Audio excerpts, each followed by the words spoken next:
Disclaimer. The information and education material contained herein is meant to promote the general understanding and dialogue of GAN's processing. Such information is not meant or intended to serve as a substitute for a healthcare professional's clinical training, experience, or judgment. For patients and individuals, such information is not to be a substitute for professional medical, therapeutic, or healthcare advice or counseling. For medical issues or concerns, including decisions about medications and other treatments, readers, viewers, listeners should always consult their physician or, in serious cases, seek immediate assistance from emergency personnel. Prescription information, procedures, and use of medical devices information should be undertaken only by properly trained and certified medical personnel. We specifically disclaim any warranties, express or implied, including implied warranties of merchantability or fitness for a particular purpose. Such information is provided, as is, and is believed to be accurate at the time of its publishing, but it is the viewer's job to evaluate the accuracy of any information found in this presentation. Every case presented is of their own experience, applied by themselves for themselves, and it applies to their case only. Every person experiencing health problems should seek professional medical advice and consult their course of treatment with a doctor. The processes of plasma balancing described herein are a natural process which supports the body but does not replace medical advice or therapies one is already subject to. Okay, I'd like to welcome everyone here today to the Keshe American Knowledge Team. The name has been changed recently. I know we're post-corona, so to speak. And we do have a lot of other concerns on our hands at this point in time. It seems we switched one light off and now another problem has arisen. But maybe it's just to change the narrative and everything. But I want to thank you and thank your souls for bringing you here today, because we're so much in the see and touch mode that we think we're doing it on our own. But actually, I think it's the soul who's actually guiding the physicality in so many ways. Many of us don't hear it. Some of us are trying to hear it. And we'll hear some clips today about the soul, a little bit more of the understanding from the 423. I've selected several clips. But I'd like to start out with, and what's on everyone's mind these days is, of course, nuclear conflict, nuclear war, which Mr. Keshe said it wasn't going to happen. It's really a lot of barking dogs, but accidents could happen. And I know the Keshe Foundation has put themselves forward, and they have enough material if there was any need for any sort of cleanup to be done. So what I did was I've taken part of the, we'll listen to part of the Fukushima example, and just to show how simple it is, what the Keshe Foundation did in Japan for the Japanese government. And I'm sure they've took a lot of this knowledge and brought it into their understanding. But because the foundation's process of cleaning up was so inexpensive, the companies, I guess, that had the contracts for cleaning up in a nuclear disaster were going to make billions out of it. So they sort of pushed the foundation out, even though the foundation was far more successful using simple methods and simple understanding of how these processes work. As we know, Mr. Keshe is a nuclear engineer, and a systems control, I think, was his specialty. But we can go to the Fukushima video for a few minutes, and then I've selected 3 other clips from the last 423 workshop just to see a little bit more about understanding of the soul and where the foundation would like us to go. As he said, we're trying to discover what is this pattern of creation and what dictates life in so many ways, and how can we replicate it? I don't want to use the word copy, but how can we replicate life, sustain life, whether it's the cell of the man, the solar system, or even the galaxy? Apparently, it's all the same process. So we're trying to find a little bit more out about the secrets of existence. Where do we look for this pattern, and so on and so forth? And as I said, we're so materialistic that the seeing and touching is the reality, but there's a much bigger reality that most of us are just starting to become aware of. And that would include myself, of course. as I thought the physicality was really the dictator and making wishes out of the emotion, out of the physicality. But now we need to understand the emotion of the soul even more, the real soul, and not so much the soul of physicality.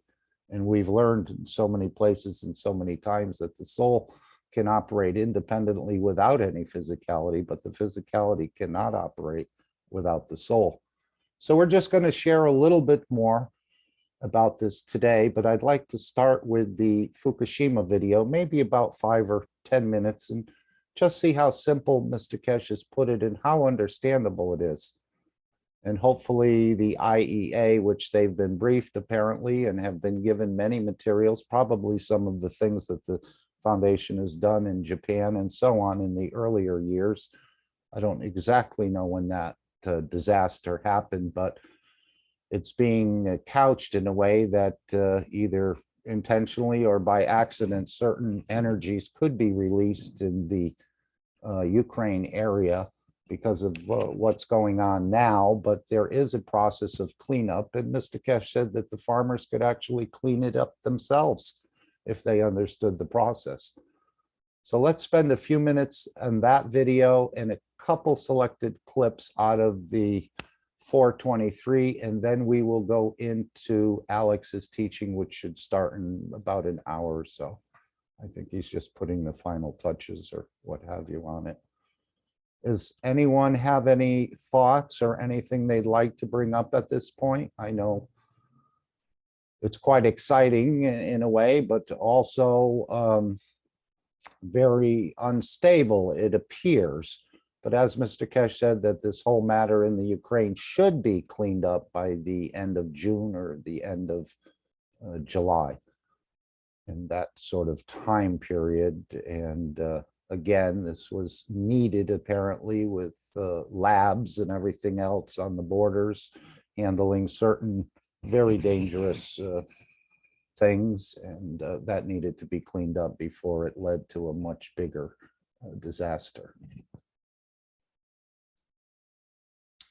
I know many people in Eastern Europe or in Europe per se are quite concerned, and we've seen that reflection in energy prices, and we may see it in grains and other materials that seem to be fluctuating quite wildly in the markets because of the instability that's the situation has created. But we'll all come through it very well. And yes, James, we know about depleted uranium. We've probably spread a lot of it in the different countries that we've been in, and that's just a hardening of the metal apparently, so it's able to pierce certain other metals. But when it flies through the air, it basically gives off a lot of elements that are kind of hot, let's say, and they're not healthy elements. I know I was reading about some of the Native Americans and how many tests were done on their lands or part of their lands, and apparently the dust and everything is still there. So we have a lot of opportunities to clean up more of the mess we've created, not just the CO2, but many other things. And we'll be finding out. And then the Keshe Foundation has these knowledges that most of the men and the scientists are not even aware of at this point. Or if they are aware of it, they've just turned a blind eye to it. So let's start here with a little bit from Fukushima and hear Mr. Keshe explain some of the processes that they've employed there.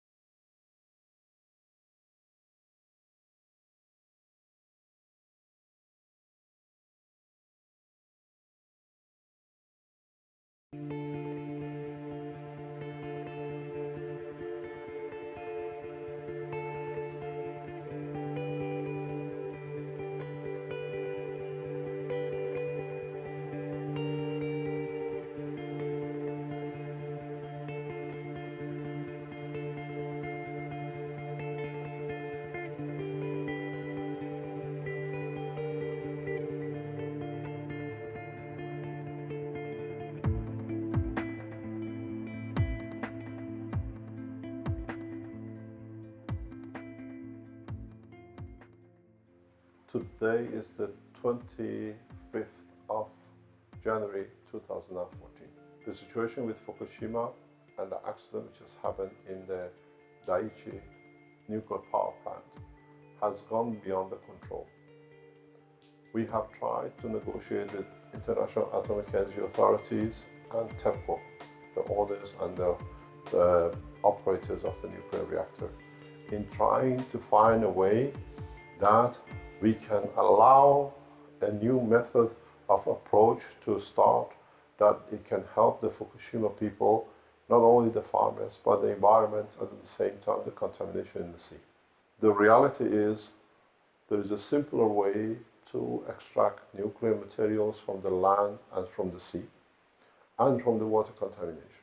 This is an unknown technology which has been in the position of the Keshe Foundation for years, and for the first time we have decided to release it public, as we said in our mandate of 2014 roadmap. Priority is Fukushima, and through Fukushima we open new technologies. The situation which we are going to explain and the methods is for the farmers themselves to be able to help themselves individually or as a collective. The cost to decontaminate does not run into less than maybe €1,000. Less than $1,000. You can help yourself. And as this contamination is going to be continuous, so you can repeat the same thing every year before you cultivate. You can clean the water on a regular basis. At the same time, the technology will be explained how even TEPCO can clean up the new contamination waters which are arriving in the station every day. The story of this new technology is very much the way we saw with what I call in the contaminations of the waters around Northern Europe too. So this technology can be used further on for land contamination and water contaminations around the world. We start to explain the fundamentals and then we go through it step by step. If we consider every element to be like a plasma, and that's how the shape of a plasma is. Earth, the sun, the moon, but different shape of it, different size of the plasma. What has happened if we call, for example, this plasma the plasma of cesium, or this plasma of another nuclear material or another contamination? Each one has a certain dimension and certain amount of energy, which we explain energy as gravity and magnetic field. So once we measure the gravitational field, magnetic field, and the energy of the element, then we can easily understand how these things can be moved and extracted. One of the main points to understand about the work of the Keshe Foundation is that we are a space technology development. What this means, we have not developed this technology for Fukushima. We have not developed this technology for decontamination around the Earth. We have developed this technology to be able to capture these packages of magnetic gravitational fields in the space, to be able to produce food or material in deeper space. As it says, we are very much involved in development of the man in the space and not the production of material for earthly use. In the space, we can't carry all the food and all the materials with us. So we have developed a technology where we can convert the energies, which we call gravitational and magnetic field, into matter. So what has happened? Now we're converting this technology into the use on Earth because of the application and the situation in Fukushima. According to the Japanese government, today there is over 145,000 dislocated people due to Fukushima. And these are going to be dislocated, they're going to be moved, they cannot come back to their lands for maybe 10, 20, 30 years, or if they come back, there'll be problems as we've seen. The same problem we see in Niger, where the uranium mines are, and we see a lot of contamination, where most of the nuclear materials the French government arrives, and the local people are getting destroyed very badly through harm, through the uranium contamination and other radioactive materials, which is airborne in the dust. So this is not just application for Fukushima. Let's go through this step by step.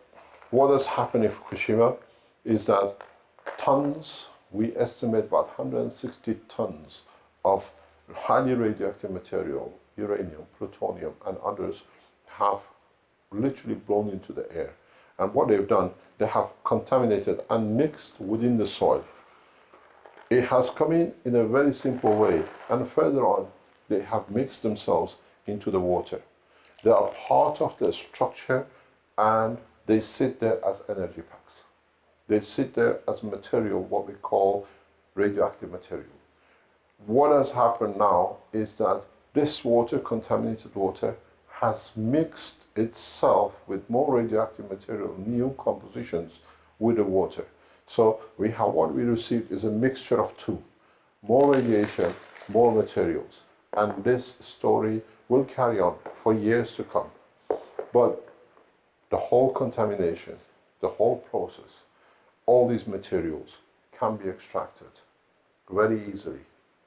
We do this in a space. Now we are showing it how it can be done in a very easy way by the farmers. If you're a farmer, it's very easy. I'm sure in your farms you have plenty of rusted nails. It's very simple. You have rusted iron bars. You have wires in different shapes and forms. You have pieces of metals in any shape or form. Most probably you have a lot of copper pipes and everything else which is hanging around. There are pieces of metals which are sitting around. There are literally chicken barbed wires in your farms which you've been using. All these can be used to turn the situation in Fukushima. How it's done, we explain this as a breakthrough technology, and we explain in details how simply you can change the situation. Look for whatever you have in metals, because the rustier the material is, the better results you're going to get in absorption. Because what this is oxidated, which means it's literally metals which are rusted. Copper you cannot rust, but you can find different conditions with it. The same with the metals, with the mesh. If you find a good combination of materials, as farmers, you can use them very simply. We have to create conditions. Earth was not created because somebody took different measures and amounts of different materials to put together. The conditions were created, that certain materials came together and led to creation of this planet. The same thing is with the world of science in plasma technology. We create conditions, and that conditions should give or let us reach the point where we can create or develop or be able to produce new materials. So what we've done in a very simple way, we have looked at every opportunity what people around the world have been using and have the accessibility to, and they've been telling us for years what they've been doing. We listen, we don't use some of the processes, we use some of the processes. So how you can change the situation? These are the rusty nails. These are the chicken mesh wires. You can get the wires. Any material which can be processed. This is a very simple material. It's called caustic. If you use caustic in a very simple way, for about a kilo of caustic, you can produce at least half a ton of a right material. All you do, you spray the caustic at the bottom, and very simply add boiling water. So you need the heat generators. If you can have a look inside, the process is literally a boiling process. What this does, this creates the right condition and environment for the nano oxides to be produced in the right way, but not just with caustic. There is a process. You have to close the gap, close the container, and leave it for 24 hours minimum. The material needs time time to do its work. After 24 hours, all you need to do is to empty the container. Then do not touch. Make sure you do not touch the material much. You can drain it, or you can use a different composition of containers. We recommend the use of plastic because you get certain results with plastic. Then what you do, you transfer the materials from the container where you left the material for over 24 hours into an environment which is electrically conductive. Another wire mesh on the bottom. You put all the material on a table or a mesh, as I've done here. Very simply, you have to keep the condition very moist. When you place the material on a conductive plate like this, you need one process to be added. You have literally to add a very, very small amount of voltage across the materials. So what you need, if you look at the condition, the voltage which shows you create the electrical condition. This has to be on impulses of just for randomly between 5 to 10 seconds. You withdraw the current, you withdraw the voltage, and then what you do, you leave it for approximately 5 to 7 hours. You come back again, in 5 or 7 hours, you create another small current. You do this process 3-4 times over 24 hours. So even a small battery connected to the plate creates the right condition for the electric current to flow. What does this thing do? What does this process do? This process allows nano layers to be produced from under to the top of the material. So what you create in a very simple way is nanomaterials at zero cost. Scientifically has proven, scientists in Russia and in other part of the world have shown how nanomaterials can be used for decontamination, but they do not know how to produce it in an easy way and cheap way. Now you have seen how it's been done. We have used this method nearly over 7 years. We do it for different purposes. Now you can do it yourself in the farm. Total cost, less than $10–15 to produce as much material.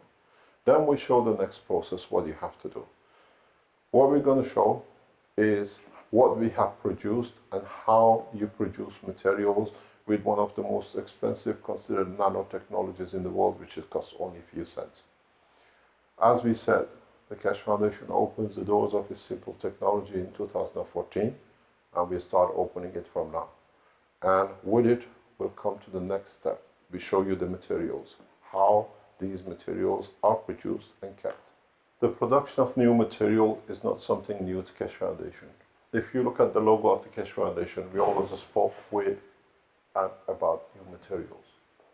These are the new materials, as in deep space we cannot rely on supply from Earth. We have developed a technology where you can produce as much material as you like. These are exactly what we have produced from the same process as before. These are copper wires with a fully nanomaterials. This is the chicken mesh wire, nanomaterials. This could be a saw which was rusted in the farm, fully nano-coated oxide. A radiator with aluminium, nano-coated.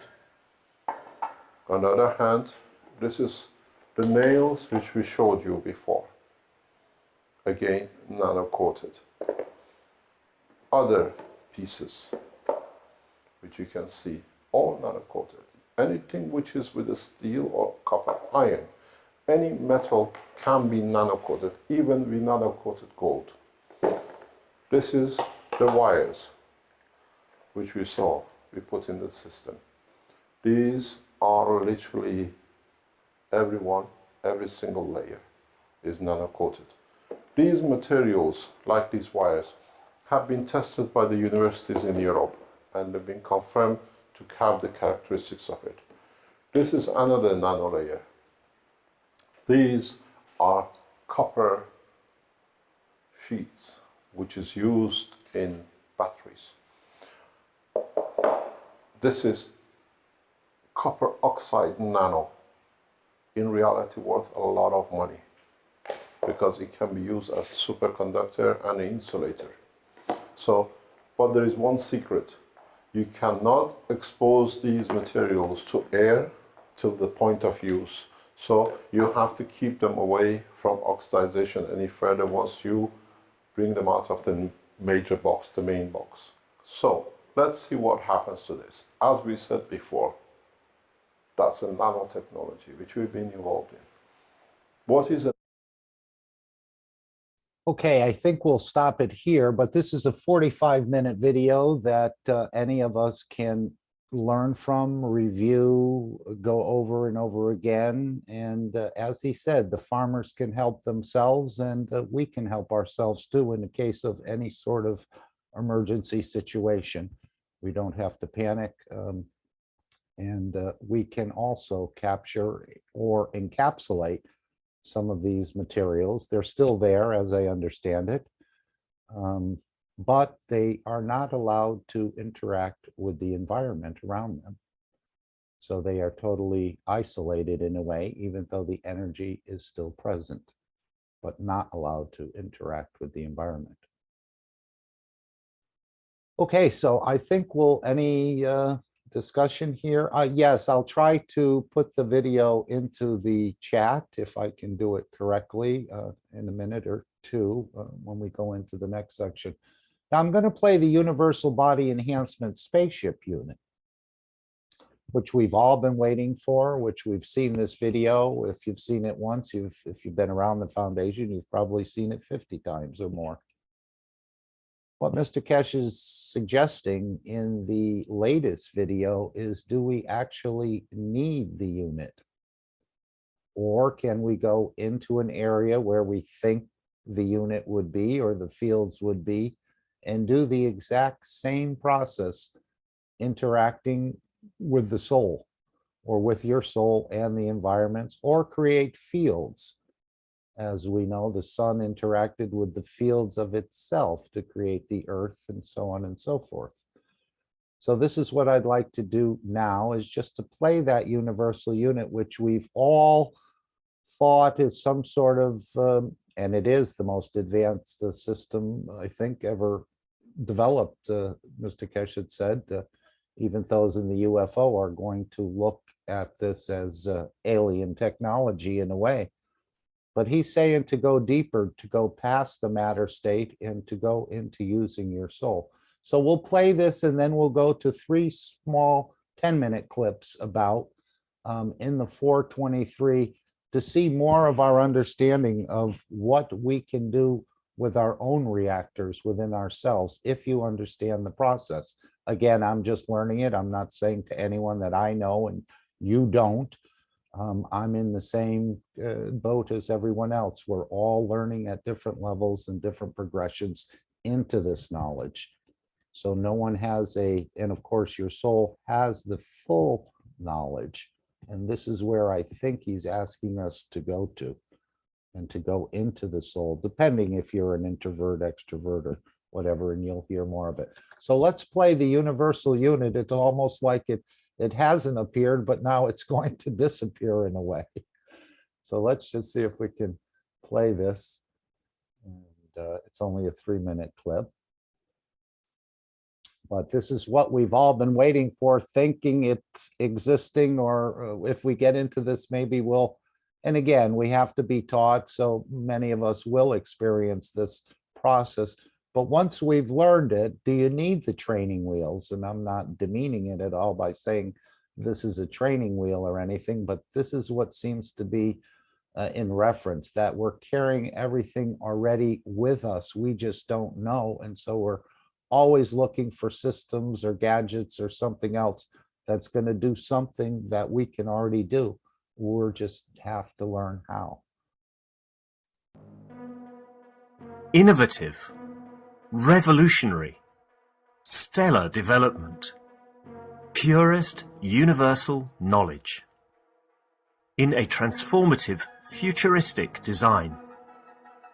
The Universal Body Enhancement Spaceship Unit. The very first new evolutionary spaceship technology has been rolled out for mass production. Our Universal Body Enhancement Spaceship Unit is constructed from high-quality materials carefully selected by our team of experts. Embedding the essence of the new GAN's plasma science and technology, it uses collective plasma field technology for changing and enhancing the environment of the body of the man. This new plasma enhancement changes the environment of the body to allow it to return to its natural balanced energetic condition, as in the womb of the mother, allowing every cell in the body of the man to find its natural original field strength balance. The shape and field distribution in this new space plasma technology replicates the inner structure of the universe and replicates the balance fields from which the man was created at the point of inception in the womb of the mother, not only receiving balance in the physical, but also in the emotional sense too. For the first time in the history of man, a system has been developed and delivered which not only enhances the physical body of the man, but also enhances the emotional part of the user of the system, hence reducing and eliminating many problems that could not be solved in the world of science, to bring the body of the man into near perfection, as at the time of birth. This new spaceship technology can be within the reach of every man today and can be ordered by medical practitioners, sports specialists and healthcare centres. The Universal Enhancement Spaceship Unit, the future you have been waiting for, is here. The journey from space to spaceship technology has started. Every order is subject to a contractual agreement and might require additional accessories priced separately for applications according to each case. You can order or contact us at office@at.kfm.global for additional information.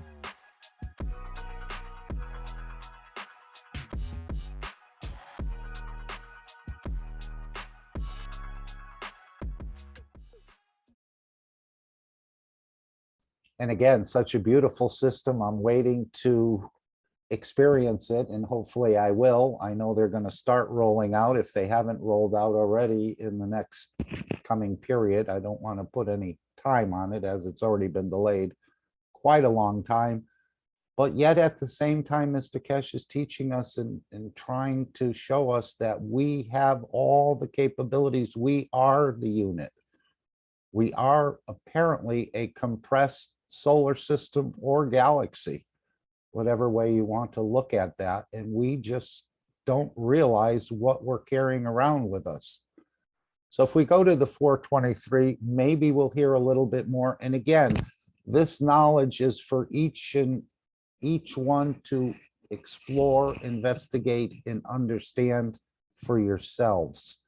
I don't think I can make anyone or change anyone to be able to do things on their own that they really don't believe in or think they're capable of doing. So that's why it's important for all of us. And again, we're all developing at different levels. So what it means to you may be different than what it means to me, but it's still on the progression of development and growing into the knowledge. But we seem to have these capabilities, which we've always had. We just don't know where the key is, in which pocket it's in, or how to do it. And yes, this may be an intermediary for some, or a training tool. We need to be taught many things about space. And again, this is just the beginning of the process, it sounds like to me. So let's go to the 423 and hear a few selected clips. And again, this is what it means to you and no one else. What this knowledge excites in you may not excite the same thing in me or anyone else. So you just take it as an individual and you process it on your own. And of course, we learn from each other as well, collectively. But in the final analysis, I think it's between you and your soul, or you are the soul and just going deeper into it. And again, we'll hear some of these words. And if you're here for the first time, some of these words may sound strange, doesn't seem to fit, doesn't seem to go together. But as we've been told, your soul has a double PhD in this knowledge. It's just the soul of physicality, apparently, that is the one that's resisting. So let's hear more.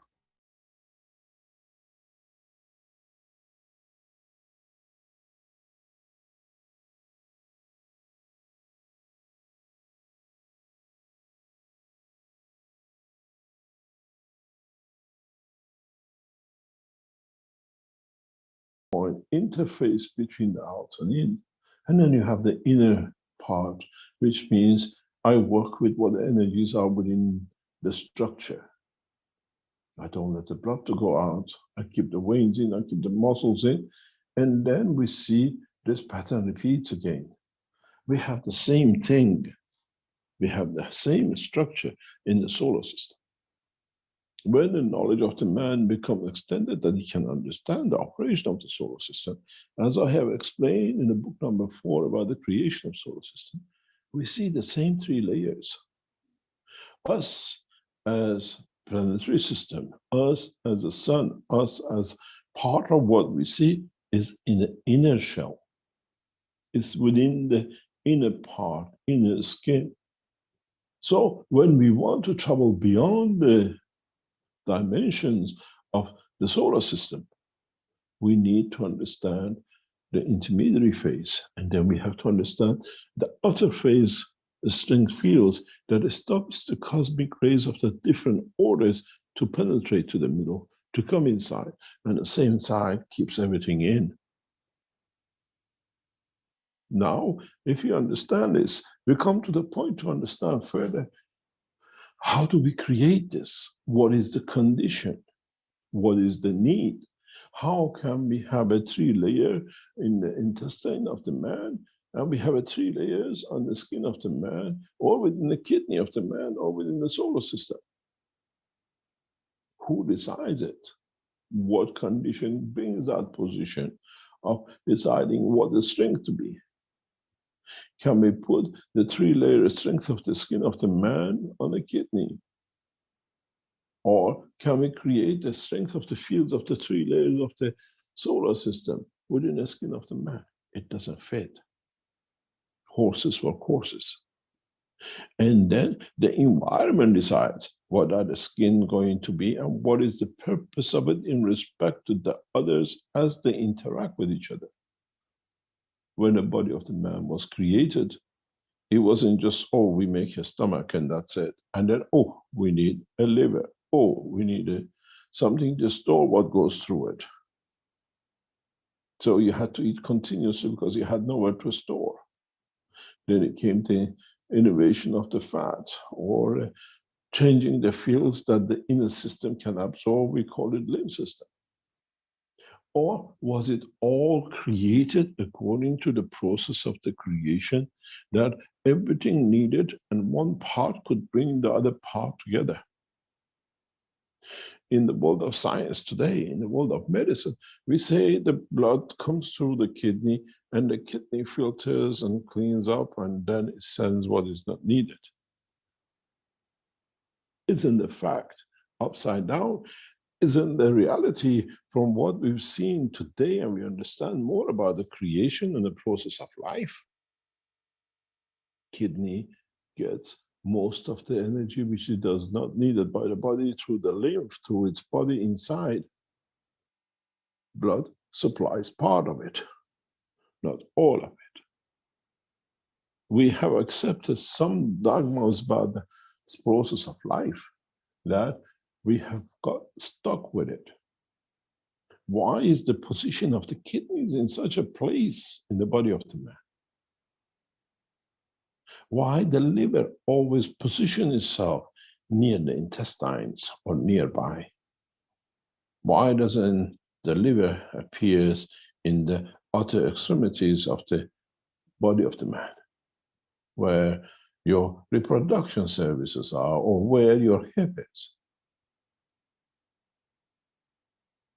Why the 3 layers of the liver works in a way of the 3 absorption systems of the totality of what comes.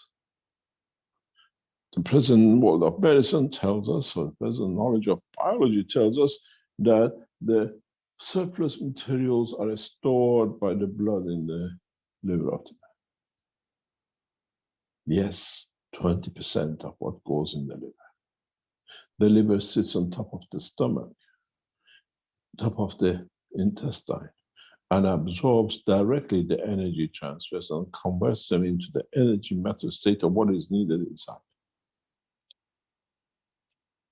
Once the world of science understands this, you will come to understand you can take any energy as long as it has a heartbeat and it has a what we call intellect. This entity and intellect can be created in a physical dimension anywhere in the universe. We call this center point the soul of the man. So when we send the soul of the man, we transmute the soul from Earth to Moon, to Mars, to Jupiter. It will not look like a man the way with 2 legs and 2 arms, unless we put it in a monkey suit as the NASA does, and we lock him in, that's the way we want to keep it. Then we'll see man will transform himself according to the condition and can live everlasting life.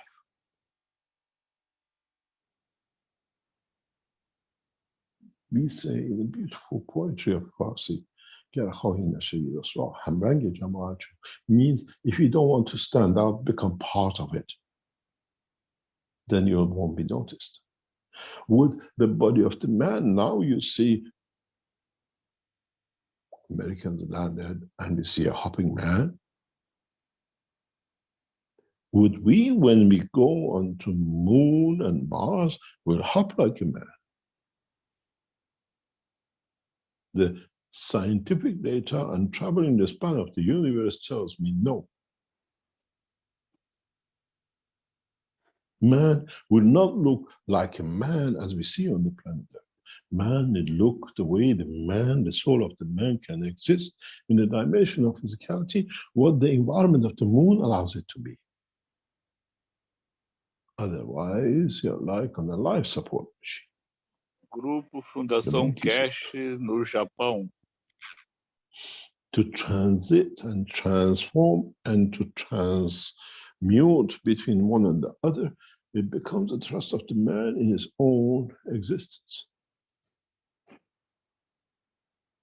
What happened when you get to the moon and you decide you want to go to the Mars? Would the intellect of the human race and other races will reach to the point that by the school of thoughts, by the elevation of the understanding the emotion of the soul, you can decide the destination. You become aware of the existence and the dimension of the life in other positions and dimensions. Isn't this what the sperm and the egg does in the womb of the mother? And according to energy absorbed, the tap hole becomes a child. According to the fields which the mother has created within the womb. Doesn't this go back to what we call it DNA and RNA, and we want to confirm it, but isn't that energy, seed, the egg and the sperm which they make the soul of the man, then becomes that cup with the orange outside? Isn't the orange the beauty of the existence of the mother?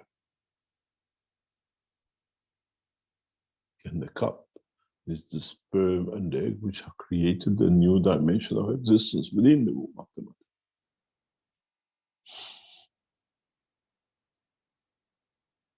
if mankind understands this.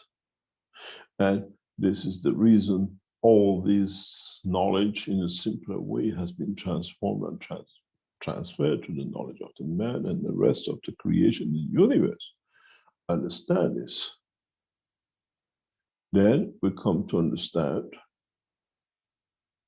if that soul, that energy field which is created, can replicate the structure of the physicality of the gans of the mother, wouldn't that soul do the same, replicate the soul of the creator with it?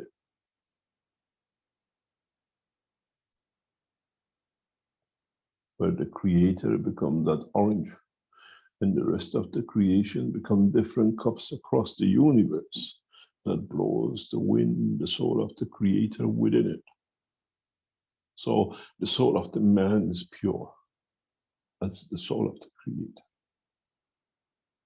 It's the condition of the environment of the physicality, which makes to have arms and legs and feet and be jelly or whatever. And then to live, you decide what you absorb. And in the case of human race, to kill and to destroy, to add to the what we call feed the strength of the life of. We accept one, but we do not extend the knowledge to accept the totality. And this is what I always said, man accepts my knowledge according to his intellect, according to his own understanding and acceptance of the totality of the creation. And you create that soul. When you transfer that soul from the earth to the moon, now it has to create 3 layers with itself that it can exist. How thin that the skin is going to be, how thick that is going to be, what kind of pressure is going to accept dictates the shape that you manifest yourself at that point.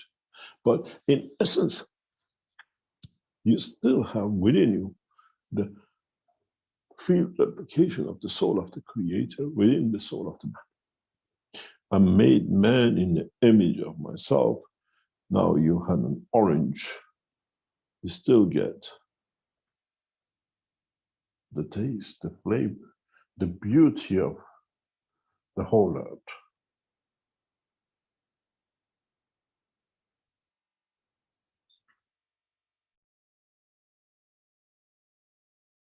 Okay, that was the first clip, and maybe that's one of the hardest things to accept, is that we're not going to look like we look like here if you want to exist. Unless, of course, you're in these NASA suits. Alenka, your mic is open. I'm going to close it for you. So this will, Alenka? Okay, thank you. So this will probably be one of the hardest. I always thought we could look like this anywhere we go in the universe, but there may only be a few places, or perhaps knowledge will be added that you can exist like this, but it appears that the soul will manifest and create the layers or whatever it needs based on the inertia, the gravitational fields of the place, and what that environment will allow life to exist in. But this is one of the ways you get to this permanent existence, to be able to transmute into these other energies that can exist in the universe. So again, we all take what it means for ourselves. And hopefully we've enlightened each other. Let's go to the second clip. Again, the universal unit will just give us an understanding, or perhaps allow the soul to go outside and get some of the fields it needs. I would think it could do it during the dream state, but maybe there's something else going on here. So we'll go to our second little clip.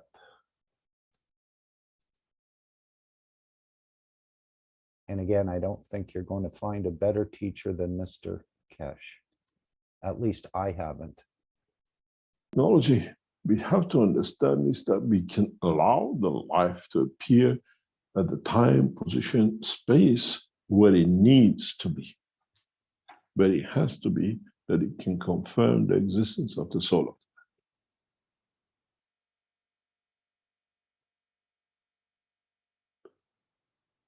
man. In the coming time, what we give you, as we said before, as the enhancement unit flight system, would it have any physical dimension?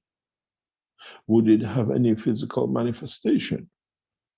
Or we walk into the space given, we believe is the space where the system is, and through it we go through a transformation, and we connected the universal field of strength to be able to travel the span of the universe.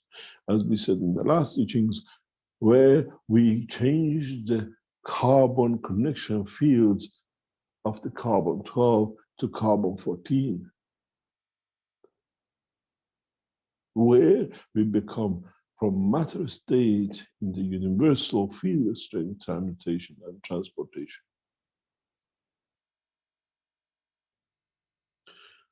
Then it comes to the point that if I create two layers, then the soul of the man will become the third part.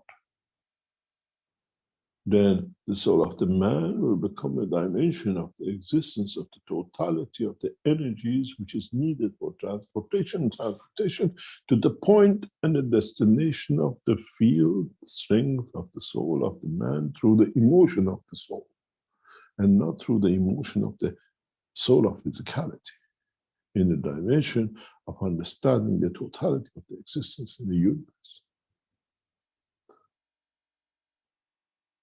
When you travel from Earth to planet Zeus, dimensions of strength are different, and the brain of the man cannot exist. The amino acid becomes transparent, it becomes dissolved, it becomes non-existence. Where are you going to find the emotion? Except if you understood, it's the emotion of the soul that then decides the position, time, and the place. And the soul of the man has the knowledge of the universe within it, as is that water,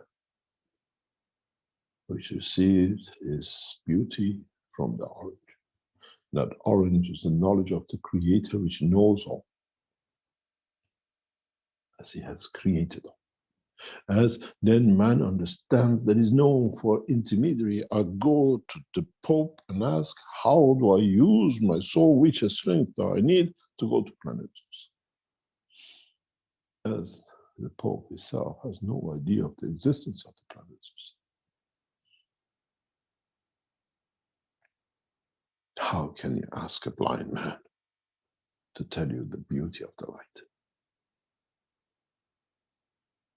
How, in the process of the present religions, you want to understand the upcoming knowledge of the man in the extension of existence, unless the man itself becomes knowledgeable to the totality of the knowledge through the soul and creation of his soul, and understanding is the image, is that water in the cup which receives the knowledge and totality from the Creator.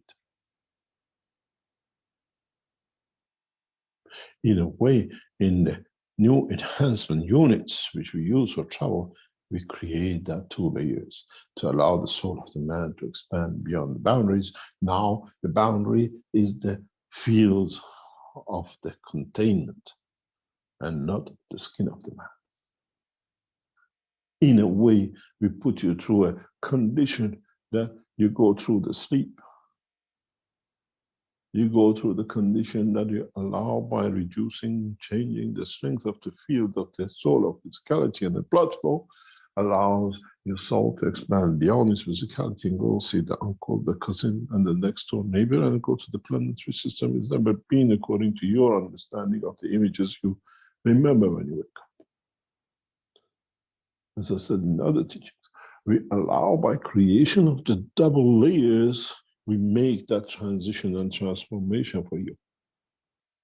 All it is to allow the soul to go beyond the expansion of the skin of the man. And then, do I need to transmute and transport the physicality of the man, where every cell has a soul, and in essence, is again that water in that cup, and the soul of the man is the orange in that essence.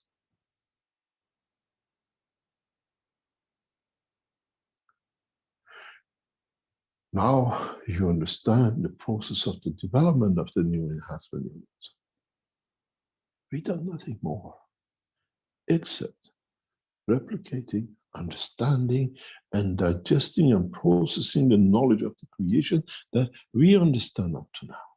But this is not the end. This is just the beginning of what the knowledge of the man is going to learn and understand in the upcoming time, that the what we call cycle of life in the dimension of physicality and energy fields of the body of the man become the essence, the source, the beginning of allowing what is kept as a soul within it to open up, to become the most beautiful flower in the world of the creation of the creator, become the center, the seed of another life, another planetary system, another sun. We understand the totality of the knowledge, but now we have to be able to replicate it, that we don't even need the enhancement units. We rely on the strength of the soul of the man to create that enhancement condition, that it allows the soul of the man to become part of the totality without the engagement of what we call the physicality, the brain and the soul of physicality of the man. We are not changing one prism with another. We are elevating the knowledge of the man, that the man can understand. He decides the containment without imprisonment. Then it comes to the point that as a human race, as other races which are within us and amongst us, and we are amongst them, to understand the essence of the creation in its totality, not in absurd singularity like the life of the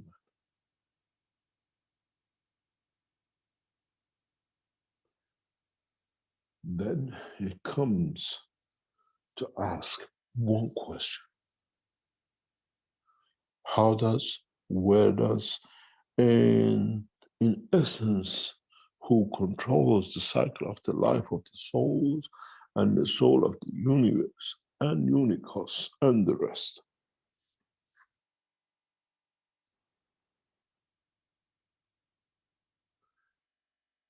In a way, in the original teaching, in the book 1, book 2, and book 3, we refer to this, but now you can understand, we set the seed of the understanding.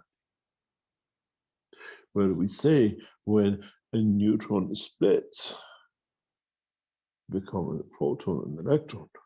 Like when you get a bottle of water and you put it in a big glass and a small glass, still within it is water. So shall be the soul of the man, irrespective of the size, dimension, and position.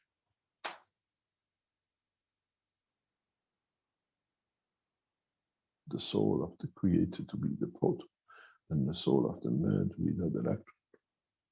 But in essence, all came from the same source of the creation.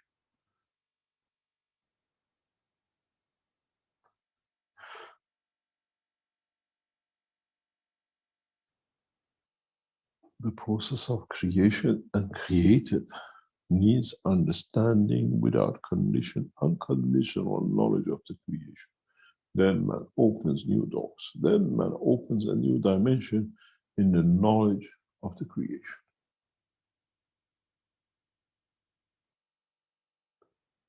I made man in the image of myself, not just by feature, but by the knowledge. And if mankind understands this, we will find soon that knowledge we carry is the knowledge of Creator within the structure of the soul of the man. Then, do we need delivery boys called prophets? Do we need servants of the delivery boys, call it the ayatollahs, the priests and rest, where they themselves are not aware what karam, what method of transportation they are using themselves? This is the time when the soul of the man becomes knowledgeable to the totality of the knowledge of the creation. It's the purity of understanding the totality which becomes the condition for elevation of the understanding. We create that present into how much we will understand the process of the creation, how we shall create ourselves, and how in time we'll be created out of. If the soul of the man is from the fields within the sperm and the egg that has led to creation of it, how many other times part of this soul has been part of another soul, part of another position and dimension in another part of the universe at Pentecost? Because it could not get here if it was directly the soul of the Creator. He had to go through transformation, he had to go through transmutation, he had to go through the process of reduction and interaction to become the ray within egg and sperm that the interaction creates the strength of the soul of the man to be created.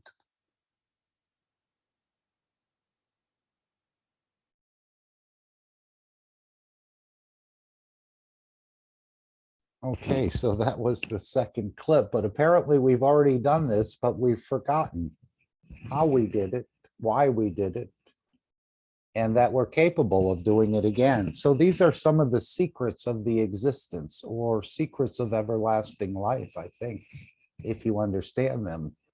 And as Mr. Keshe said, there's no soul that needs to be saved. I always grew up with that understanding, getting involved in religions and other things, that if you weren't saved or you're a different religion, you know, and all this is a lot of bunk. But so many people have been conditioned to this, but it's all within you. You've done it already, you'll do it again. And again, it's not from the emotion of the physicality that the place and location and position will be determined. It sounds like it's the emotion of the soul, which will determine, based on the strength of the soul, that position, place, and location. We'll go to the final clip, which is one of the questions from the fellow from Germany. I think his name was Mark. And this will be a little easier to understand, but your soul is hearing exactly and understanding very purely. And it was beautiful to hear Mr. Keshe say that your soul is pure, just like the creator soul is pure.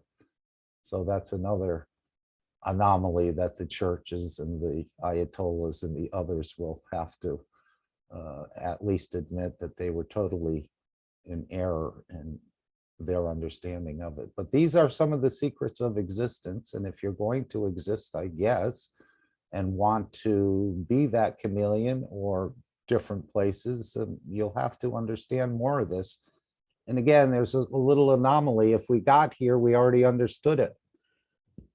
Why can't we do it in the conscious? And again, he said that that universal unit is not really needed. And we've heard this many times before. You are the universal unit. So, but maybe we need some help, some training, some experience with it, and then be able to replicate it. So let's go to the final clip, which is again about 12 minutes. And hopefully it's not too overwhelming for most of us, but again, the understanding of it is a little lacking on my part, and to be able to explain it or do it on demand, let's say.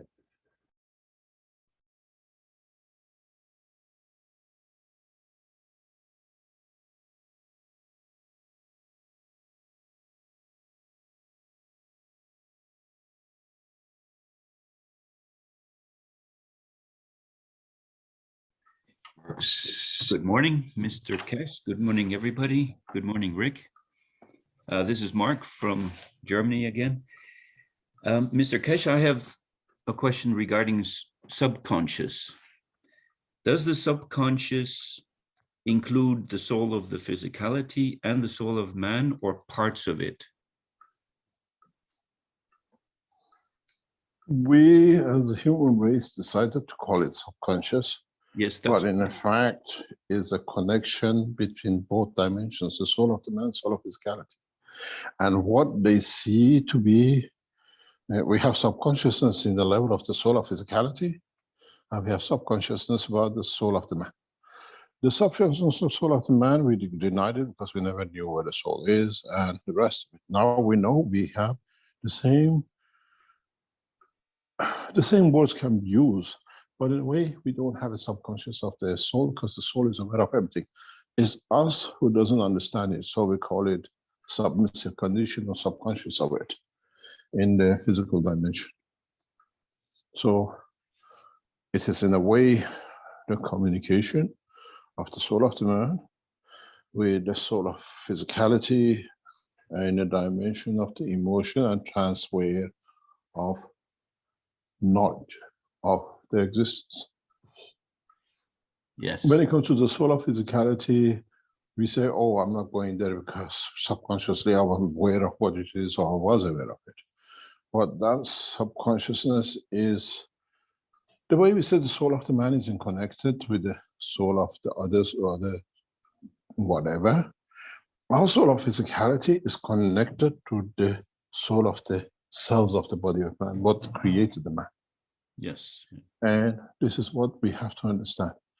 We become aware of, but in a way, the soul of the man brings the information, passes it on to the soul of physicality, or what we call consciousness of the awareness of the man. And then we call it subconscious. Subconsciously, I do this. Part of it, if it's physical, we twitch or whatever, but subconsciously, we become aware of knowledges or something in which emotions we are not aware of. One is to do with the soul of physicality, one is to do with the soul of the man, which we translate that to knowledge of consciousness or awareness.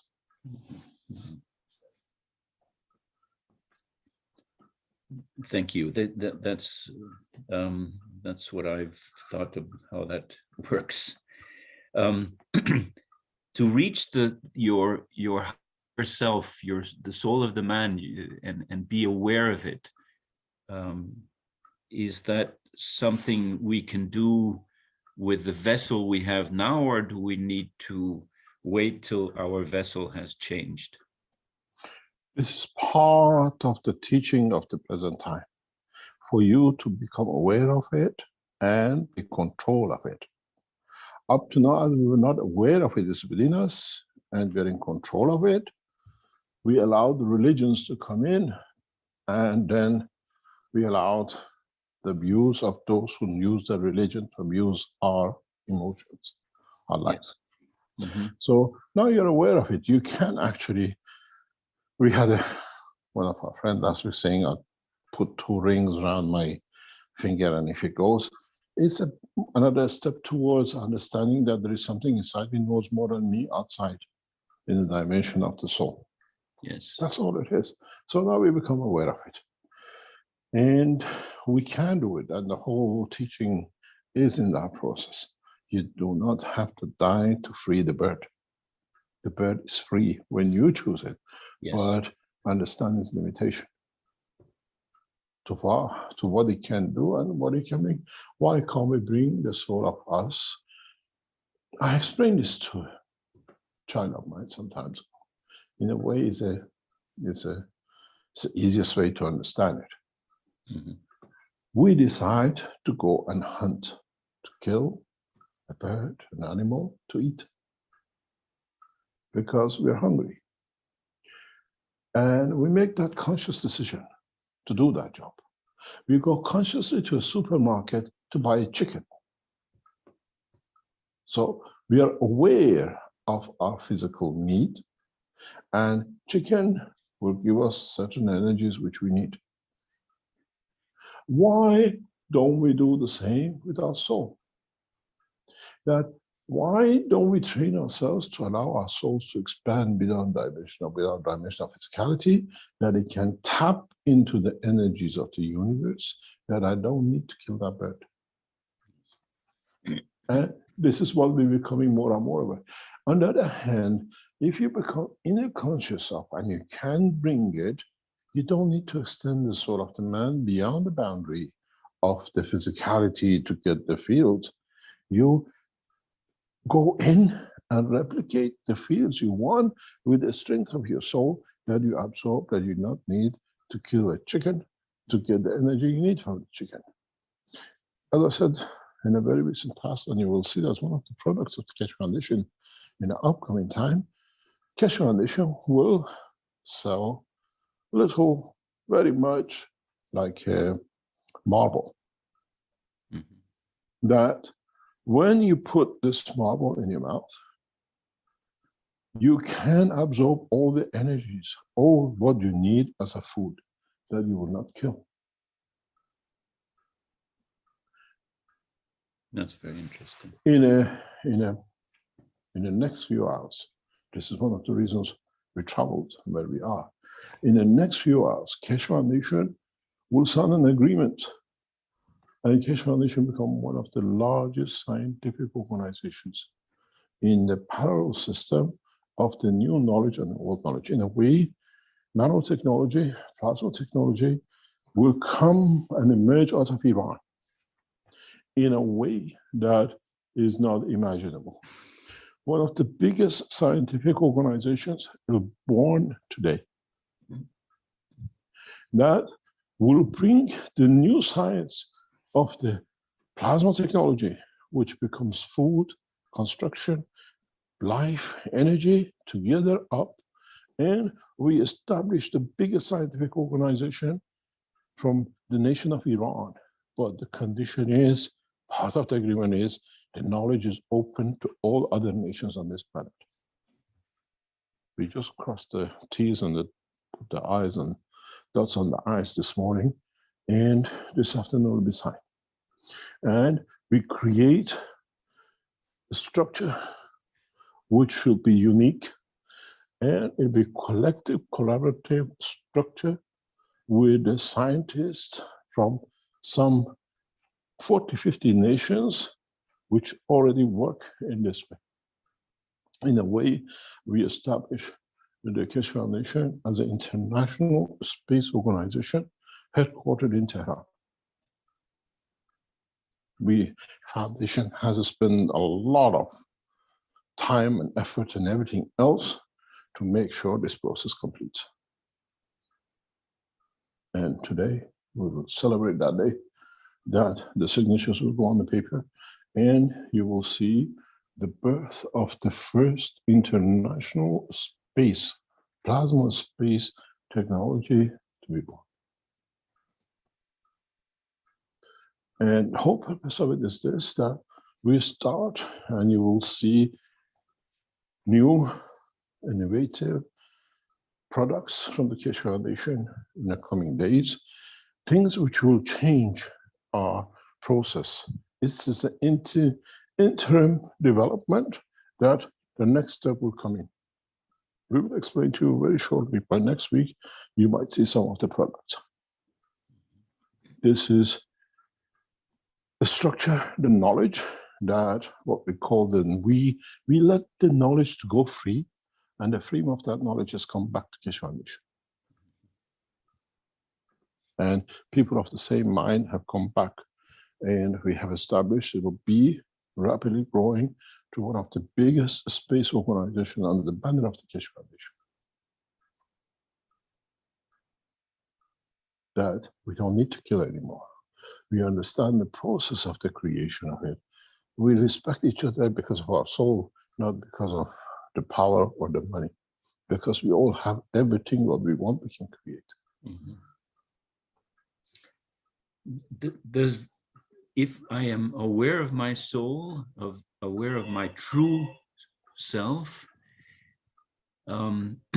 does it show itself by itself, or how can you stimulate this process of awareness of your deeper self? You can do it internally, and you can show it externally. Depends what I call if you're introvert or extrovert. But you go within the soul, but then you want to show the beauty of what your soul has achieved. Yes. You can do it. You don't need to be, it's not a dress to wear or a car because it's the latest model I have. You see, I can extend my soul out and look at me. Yeah.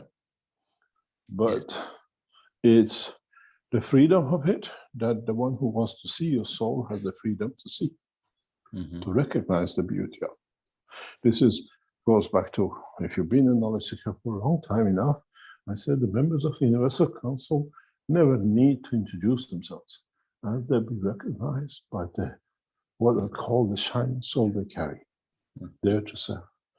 And we see that. People, we won't see Universal Council members with the bright light walking everywhere. Oh, there's a guru. No, we see the beauty of it because we sense the beauty of the soul within. And this is part of what is to come. We move away from the dimension of physicality, but with the knowledge, not something just to follow. With the knowledge that we are in charge of it. We control it and we can extend it to what we want. And then when you want to go back in reaching the creator, then you have to think the reverse of whatever you've done. Up to now, you raise your hands and say, I hand my race to God, to the creator.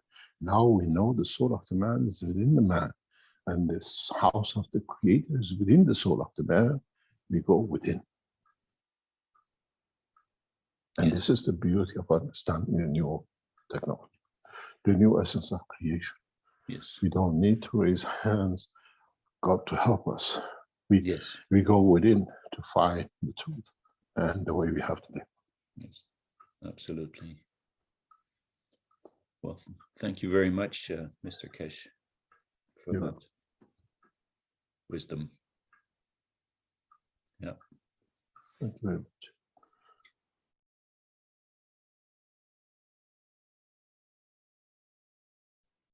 Okay, so we've heard it's basically on us to become aware of the soul to start with, which of course has been hidden from us by joining certain groups or following certain philosophies that the soul is somewhere else. And once we become aware of the soul, now it's our obligation in a way to train ourselves. And I think that's what these systems, and he's alluded to that in many instances, that we need to train you. Putting that small piece of marble or ceramic in your mouth that's absorbed a lot of fields and able to do that is just a training method to what you can do on your own. But we haven't believed in ourselves much. We've always been told we're sinners, we're not good, we're not worthy. You need to come here and get blessed and what have you. But totally erroneous. And so it's on each one of us. And I don't think I can find it for Alex or Ed or anyone else. It's up to you to become aware of the soul and then to train yourself into what the possibilities or capabilities are. These systems are just a tool or an intermediary in a way. But in the final analysis, there probably won't be any of these systems on planet Zeus or wherever you go. So you're going to have to energize or interact with the fields of yourself, or with the soul interacting with the fields of itself to create new dimensions and new positions. So again, it's all an individual, and it's up to us to investigate and understand this knowledge for yourself and not anyone else in so many ways. Somebody's mic is open. Paulo, I'm going to mute your mic.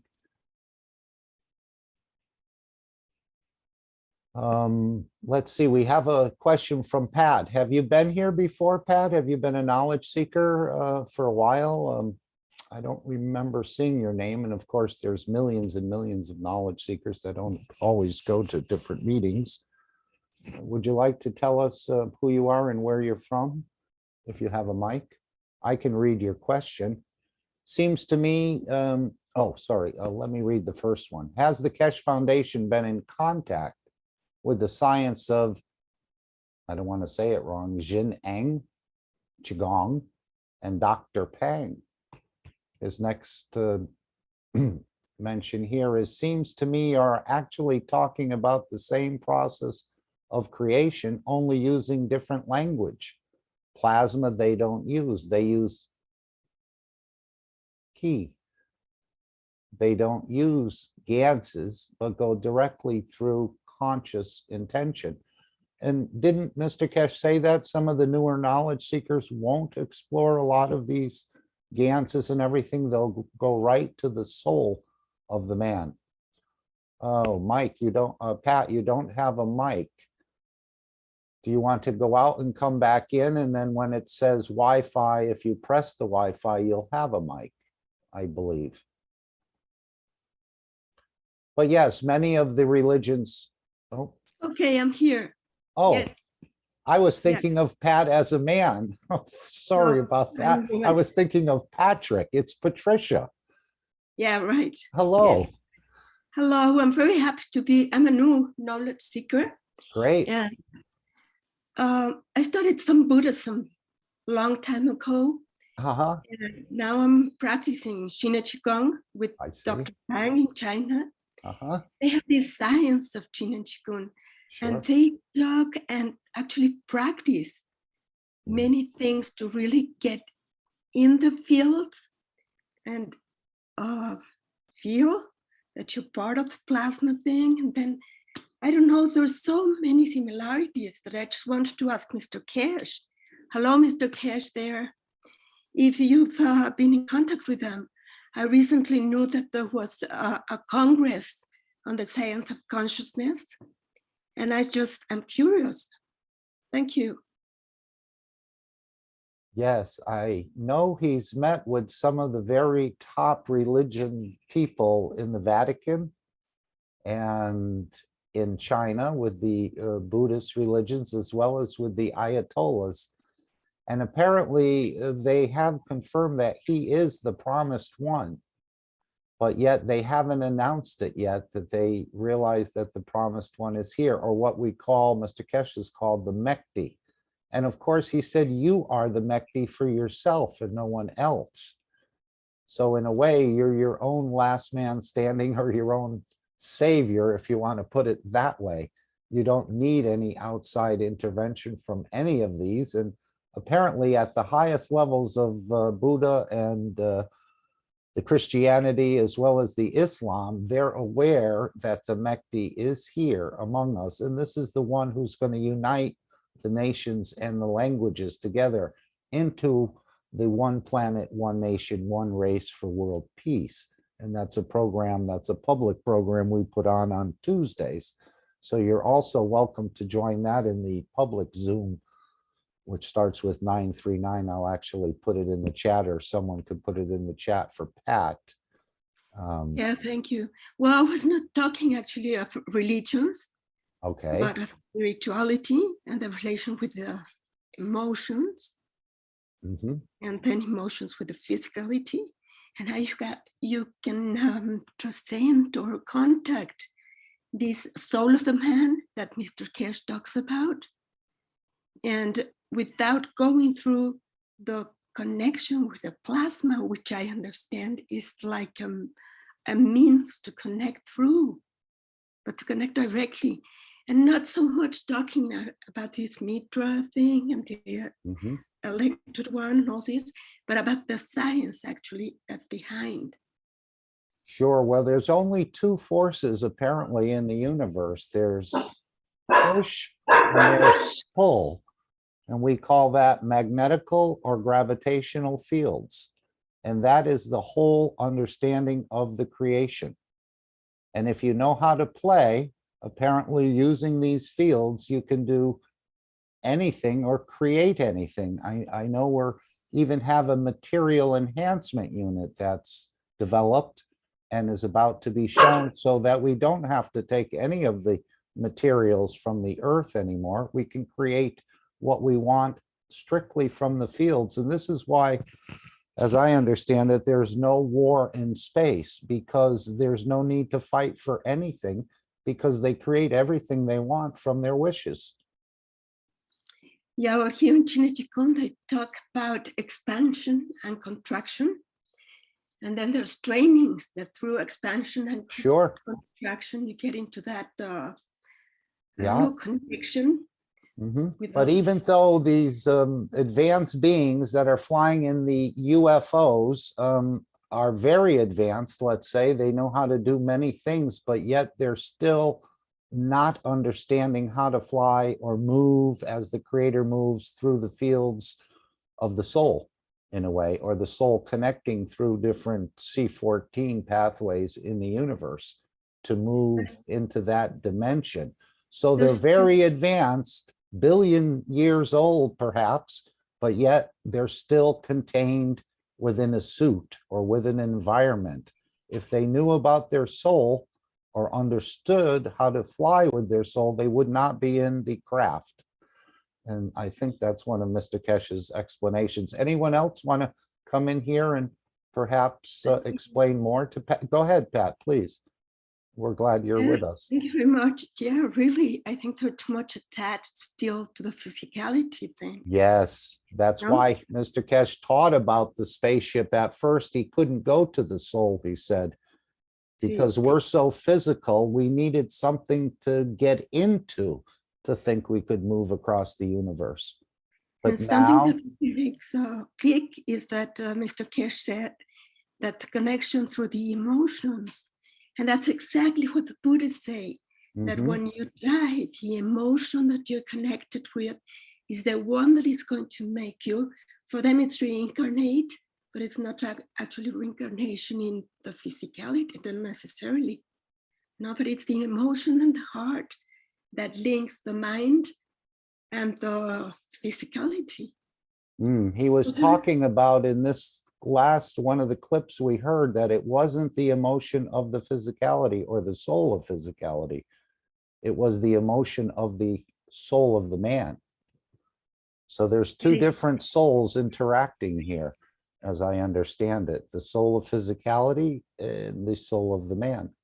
And we're learning that we can actually take or encapsulate that soul. Right now, the soul of physicality has trapped the soul of the man. But now we can reverse that. We can actually use the soul of the man to encapsulate the soul of physicality and take it with it.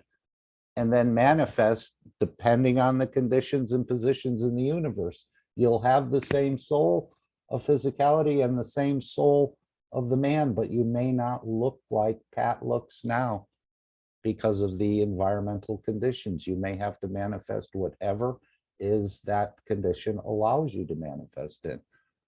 Yeah, this is very interesting. Is there a special teaching of Mr. Keshe on this topic? Yeah, about 423 of them in the Knowledge Seekers Workshop, plus all the other papers and everything else he's written. It's all connected. And he keeps telling us we need to understand the totality.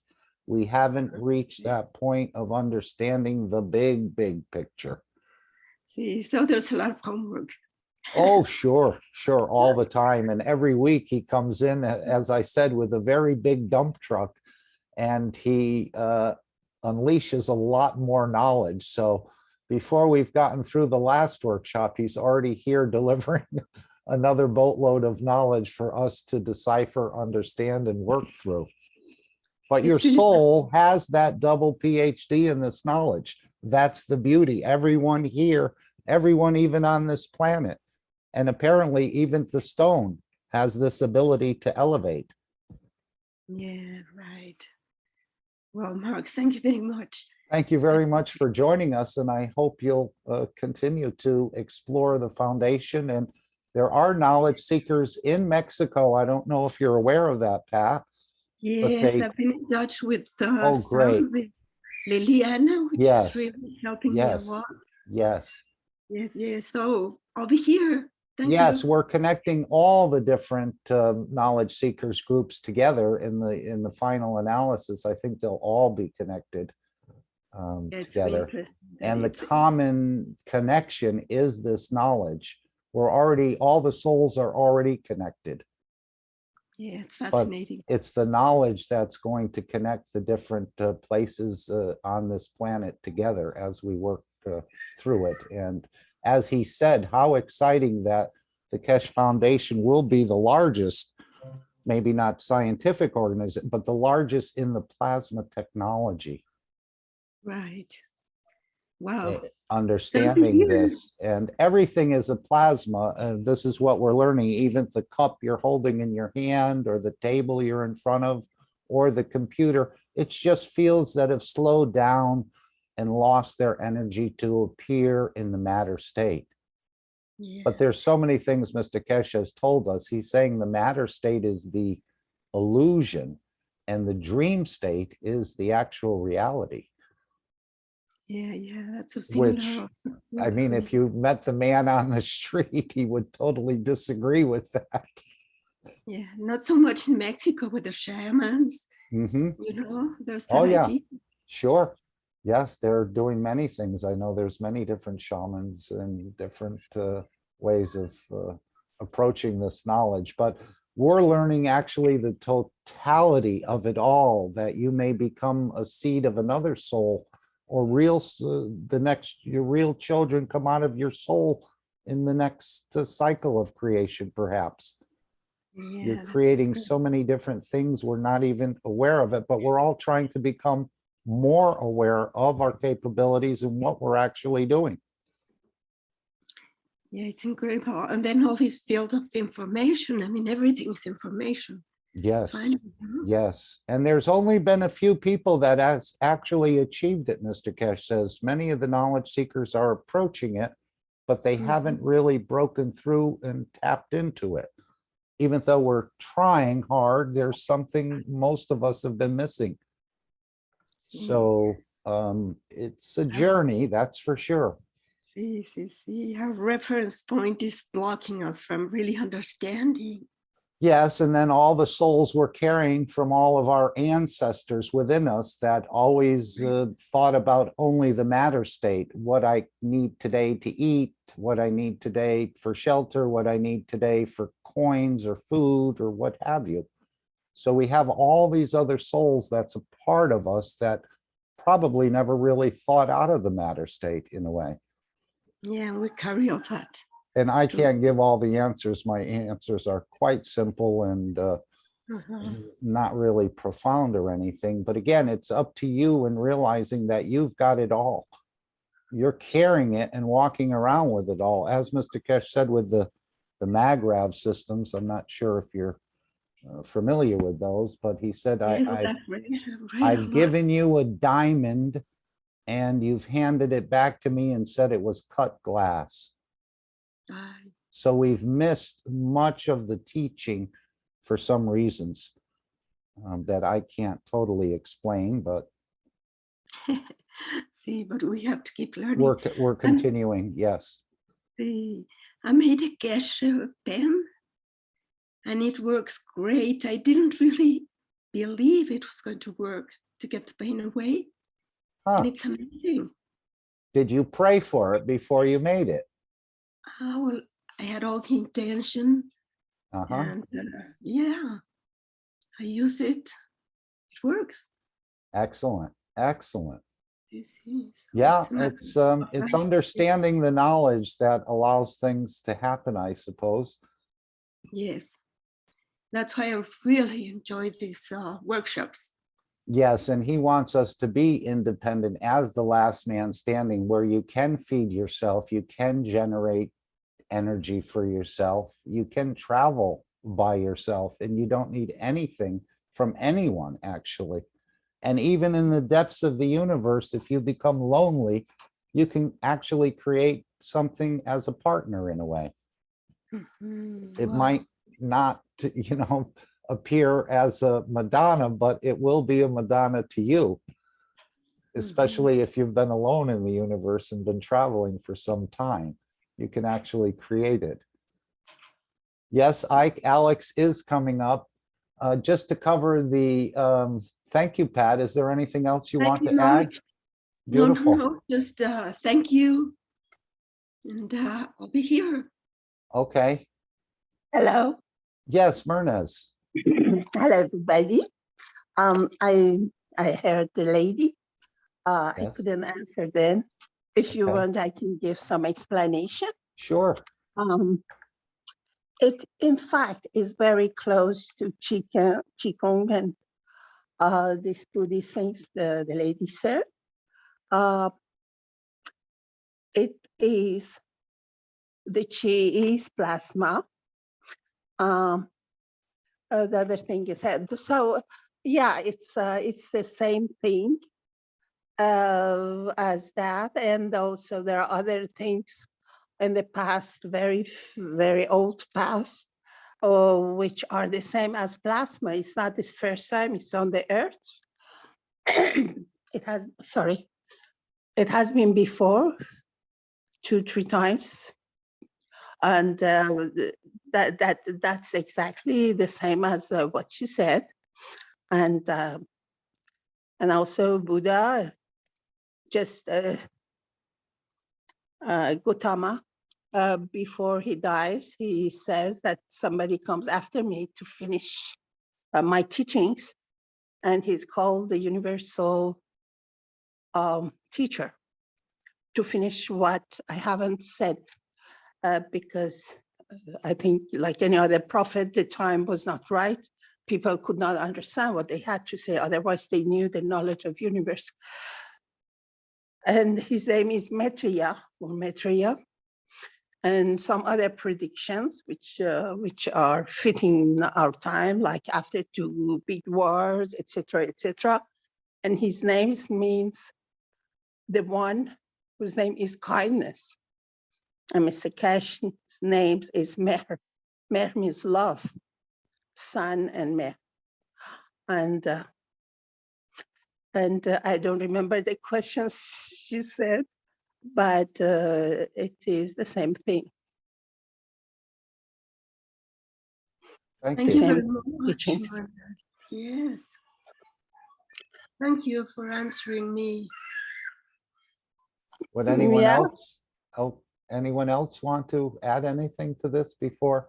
I'd like to just spend a moment before, and again, we're supposed to keep these meetings a little shorter. Sorry, Alex, I went on for a while, but just remember the Dome of Peace, if I could. Not to interrupt, why don't we, if there's anyone else who'd like to add to the knowledge here, and welcome Patricia to our group and in the Mexican group, very nice.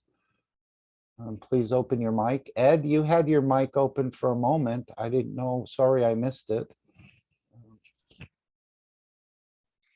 On my part, it's that's it. There's so many questions and so much to learn. Yes, we all do. Yes, we're all learning. I really appreciate your time and your answers. Mm. And yeah, the space. We all learn from each other as well. We're collectively learning. Mr. Keshe has been encouraging us. Yeah. So there's many things, and he said, this is not the end. This is just the beginning. There's so many different dimensions. And at one point he said, this ladder has thousands of steps in it. But apparently your soul understands each one of those steps quite well. So you're carrying a very smart chap within you that we haven't really given the credit for. We think it's all this physicality stuff, but this is the illusion. And we're just here for a short time and space, and more or less we're a field traveling through the universe, manifesting in different positions in time. Well, there's no time in the universe, but different positions and places. And the only reason we manifested to look like this here is because these are the fields that allow this manifestation. And again, I only know a very tiny bit of this knowledge, and I readily admit that regularly.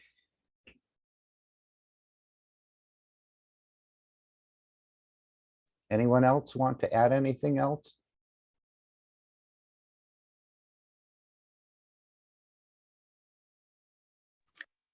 Just to be precise, I read the chat of the lady.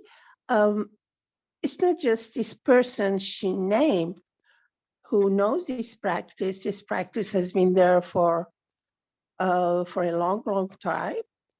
And at least seriously, maybe 700,000 years, and very, very seriously, 20th century in the West. So many people do that, so it can be anybody. But the base is old, maybe for 1,000 years, and then 1,000 year, and then 700 year, and then this last century. So many people do that. So many different Right. We countries. often hear about the flying carpet, don't we? And apparently that was real, but we've lost that technology. But again, isn't a carpet in the matter state? I have no idea of that technology. I just know the name. But I probably it might be the same thing. Yeah, Flying of course. carpet, yes. I cannot relate that to the. I no idea of what's kind of science, but why not? Because there has been this science before, and so I can. I just hope that we make the best use of it. Even in alchemist, if the lady knows about the science of Qigong and alchemia, there You have mean been the transmutation of elements? exactly. This has been before also the changing of metals to another metal or whatever, the trips and all that.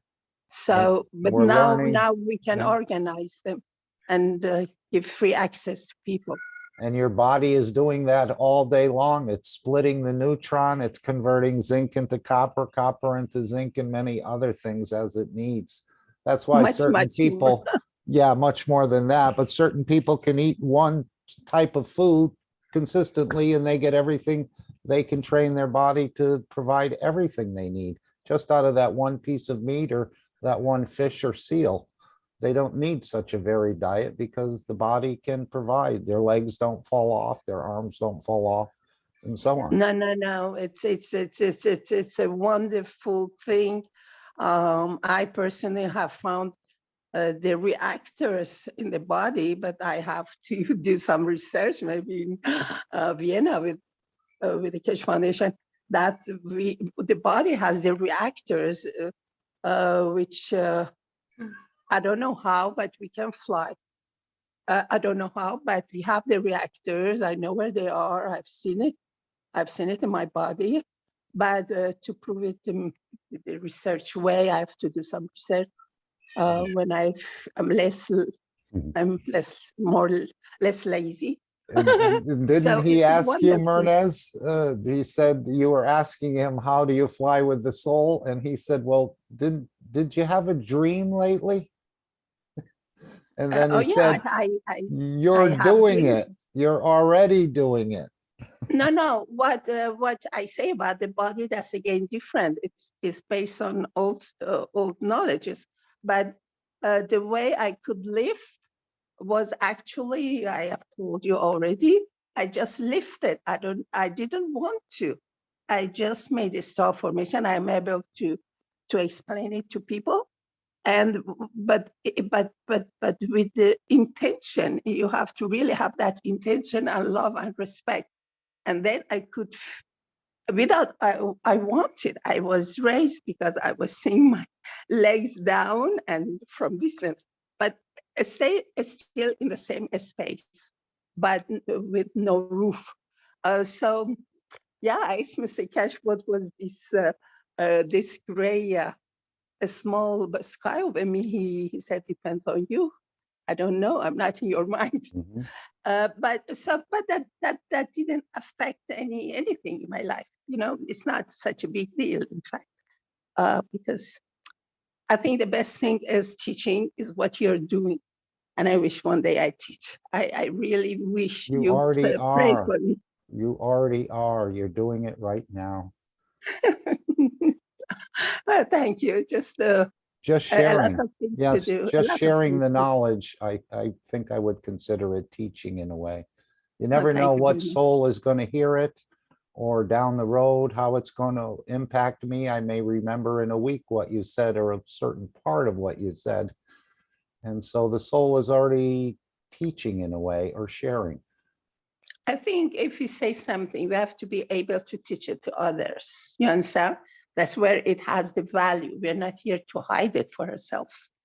So everything is open, everything is possible as long as people can make it something that others can repeat with the same condition, right? Mhm.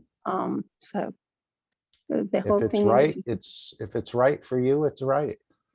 I'm just going to play.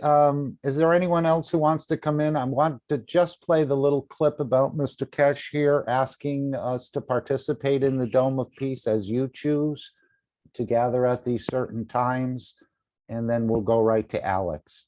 So let me do this for a moment.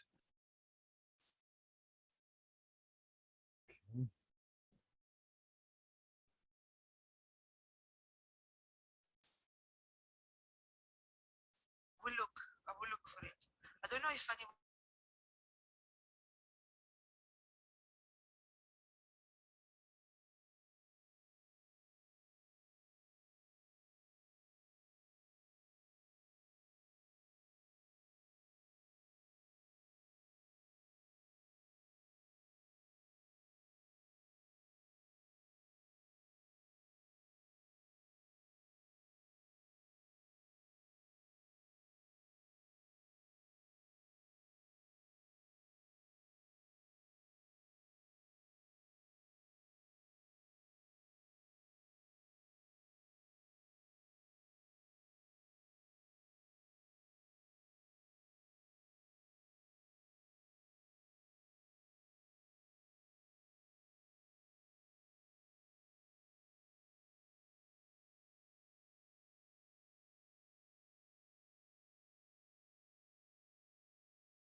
Okay, so that just gives us another opportunity to serve the soul of this planet. And of course, we're serving each other as well as all those in the universal community as well.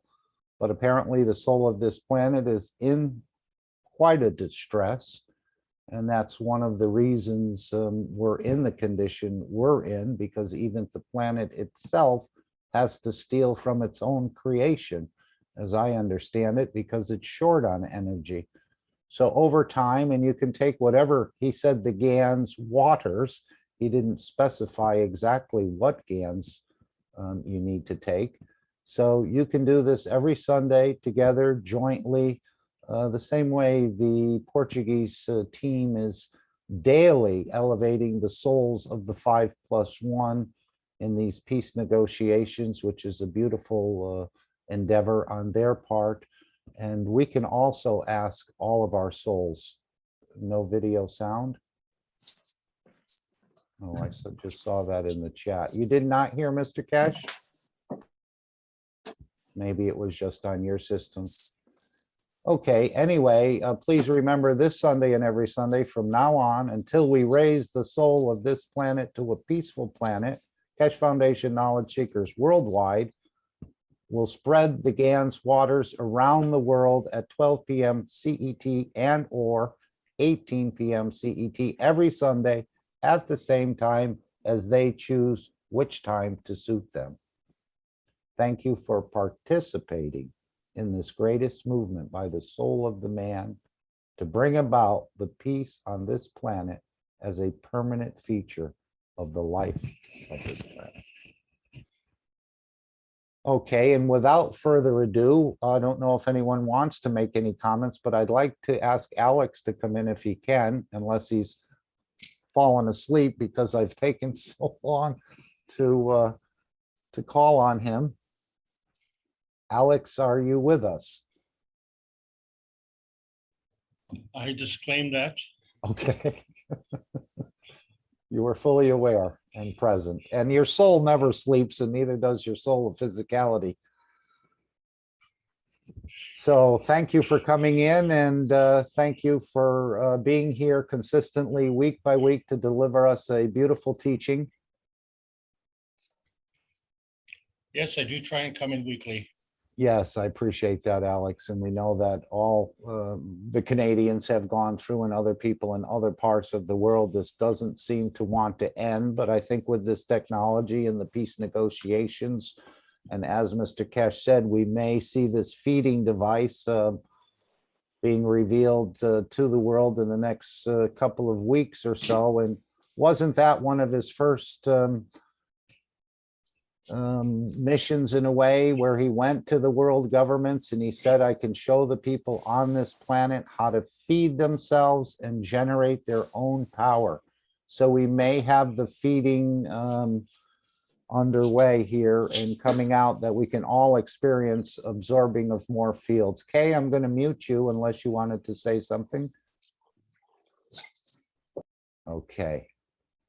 So this is very exciting to me, that I don't think you're going to go into space if you, taking the pack of crisps or something else with you. You're going to have to go totally understanding the absorption of fields. It's not going to work, and there's probably no pizza restaurants along the way to stop and get a slice. And it's just absorbing a field. So this little marble, or this little piece of ceramic, as I envision it, because of the facts that he's done it with the plants, and he's trying to get us to behave like vertical people, where we don't have to steal and kill another soul or entity to obtain the energy we need to survive. So again, it's probably another training tool. And once we develop that, we will be able to absorb everything we need. We're already at 80%. So we just need to close that 20% gap. And these systems, these tools will help us to do that. So welcome, Alex. If you'd like me to play the disclaimer, I can do that for you. Thank you very much, Mark. Yes, please go ahead, and I'll be ready to go. I'll have to take the screen for a moment. Let me just share the screen. And again, thank you so much for being here and your special way of delivering the knowledge for us. Let me just temper the volume a little bit, and then we'll go and play this. Disclaimer. The information and education material contained herein is meant to promote the general understanding and dialogue of GAN's processing. Such information is not meant or intended to serve as a substitute for a healthcare professional's clinical training, experience, or judgment. For patients and individuals, such information is not to be a substitute for professional medical, therapeutic, or healthcare advice or counseling. For medical issues or concerns, including decisions about medications and other treatments, readers, viewers, listeners should always consult their physician or, in serious cases, seek immediate assistance from emergency personnel. Prescription information, procedures, and use of medical devices information should be undertaken only by properly trained and certified medical personnel. We specifically disclaim any warranties, express or implied, including implied warranties of merchantability or fitness for a particular purpose. Such information is provided, as is, and is believed to be accurate at the time of its publishing, but it is the viewer's job to evaluate the accuracy of any information found in this presentation. Every case presented is of their own experience, applied by themselves for themselves, and it applies to their case only. Every person experiencing health problems should seek professional medical advice and consult their course of treatment with a doctor. The processes of plasma balancing described herein are a natural process which supports the body but does not replace medical advice or therapies one is already subject to.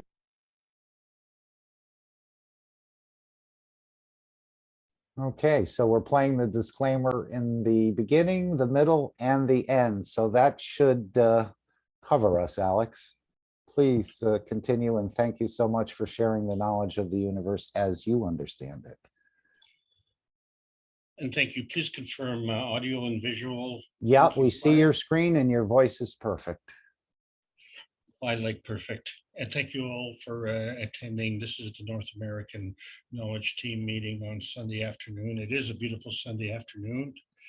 And I thank you all for being here and allowing us to make these presentations, because what we're trying to do is bring together the science and the soul of man for peace. And that is a big sentence. And as you can see from all the medallions here, that KFTV is progressing around the world, and albeit slowly, but there will be a sudden shift, and that's what we want to discuss today. So I hope you enjoy the ride. This is the Keshe Foundation Spaceship Institute on plasma science. The subject index is the basic insights. Today's topic is anaclism. I'm Alexander, I'm from Canada. It is March 13th, the year 2022. This is a presentation of the Keshe Foundation North America Plasma Education Series.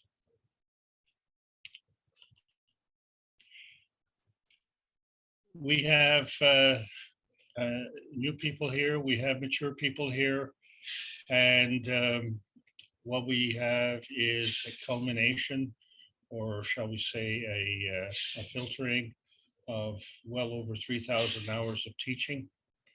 And so what we've tried to do is to bring it forward in such a manner that everyone can learn at their own pace. And we've tried to break it down into basic, intermediate, and advanced classes. So this is now part of the basic insight, which is a continuation of the basic teaching, basic understanding, and basic knowing. But this is basic teaching as I have done and what I've tried to do on behalf of the Keshe Foundation, so that we can pass this knowledge on as quickly as possible and as easily as possible. And each of us has their own way of doing it. And this is the challenge. As the millions and knowledge seekers that we have around the world, it still represents a very small fraction. And I can't really say what number it is, but we're guessing that it's maybe only around 5%, which means that we have 95% to go. And as such, even energy-wise, we're only taking 80% of the energy from the universe, and we're still supplementing with 20% from this planet. And how is that going to change? And when is it going to change? And so the subject today is anaclism. And the literal translation of anaclism is a sudden uplifting. So we are on the countdown. We are planning a launch to the moon on June the 6th, 2022. And so it's T-minus 84 days and counting. And for many of us, we've been on this road for many decades. And for another group of us, we've been on this road for many millennia. And each one is on its own path. But the thing is that we all have a collective goal, and we wonder where does this goal stem from. So one of the things that we've had to learn is a common language. And so as was brought up earlier on today, we have terminologies and references from all corners of the world. And they all basically are trying to achieve the same thing, and that is to convey a knowledge which starts with the universal order of creation. And so this was outlined in book number 1, and we'll see on the cover of book number 1, the creation of matters. And then we have book number 3, which is the origin of the universe. And somewhere between the two books, there's a connection. We call that the structure of light, which is book number 2. And so the structure of light connects the two, and we really don't know, like, are we forwards or are we backwards? And at least on this planet, we're right side up. But when we get out into outer space, maybe we'll be upside down. But what we don't know is what we don't know. We only know what we do know. And that totally makes sense, doesn't it? There's a source. We don't know where it is, but we know there has to be a source because we're here. And who are we? And so we have a soul. That's who we are. And what's our connection? Well, that's the link. And just because we can't see that connection, we say, well, that connection has vanished. It's gone.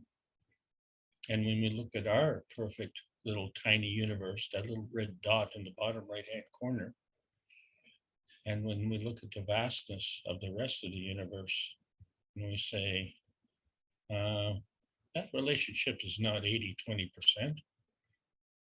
That relationship is not 95, 5%. That relationship is like a drop in the drop in the drop of a drop in the ocean. And so as we learn more, we find that there are certainly uncharted skies as far as we're concerned. And so many of us like to follow a lot of things, but who does the leader follow? And all of us are students. Well, when does the teacher learn? And so the teacher also has to follow a leader. So in fact, the teacher also has to be a student. And we have to do this simultaneously. So the best way really is to follow the moral leader.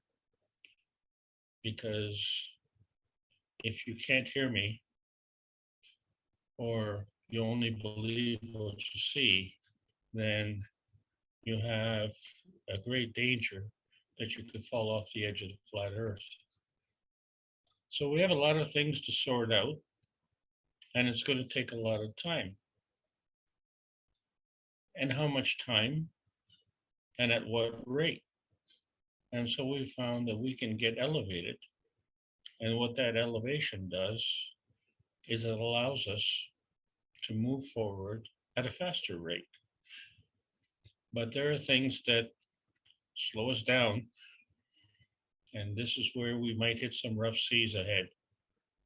So what we have to learn is how to tune in to the energy of the universe.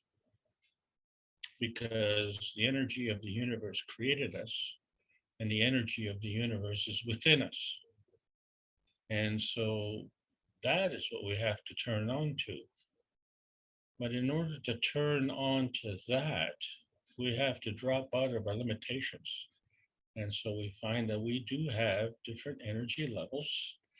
And if we can learn how to drop out of one and get into another and understand how to move around, and then we can progress. But see, these are all skills that we have to learn. So what we've accumulated to this point in time is a general understanding of what principal matter is, because let's face it, the principal matter is the matter that's principal in all of us. And so that energy that we have within us comes from somewhere. In fact, it comes from everywhere. And so that energy is a magnetical energy that we call PM ticks. And these PM ticks are traveling everywhere. They're energy paths. And because they travel everywhere, they're diverging everywhere. But these energies have to get together into a force field. And so in terms of coming together, they literally have to dilute. And when they dilute, they go through this plasma convergence. And this plasma convergence is the combination of the plasma gen, which is the pre-plasma, into the post-plasma. And so there is a convergence. And this pre-plasma, which we call plasma gen, is the combination of the antimatter, dark matter, and plasma matter, which we refer to as the principal matter, the transition matter, and the convergence matter. And in order to do that, it does this gravitationally. So this energy that comes magnetically converges gravitationally, and it converges in a field that is common. And in that field, it interacts with that environment. This is what we call the field interaction or inertia. So this is the basic knowledge. And from that basic knowledge, we gathered a basic understanding where we had in physical science, we need verification and validation of our point of existence. In the plasma science, we call that transmission, transition, and transmutation. And when we achieve that, which is what we call a balance, and when we have a balance, that is a maggraph, balance between magnetical and gravitational. And when we have this balance is invisible. And so this balance is gone. So how do we maintain this point of confirmation?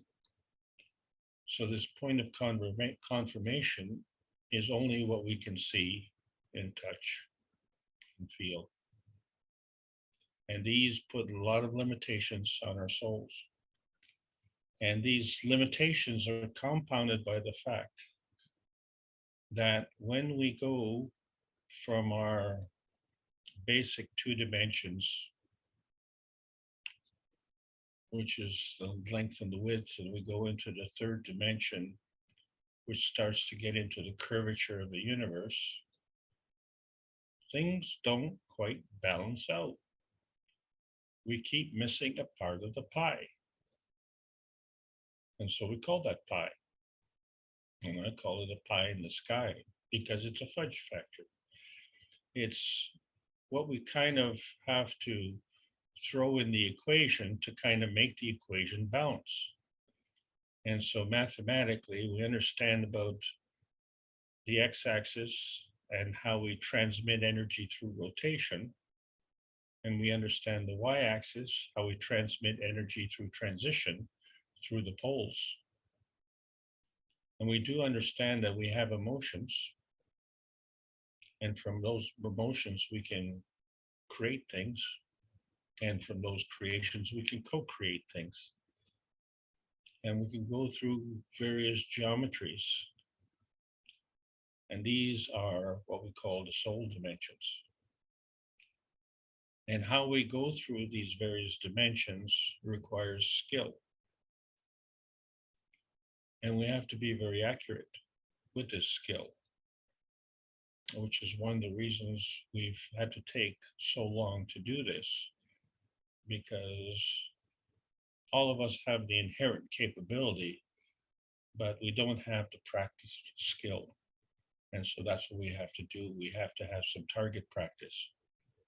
And to see how difficult this is, you see that not only when we get into the basic linear world, which has to do with the radius of a circle, but into the circular world, which includes the circle, but that's only 2 dimensions.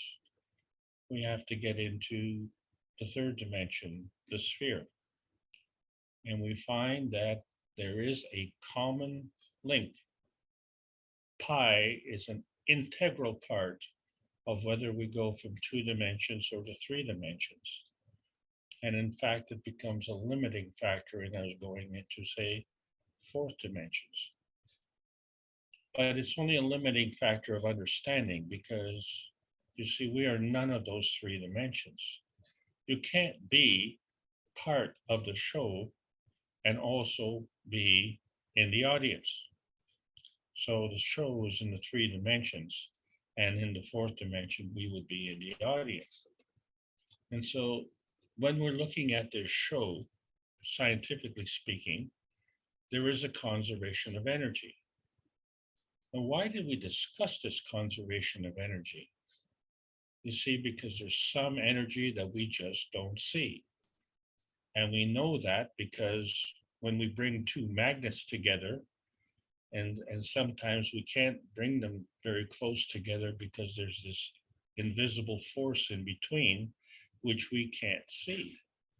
And so scientifically speaking, the conservation of energy is actually the conservation of magnetic fields. And what do these magnetic fields represent? And so science has a limitation in understanding the balance, because science has not accepted the two-way street, which we call a MAGRAV balancing system, involving magnetical and gravitational magnetical forces. And so we try and explain these spiritually. And when we say try and explain it spiritually, and how does it relate to us physically? And so we find that the spirit is the motor of the soul. And the spirit is non-visible, and the soul is non-visible. And so how do we bring these two sciences together? So we have been using the plasma science to add to the knowledge. But the question now is, at what rate of change? At what rate of change? Because there is no prescribed rate, but there is something that drives the rate. And so in the natural plasma terminology, the direction of flow and the strength of flow of this energy is not only dependent on the gradient charge, but also on the charge gradient. So the steeper the gradient, the faster the flow. So the fastness of the flow is different from the strength of the flow. The strength of the field is determined by the strength of the flow. And the strength of the field is the z-axis. And as this field is a transmutation of the x and y axis combination. And so when these three axes come together, they create a plasma. And that plasma is a gravitational force field that comes together in the core, and from that point determines a positioning. Determines a positioning with what? And that is another plasma. And so the plasma has a core position. Another plasma has a core position. And the interaction of these two plasmas create a dynamic plasma in between.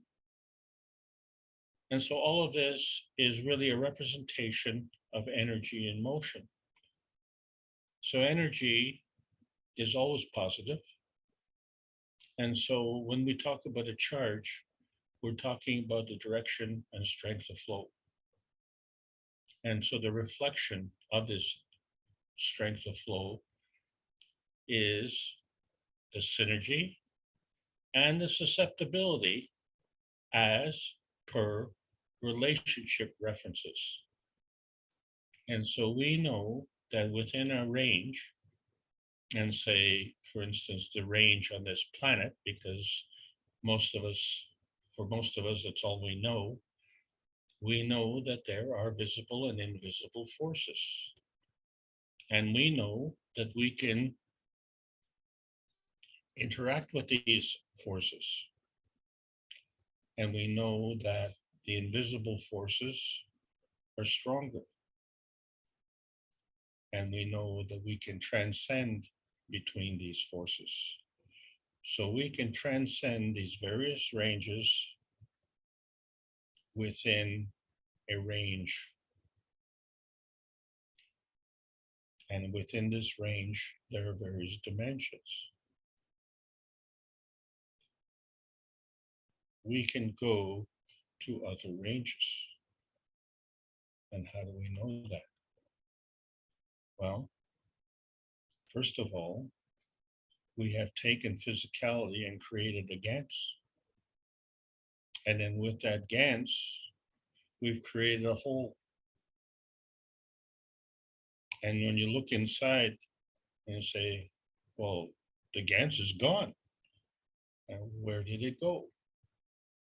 So because of susceptibility, everything is something. Nothing is nothing. So if this energy was here and now it's gone, where did it go? And so this is the directive of the soul. And is there a soul in this hole? Or is the soul somewhere else? So now we see that there is more to know, because the basic rule in the plasma science is the higher strength field feeds the weaker strength field. Okay, so, but that's one direction. We have transmission, transition, and transmutation. So from the creation of the universe, we ask, how is it created? It exists from energy.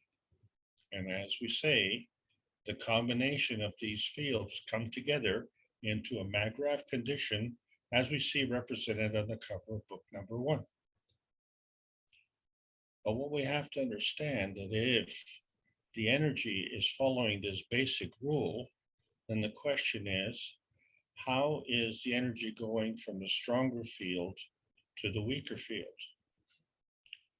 And then where does it go? And so it has to change dimension, because the energy is always in motion. So the relative comparison of the weak field to the strong field in the other dimension is that one is stronger and one is weaker, and that's what indicates the flow. And from there is again a two-way street, so it's easy for the stronger to feed the weaker. But then again, where does that go? And if that is so weak, where does it get its energy from to be able to feed back? And so we see the connection not only to the creation of the universe, but to the connection with the universe. And so what we're talking about is a plasma feeding system and a plasma feedback system. And so whether this feeding system is in plasma or whether this feeding system is in the physical plasma, the feeding is the same. But in order to understand the environment that we're in, there has to be a feedback. Regardless of which dimension we are, there has to be a feedback to confirm that dimension. So there's a feeding and a feedback. But there is no confirmation that is visible or tangible. So this is quite the conundrum. We have a physical and a non-physical plasma, and we have a physical and a non-physical connection. And so the only way that we can connect this is to understand that at some point in time, energy disappears and it goes through this vanishing point. But the energy exists and is always there and is always in motion. And so we can't stop it, but energy is flowing. And when these energies come together, there may be a point of conflict. And so energies can come together or energies can conflict. And so that depends on the direction of flow, the field strength, and common denominators. And so all this may sound very, very complex the way I've said it now. But when you're given almost 35 seconds to explain it to someone new, just tell them. The plasma science has to do with magnetical energies of attraction and repulsion. There you have it. But if you really want to understand, you have to understand it's a two-way street.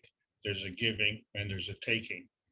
However, there's a giving and a taking from a point. And that point is the maggrav, which is a combination of the attraction repulsion forces. So from that maggrav can be a giving. We call that emission. From that maggrav can be an attraction. We call that gravitational. That attraction can be absorbed. And when it becomes absorbed, then the field strength increases. When the field increases, at some point in time, it also has to release energy. So in the basic model of nuclear decay of the neutron, we see that a neutron can break up into an electron-proton combination. And we found mathematically that something was always missing on the periodic table of elements. And that is the plasma energy. And that plasma energy also includes the release of the PM ticks. So the PM ticks are part of the decay process. So the decay process is kind of an unfortunate thing, you see, because we can go from a plasma state to a physical state, and we can go from a physical state to a plasma state. So which one is the decay and which one is the creation? And how do we keep this together? And because we're having trouble understanding mathematically, and we always have to fudge things, then this bond that is keeping everything together has been one of the anomalies of the regular science. And so that becomes another fudge factor, the bonding fudge factor. So clear the screen and look at the basics and see that if everything is a plasma, then there is an interaction between the neutron and the electron. There is an interaction between the neutron and the proton. There is an interaction in the giving, there's an interaction in the taking. And so this is where the bond comes in, because the giving is unconditional and the taking is conditional on the feedback. So when there is a feedback, that creates a bond. Well, in other words, we have a bond between the neutron and the electron-proton combination on the creation side. And we have a bond on the neutron and the electron-proton combination on the decay side. And we have a bond between the creation and the decay.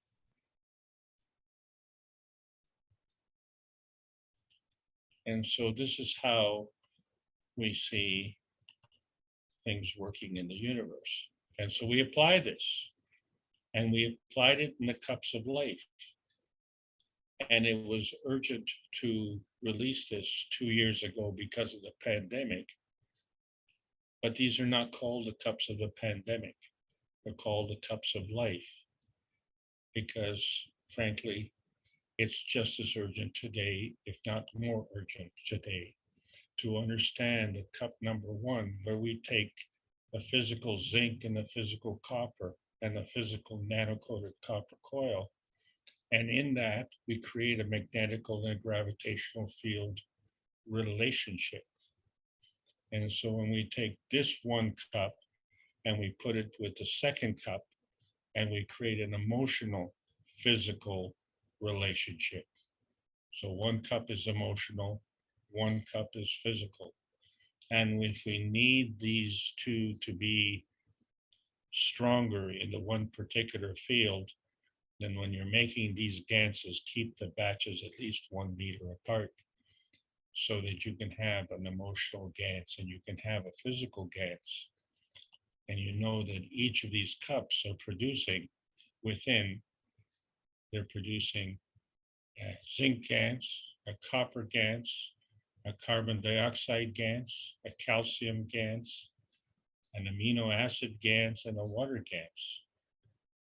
And they're providing a place for the soul. And that each cup, therefore, has the 3 basic components: a magnetical force field, a gravitational force field, and a soul force field. And collectively, when we looked at the 5-cup stacker unit, we have the cup of the soul, the cup of the emotion, the cup of the physicality. That's our cup. And then we have the cup of the earth and the combination, the cup of inertia. That's our environment's cup. We put them all together.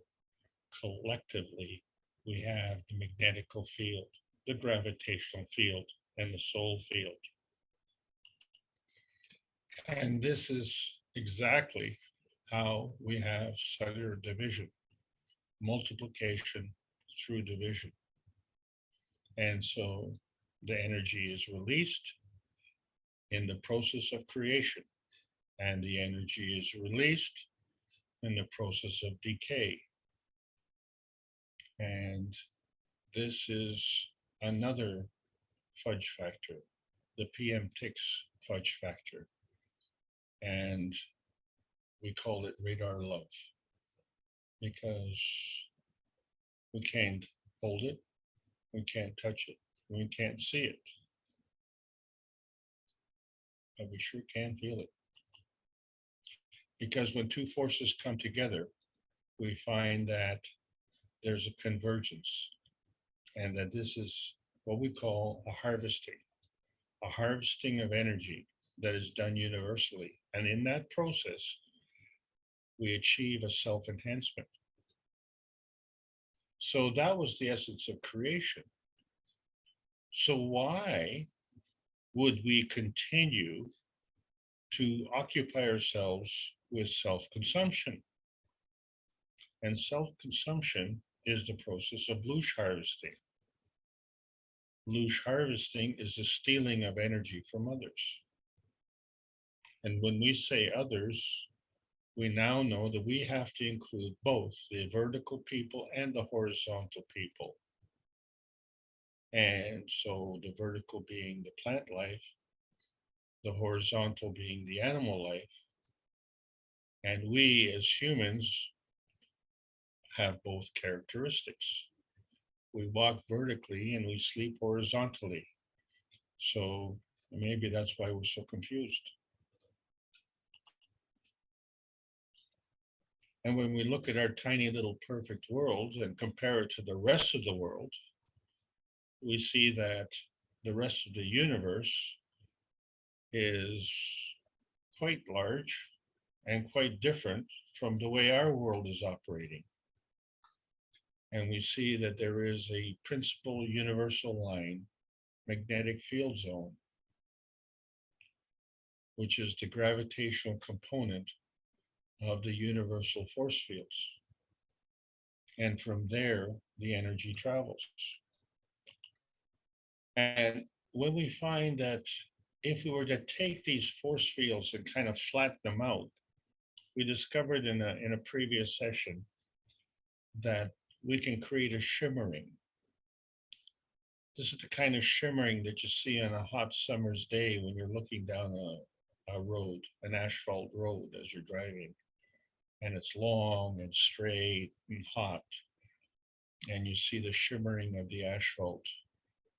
And you know the asphalt is not shiny. But when you look in the distance, you see it very shiny. And so the reason it is shiny is because the energy has to go out and then it has to come back. right? Because it's a two-way street. And so by flattening out these fields, we find that we can create this shimmering effect. And we can find that we can do a lot of things when we have this flat field. So where do we see this flatness within our, our common life? So one of the things that's interesting is when you have two fields that come together, if they're on the same dimension and they're going in opposite directions, that becomes a point of conflict.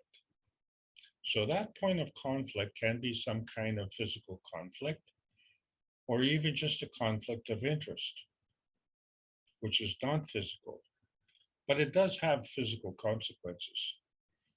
And so we know when these two forces come together and they are coming on the same dimension, the energy has to go somewhere.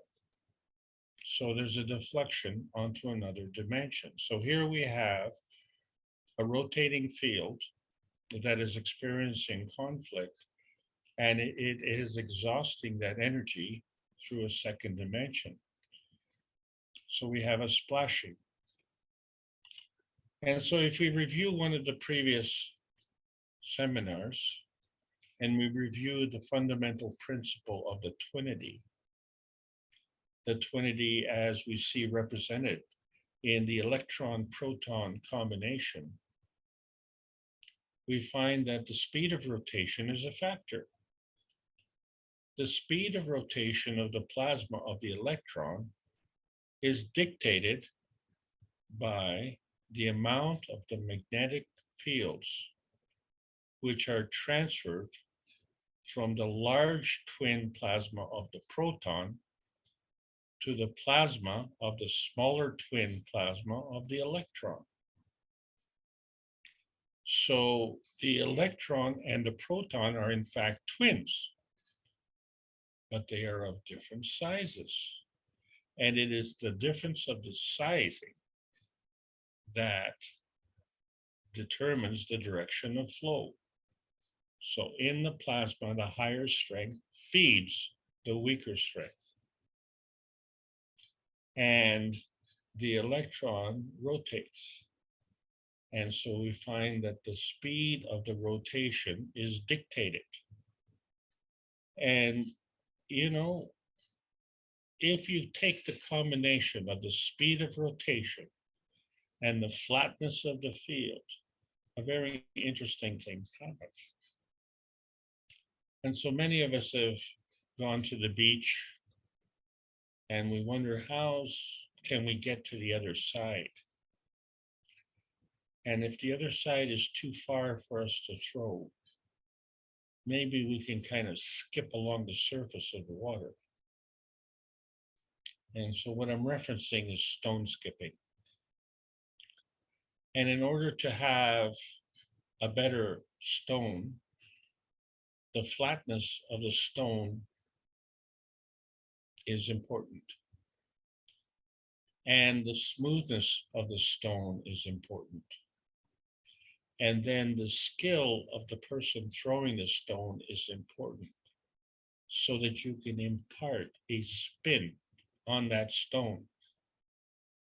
And not so that it flips end over end, but so that it rotates in one plane. And as it rotates, you can throw that stone, and that stone is more dense than the water. And that stone is more dense than the air. And that the water is more dense than the air. Am I stating the obvious?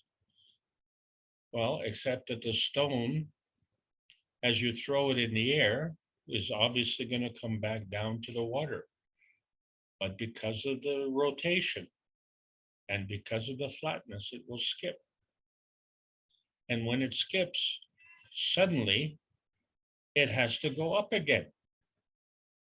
So the dense stone not only rises above the water, but rises through the air again.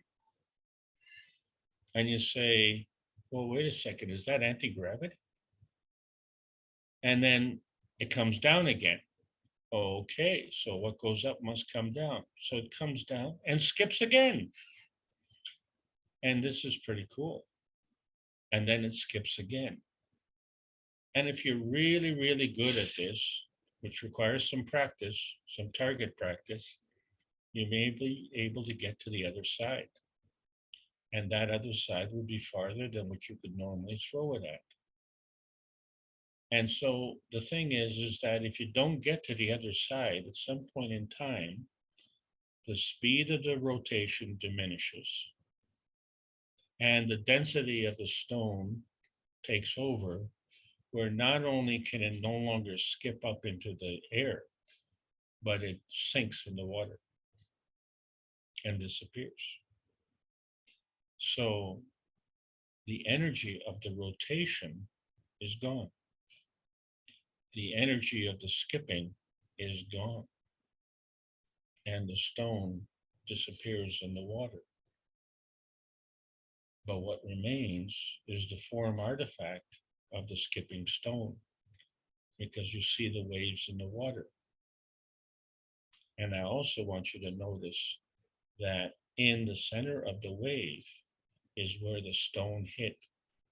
And that stone is precisely in the middle of the bullseye. So the stone has mastered the target practice. It always hits the bullseye from that point. And so this allows us to understand how we can connect things, and we see the effects of gravity and the effects of gradients. And so one of the ways that we can connect two bodies of water together is to terrace them. But we can also create a bridge in between two bodies of water that are at the same height. And so we create a water bridge. But you see, nothing happens, right? Nothing happens because there's no flow. It's in total balance. However, now when we start to impart a flow, namely a direction of flow and then a strength of the flow, we find that the water will move. So it will come in on one side and go out on the other side.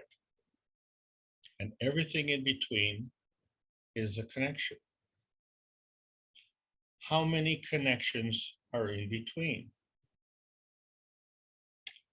Theoretically, you could make this connection go all the way around the world. So if you could physically make this connection of daisy chains all around the world, and you can do this physically, and then you can do this using water, well, now you understand why the air goes all the way around the world. So the air has already done that. So when you look at one stone, what you have to see is that there are physical forces which are pulling this stone back to earth, which we call these flux lines. And these flux lines follow the surface of the earth. And it's why the air goes around the earth, because it follows these flux lines. It's also why satellites orbit the earth. They follow the flux lines. But if you get a group of us and each of us lifts a stone, we find that these flux lines will disfigure. So sometimes these flux lines will be higher and sometimes they will be lower. So in between the stones, they will be lower. And so if we are able to take a stone and put a rotation on it and throw it with enough energy, and so that it would just hit the high points, then the distance it would travel would be shorter, because it wouldn't have to go from the high points to the low points. It would just hit the high points and skip along.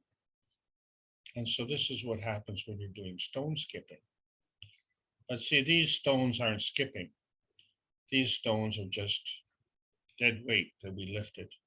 And when we release them, they'll come back to the earth. And so they create a frequency. And so this is how we see a point of conflict when these energies come together. And the only way that these energies can be dissipated is they have to go somewhere. And this is the question, where do they go?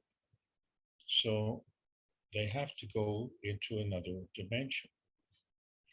Now, if they don't go into another dimension, then that becomes a choice of self-consumption. But we can also convert that energy and stay in the same dimension. Or we can also change the dimension and enhance. So we have different choices with respect to our conflict resolution.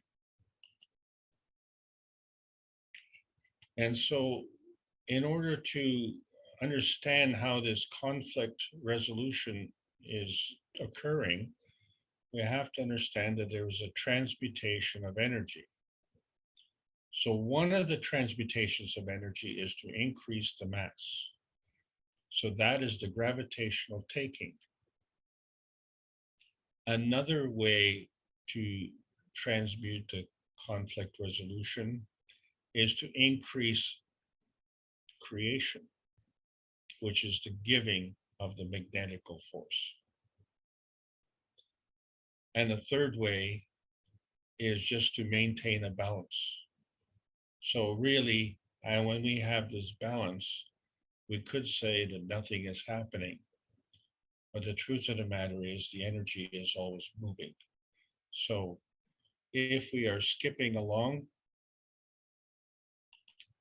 or we're just dropping rain, you find that the raindrops always fall in the center of the circle. The target shooting is absolutely precise. And so if we look at the energy transmission, it is not equal all the way along.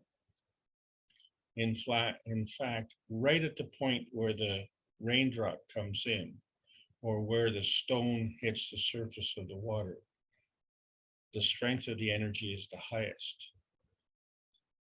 So as it goes, as it skips along, the energy gets less and less and less and less, to the point where the stone can no longer skip and it falls in the water.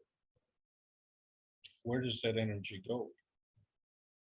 Well, we say the energy was transferred to the water and it created the waves. But the stone was skipping and the stone was sinking, and someone threw the stone and all of that energy has disappeared. And so we just don't know where it went. And this is the same thing when we were playing the musical chairs last week.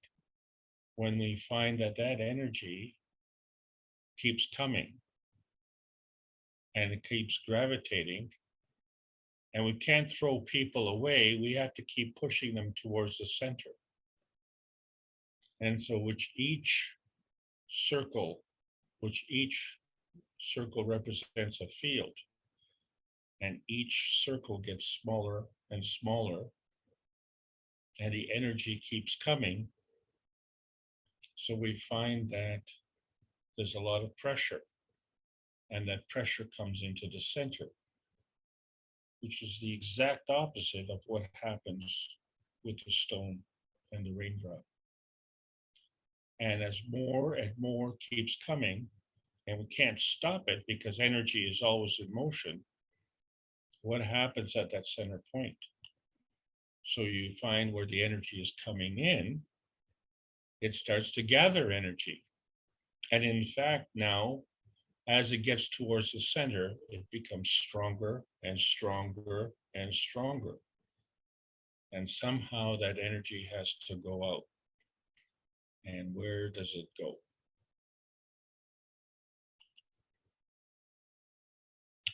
So we're going to have to get rid of some things. And so we have to determine, is it what we need or is it garbage? And so we'd like to throw the garbage away. Where exactly on the map is the way? And which map are you looking at? And where does it go? And where does it come from? Because you keep getting more garbage, don't you? And if this garbage attraction and this garbage throwing is sudden, and if you can't deal with it, then it becomes destructive. And if this destruction is sudden, what we call an explosion, then that we call a cataclysmic reaction, because a sudden destructive force is cataclysmic. And what we're going to talk about today is the opposite, because we can create a disappearance of energy without destruction. So in other words, when these forces come together, they deflect, they recombine, they transmutate, and they disappear, totally vanish. And so now we understand that there is a physical plasma and there's a plasmatic plasma. And we call them both matter. So to differentiate, we call the small m matter state physical and the capital M matter state plasmatic. We can also call it matter gen. So there is some kind of common denominator between these states, because we can go from one to the other. And so we can do this through either the binding or the flowing of energy. So if we're just binding energy, then that energy is just gravitational. But if we're flowing that energy, then it also is magnetical. So if we give and take from ourselves, so like the dog chasing its tail, that's the comedy of our limited knowledge. But the advanced knowledge is showing that the energy can be binding or can be flowing. And so there's a principal interaction, because energy is always in motion. You create a binding force where you create that mag-grav condition, but you create a flowing force between two plasmas, each of which is a mag-grav, and the combination of which is also a mag-grav. So this is the basis of principal interactions. And we've only looked at two plasmas here. But in the universe, energy packs are traveling all over the place.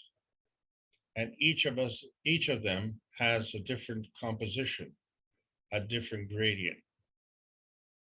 And it is this combination of what I call aminogen forces coming together is what creates the spice of life.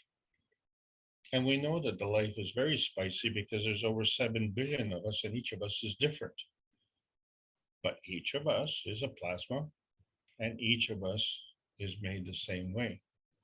And so we have a dream energy, we have a spirit energy, and we have a soul. And so we also have a uniqueness. So we see that as water can give energy, water also takes energy. And so you cannot give and take from the stronger to the weaker and stay in the same dimension.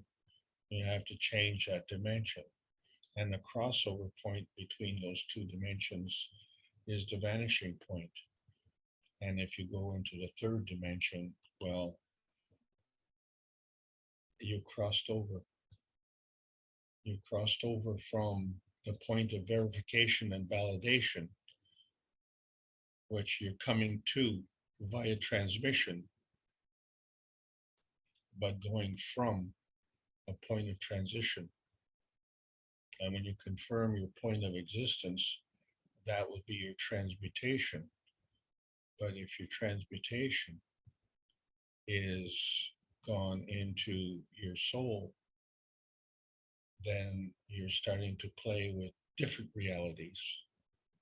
And that is the confirmation of the different realities, namely the physical reality and the plasma reality.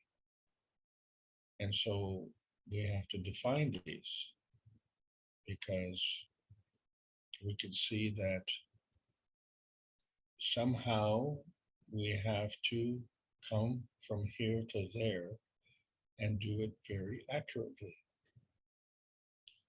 because energies will deflect. But how do you hit that bullseye? So one of the ways that we do this physically is we set goals, we keep score, or we pass judgment. But another way is to wake up. And what do you mean by waking up? So we see that the stacker cups, when they come together, are really a representation of the energy flow in our physical destination state. And when we look at the energy flow in the universal cup, is the energy flow in the dynamic transfer state. And so the target practice really amounts to a relationship between the universal cup and the stacker cup. This is a representation of a feeding and a feedback system. In other words, a plasma feeding and a physical feedback.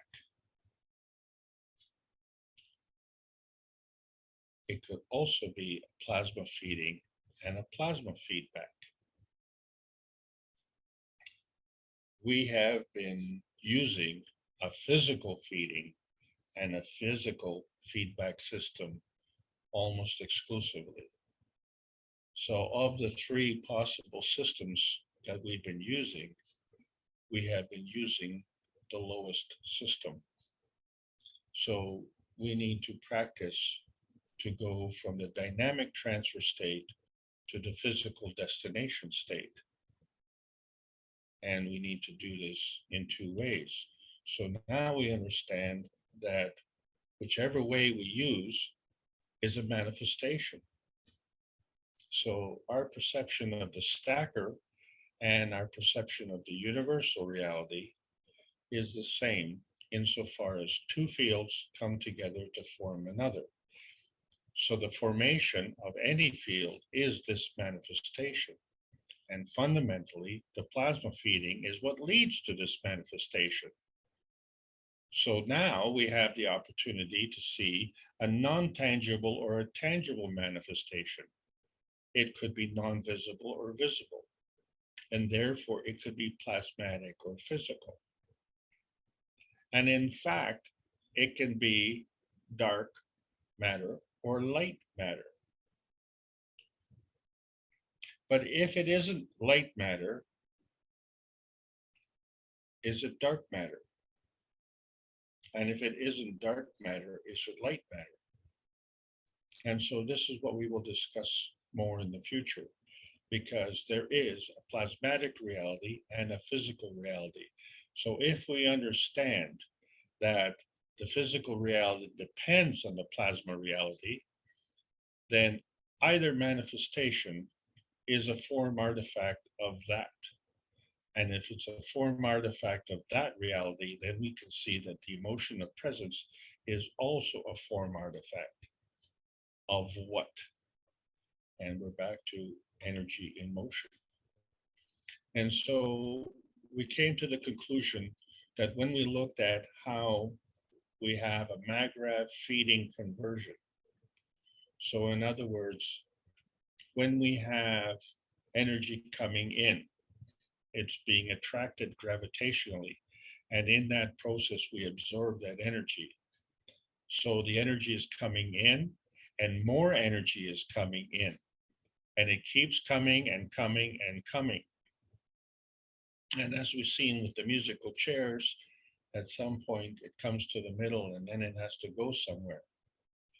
So we know in order to maintain a maggrav, that energy has to go out and more energy has to go out. So this going out is done magnetically through repulsion.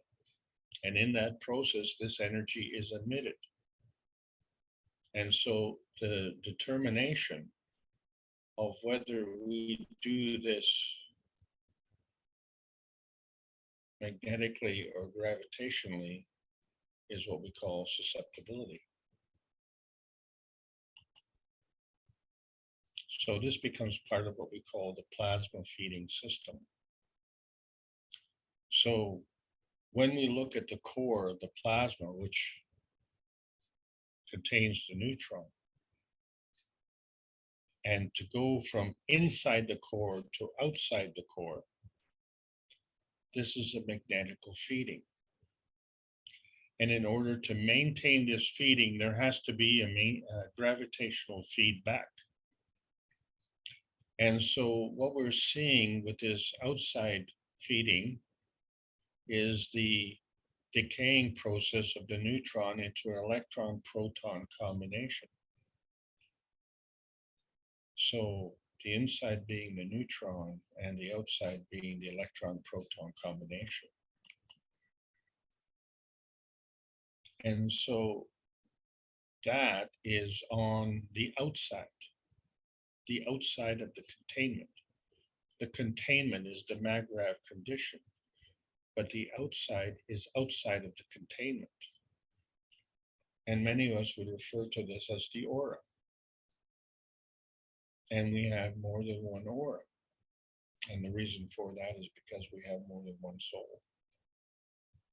And so we haven't determined which aura this one is, but there is an aura. And then from that point, there's a containment. And that containment is a maggrav.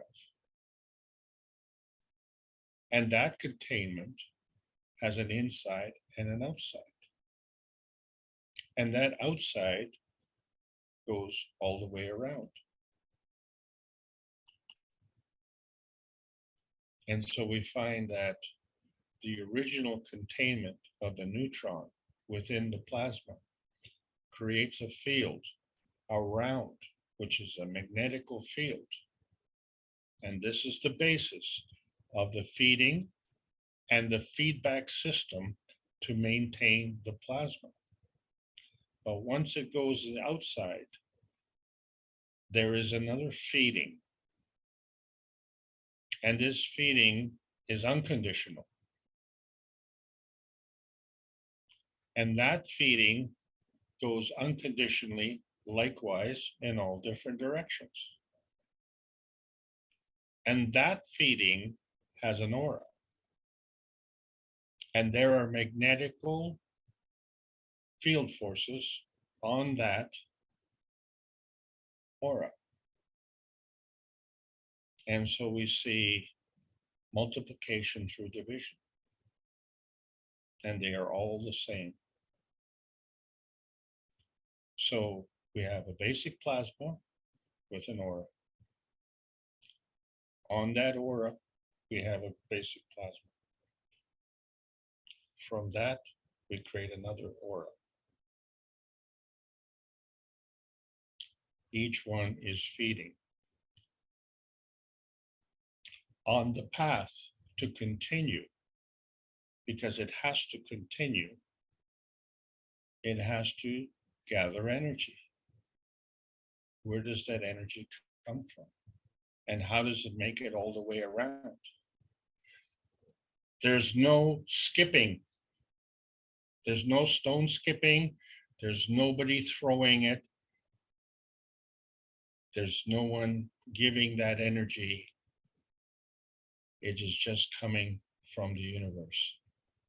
So what we're looking at is at the feeding. What we're not seeing is the feedback, but we know it's there because in order to maintain the balance of the maggrav condition in the plasmatic condition, there has to be a relationship between the feeding and the feedback. And failing to understand this puts a limitation on our soul. And so we dwell on the past and we dream of the future, and it affects our emotion. And it affects our emotion today, because that's the only emotion that we have today, is the emotion of presence. And so the emotion of presence is the transformation of the energy between the soul of man and the soul of the body.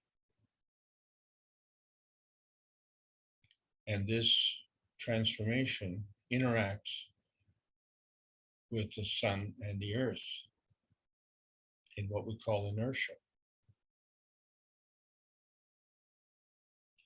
And you got here with an unconditional trust. And somewhere along the way, we've lost that, first of all, trust, and second of all, the unconditionality. And this has put a limitation on our souls. So we want to go, but we are anchored. And so we have to understand that our point of view needs to be from our point of view. And that is, our soul is the gravitational plasma point, and it is dynamic. And the earth is the gravitational point with respect to the earth. It is magnetical with respect to us. So our point of view is from our point of view. The earth's point of view is from the earth's point of view. You have to determine which is which. And so that is the physical reality. But there is an emotional state, and there's a physical state, and there's a soul state. And so we have an ability to transform from our soul state into our physical transportation vehicle, which is operating on this planet. And so this is what we're always asking, we want to get back to nature. Well, what is nature? Nature is what is normal. And normal is what the majority is. And the majority is always seeking freedom and emancipation. And the universe is normal. And the earth is part of the universe. So the earth seeks freedom and emancipation. So we, in fact, seek what the universe has and what the earth wants. And so this is how we now get this soul sequencing interaction. That is, the soul of the sun plus the soul of the earth attracts the soul of the man. And it does this very accurately. It's done a lot of target practice. And then the soul of the earth can now interact with the soul of the man. And this attracts the soul of the body. This is our spiritual attachment.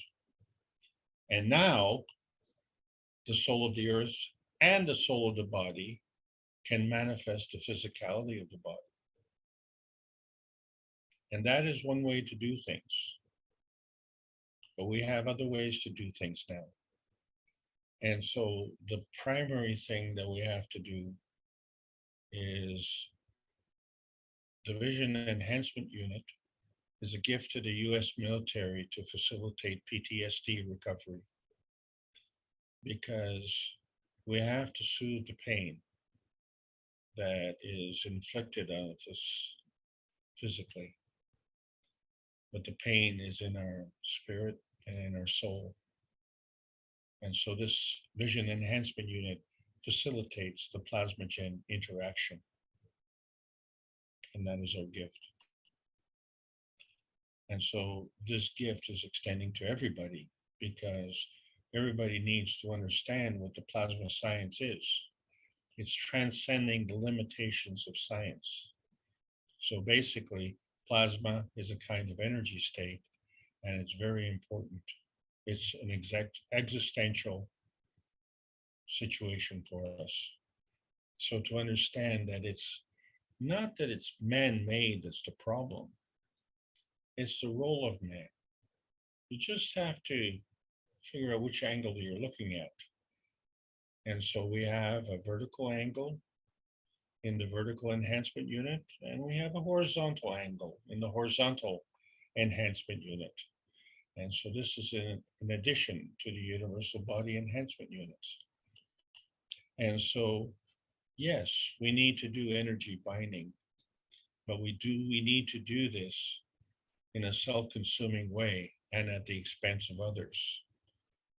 And if we're witness to this, that is another form of self-consumption, because as witnesses, we become users and abusers. And the only way that we can continue being users and abusers is when morality is the missing ingredient. And when we are missing this missing ingredient, the only way to supplement it is through leash harvesting. And too many of us do this out of necessity, out of environment, out of context, but always out of choice. And you can't have a choice if you're not aware that, first of all, the wrong choice is your eternal burden. So we have to turn our backs on that. We can filter this energy and we see ourselves as victors. When there are victors, there are losers. And so when we say that the morality is the missing ingredient, by being the champions, then we are only the beholders. And the rest, then the rest is what? So what we're looking at is only at what is skin deep. We need to look deeper. We need to see that the basics of our society, the killing, the jealousy, and the kingship, suddenly we are witness to this vanishing point of change. Suddenly. Because we live in a feedback condition. And so physically, we have conditional feedback. And it needs to be very effective. And so one of the ways that we can be effective is actually go through genetic mutilation, which we talked about. Or we can go through mental abuse. That's very effective, isn't it? And then always the final fallback, the terrorism. But there's another effective feeding, and that is an unconditional feedback. And that comes from the plasma feeding. And do we have a choice? Well, ask yourself, if we remove the conditional feeding, because we're dependent on the conditional feeding, what happens? So we still need this effective feedback, and it still is conditional. But now we've changed the condition. So we have options. The feedback to the feedback, right? We've changed the condition. So now what is the new feedback? You have abused me. You have terrorized me. You killed my father. I will seek revenge. Right? That's one feedback. And what does that feedback do? It propagates the moral abuse. So we can do another feedback, and that is to terminate this so-called effective feedback with another conditional feedback. people sometimes say, well, this conditional feedback is mind control. Well, mind control is part of the original mental abuse feedback. If it is unconditional, it is not mind control. It is an effective, unconditional feedback. This is the plasma feeding. And so now we have a choice. If you remove this conditional feedback, which one would you choose? Would you choose the conditional one, or would you choose the unconditional one? And then the question becomes, because most of us in our right minds would return to the plasma feeding, because we know the penalties associated with the alternatives. Why would most of us want to return to the plasma feeding? Right? Because that is the unconditional universal feeding system. And when we realize that, that's what constitutes freedom and emancipation.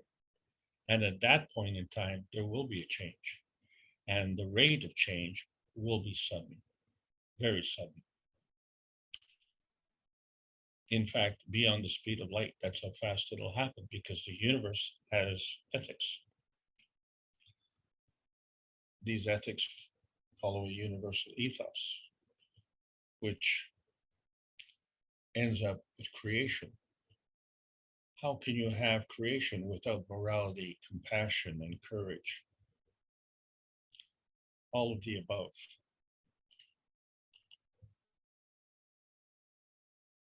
So we find that as the air goes around and the air is connected, so is the plasma field.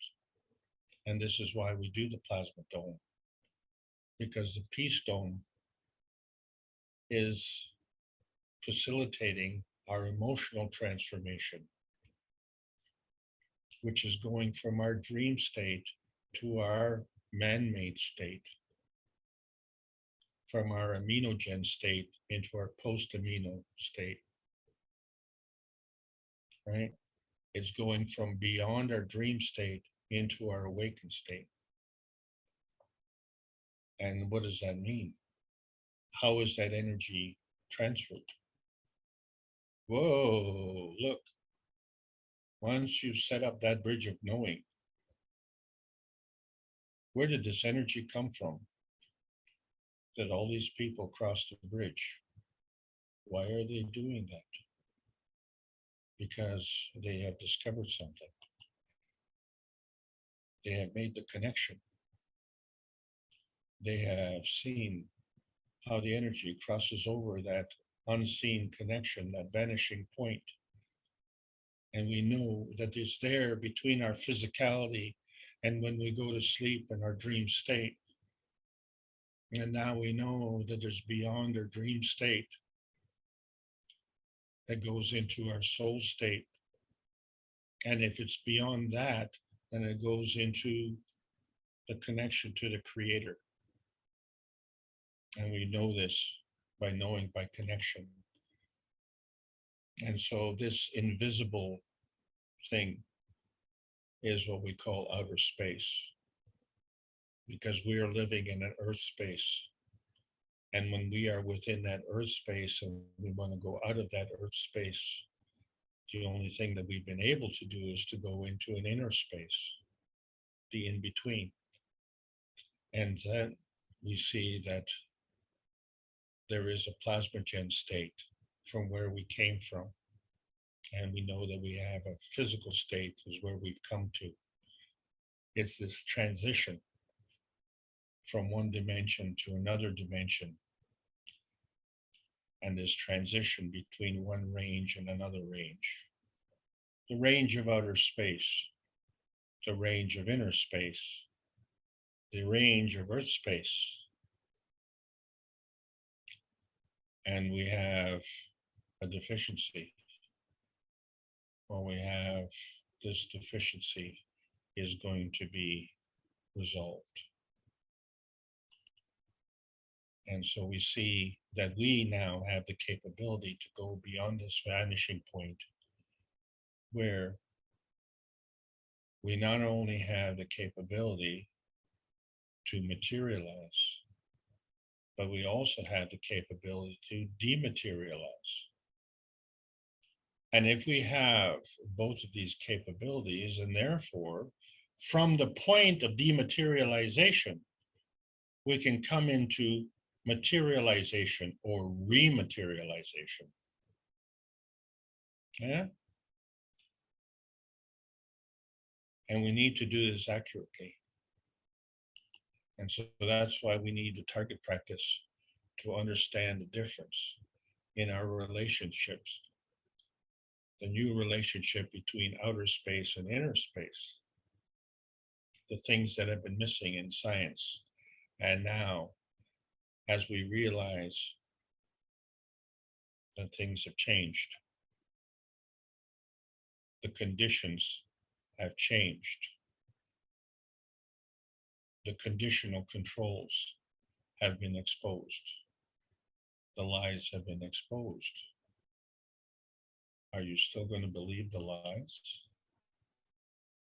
Are you still going to believe the feedback? Or are you going to believe the feeding? And then from that feeding, are you going to create your own feedback? To understand that the connection is not a direct connection, but a solid connection. Because it doesn't have to be a direct connection. There is a contiguous connection. There's a contiguous connection of the universe.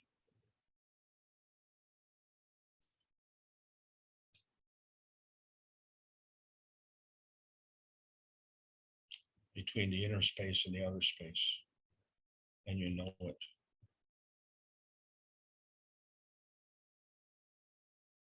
So when you look at the Universal Council and its connection, it doesn't say which environment. It's a universal environment. The universal connection of the Universal Council to the universal environment. This is what we're all looking for, the greater oneness. When we come together and understand how we can transcend the various dimensions and the various ranges. And so then we understand that we are the magnetical residue, which is the gravitational magnetical field forces as represented by attraction and repulsion, and manifest themselves in a convergence and divergence of energy, where each of us is an independent variable, and each of us can reach an interdependent variable. So this makes it an interdependent universe. And each one of us can go through this emotional transformation and teach each one of us. And we can do this at a higher energy level, because we can do this beyond the teaching of one person, one time, one nation, one planet, one universe. The teaching is all the same. So we don't need to use the slowest, we can use the fastest. And so we can make this universal connection and understand from our elemental state and our nano state, we see that there's a physical reality to and from. And from our GAN state and our dream state, we see that we can transcend the physical reality to the plasma reality, to and from. But we know that we can have an emotional transformation to our soul state. And this is a plasma reality to a plasma reality and from. And we can do all three where we only had the choice of one. And we'll say this ain't rocket science, which is short for this ain't no rocket science. This is the Keshe Foundation Spaceship Institute. This is plasma science. And we're calling all Earth patriots, both near and far. We need the World Peace Treaty. We need to sign it with a pen. We need to sign it with our heart, and we need to sign it with our soul, because this is how we will achieve the physical and emotional transformation. And yes, it will happen suddenly, and it will not be a disaster. It will be a sudden uplifting, a sudden elevation, an anaclysm, opposite to cataclysm, which is a sudden disaster, because we are going to be crossing over this point, because it's based on the universal moral denominator. And all of us will be gaining the sudden insight into the universal language of freedom. This is why the plasma science needs to be delivered in exchange for peace on Earth. So welcome to the outer space age. And this is the end of today's lesson. And this actually is the end of the Basic Insight series. Thank you again for allowing me to present. I hope you enjoyed this journey.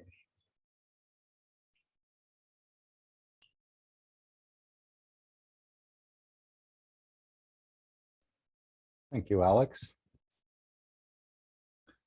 Again, another profound teaching. And let's open up the floor. We want to see if anyone has any questions. Maybe before we do that, is there anyone new here? We know Pat was joining us for the first time. Anyone else who'd like to tell us their name and where they're from? If you've been here for the first, if this is your first time here?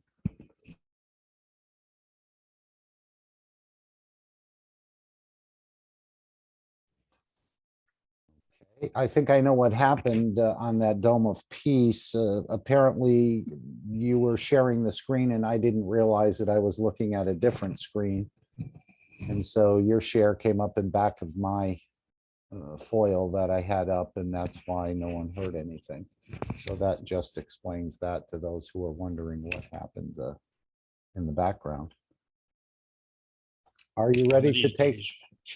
Excuse me? One of these days we'll get it right. Yeah, no, I should have looked just to see, but apparently you had to share, but that's no problem at all.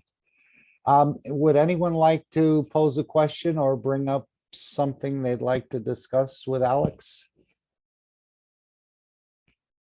I have written down a couple questions, but I thought maybe the others would like to bring something up.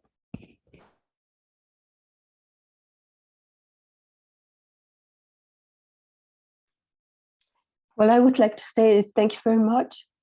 I really enjoyed, and it cleared many of my questions from Qigong and all that. It was very, very good. Thank you very much. Excellent. Yes, I would say it is very good. Anyone else would like to say anything or bring up a question? I'll start with my first question, Alex. On the flight, on the 6622 flight to the moon, I'm thinking at first I thought the whole unit would go to the moon. As of late, I'm thinking the unit will stay there. There'll be no physicality moving. Even the person inside, you could see them through the window, let's say. But yet it'll be as if the soul is just traveling there. I don't know if you have any thoughts on that, but, and of course, this will confound most observers that aren't knowledge seekers or been around the Keshe Foundation. They'll say this is preposterous. You couldn't have gone to the moon because we were here and nothing moved in the physicality. I'm thinking that you'll go in the plasma energy or soul level. You'll observe the moon, and hopefully it's some sort of test pilot that can say, you know, I definitely went to the moon. And then of course there'll be a little bit of controversy because the observers will say, well, yeah, but you didn't go anywhere. How could this be? Do you want to add any of your thoughts to that? You don't have to. It's just something that I was thinking that is probably going to be observed. Well, Mark, so I don't have the definitive answer to that question because I don't have any access to Sure. that part of the advanced knowledge. But If you were to take an educated guess, well, the educated guess is this, that when you go to sleep at night, you go into a dream state, you can travel, but your physicality remains in that position. In the new science, the physicality does move. It does move because it is attached. So the key point of the advancement of the science is to make sure that, you know, all the packages stay together, because the physicality is a package, the dream state's a package, and the soul state is a package. And so all three of these have to work together. The difference is that on the physical state, the spirit and the soul are within the body. And when we do the traveling, the physical state is within the soul of the man. It's just the opposite. And so when I look at the picture, if I can go back to the, see if I can find the picture of the plasma. And I think I did a pretty good job of that. But where were we? anyone else like to weigh in on that question? While Alex is looking for the picture he's looking for. Do we see that, Mark? Yes. Okay, so this field that is outside of the plasma is the ray creation.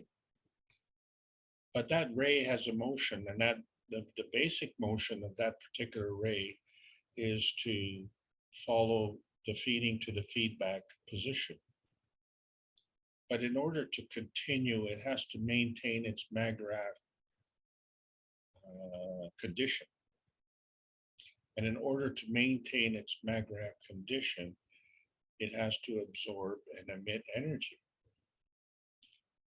And so the question is where from? Because now it is no longer contained within another field, but it is the containment of the field, right? So it changes personality. And that personality change is from being inside a gravitational field to having the gravitational field inside it. Does that make sense? Yep. Okay. From that point, as the energy is coming in, it too has to go somewhere. And so once it gets to that point of convergence in the center of the core, it has to change its dimension and emission and become an emission. That emission also becomes now a magnetical field. So where we had from the where we had from the one, which is now on your magnetical field, and from that magnetical field, it is creating more magnetical fields, then it starts interacting with other fields. And so what is not shown in this particular picture is these other fields. So you have to understand that these other fields are there, and they're always interacting. We don't have the skill set in the field of physicality to keep track. And we know this because you know how complex our physical lives are. And when you compare the complexity of our life to the complexity of our body, which has over 70 trillion cells, and you say, man, I'm having a hard time just, keeping my life on track. How am I going to keep track of 70 trillion little lives? And so these cells in your body are working according to the plasma feeding and the plasma feedback that they are given. And the problem which I have identified today is in the feedback loop. So if this feedback loop has an external modification, then we have to adjust to that. But when that external modification is derived from a point of use and abuse, then you see that the feedback is also contaminated. Take that condition off, and you find what becomes the default. You know, you've had experience with a computer, you've made many changes, and then you've gotten all messed up, and you say, you know what, I'm just going to go back to the default factory setting. And you find in the plasma science, the default factory setting is physical and emotional vitality, right? The reversal of genetic modification, right? The restoration of the basic principles of growth. Why is that the default? Okay, because the universal feedback is of a higher energy level than the physical feedback. And so when you want to connect back to the source of the creation, then you actually connect to the truth. And this is where the game is changing. And this is where people who are not understanding, but they are aware. They are aware that something is wrong. And so what you find is that in all your life, what you're trying to do is to avoid what you don't want. We've now come to a point where, sure, we want to avoid what we don't want, right? So that's the barrier of fields. But where do we want to go? Well, we've never practiced this kind of target shooting. And so now we have a chance that we can travel in the rest of the universe the way it was intended. So I think that we can, because, and let's clarify, thou shalt not kill. Why? Because it violates universal law. All right. So how do you manifest physically into the plasma domain? You have to be contained. And so you are contained within this magnetic field. So the direct answer to your question, based on this line of thinking, is that your physicality has to go with your soul. And as such, you know, wherever you go, you have the option to remanifest, rematerialize physically. And then the question becomes, into what? So that's going to depend on the environment, right? So you're referring to the soul of physicality or the actual physicality? The soul of physicality becomes your conveyor. The actual physicality is embedded within the soul of physicality. You see, because you as a baby manifest from that energy that was within your soul. All right? It was your soul that caused the manifestation physically of you in babyhood. And then as you graduated to adulthood, you absorbed more and more energy, and you went through a learning process. And that learning process has been, retarded by external improper feedback. So if we eliminate this improper feedback, what would be the feedback? And what would be the feeding? And we find that we automatically default to that. And so we have proven that in our agriculture, right? We have seen phenomenal yields with crops. So the vertical people have benefited. And why do the vertical people benefit so readily? Because there's no resistance. right? They can't run away. They respond to the conditional things. If the conditions are harsh, they will wither and die. And if the conditions are life-giving, then they will respond accordingly. And so we have seen in the plasma science the wonderful manifestation in the physicality of the practice of plasma science. Well, that will extend to us as well, because we are of the same class. And so knowing that now, the question is, what's holding us back? So the methods that we use to enhance the vertical people, we can use to enhance the horizontal people. And we are both vertical and horizontal. So by extension, we qualify in this system. And so are we restricted then just to here? And that becomes the next question. And if we're not restricted to here, then that means we can go somewhere else and manifest somewhere else. Well, I mean, think about it. And I'm just saying, like I say, I don't know for sure, but you think about it.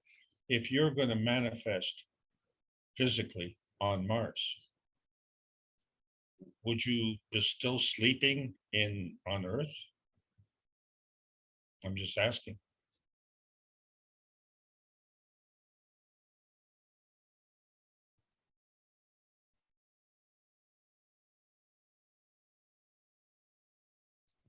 Perhaps. Not sure.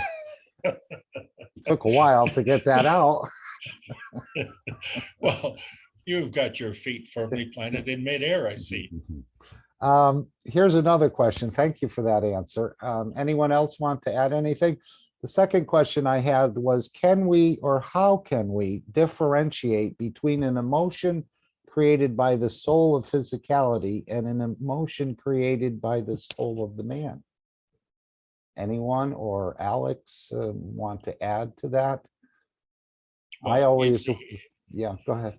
Well, it's quite easy. It's quite easy. If I know cherry cheesecake is delicious, so you know, if I want one, that would be the emotion of the soul of the man. But if Soul of physicality, you mean? No, because I haven't had the cherry cheesecake yet. But if I eat the cherry cheesecake, that You tastes think good. the soul is going to manifest cherry cheesecake when it doesn't eat except fields? I mean, what I would think saying, in order for me to manifest a cherry cheesecake, I would have to have an emotional attachment to it. And because I don't have the cherry cheesecake, and the way I would emotionally manifest this, right, as I would whip right on down to the store and buy one, right? So once I get this cake and once I eat it, then the emotion that I have, which will be, you know, the satisfaction or the tummy ache from eating it, would be the emotion of the soul of physicality. I think Ed wants to enlighten us about right now. Can you hear me? My Yeah. internet connection has been very bad. I've been coming in and out. We'll let you know. But, okay. I asked this question once of Mr. Keshe. The only thing I have to contribute here is what he answered me, because I asked him about this difference between the emotion of the physicality and the emotion of the soul. And he said the emotion of love and physicality always has expectation attached to it. The emotion of love of the soul has none.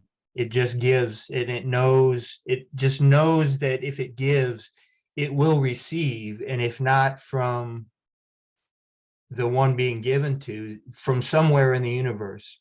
But this emotion of the love of the soul just gives with no expectation, and it just knows that it will receive. But the soul of physicality always has an expectation attached to it. And I thought that was really something to hang on to. So can I say that that's an unconditional feeding then? The one where you just know that it's going to come from somewhere? Yes. Yeah, I guess so.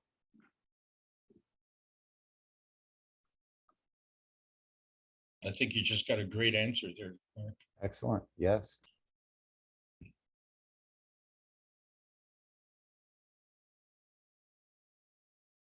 So the same way that water always flows downhill, you're saying the stronger plasma always feeds the weaker plasma. Are there any exceptions? I'm sure we can make water flow uphill by changing the conditions. But in the plasma world, the stronger always feeds the weaker. There aren't any exceptions. I know the weaker confirms to the stronger its existence by feeding back to the stronger. But are there any exceptions, or is that the rule? I think it's the rule. That's my opinion.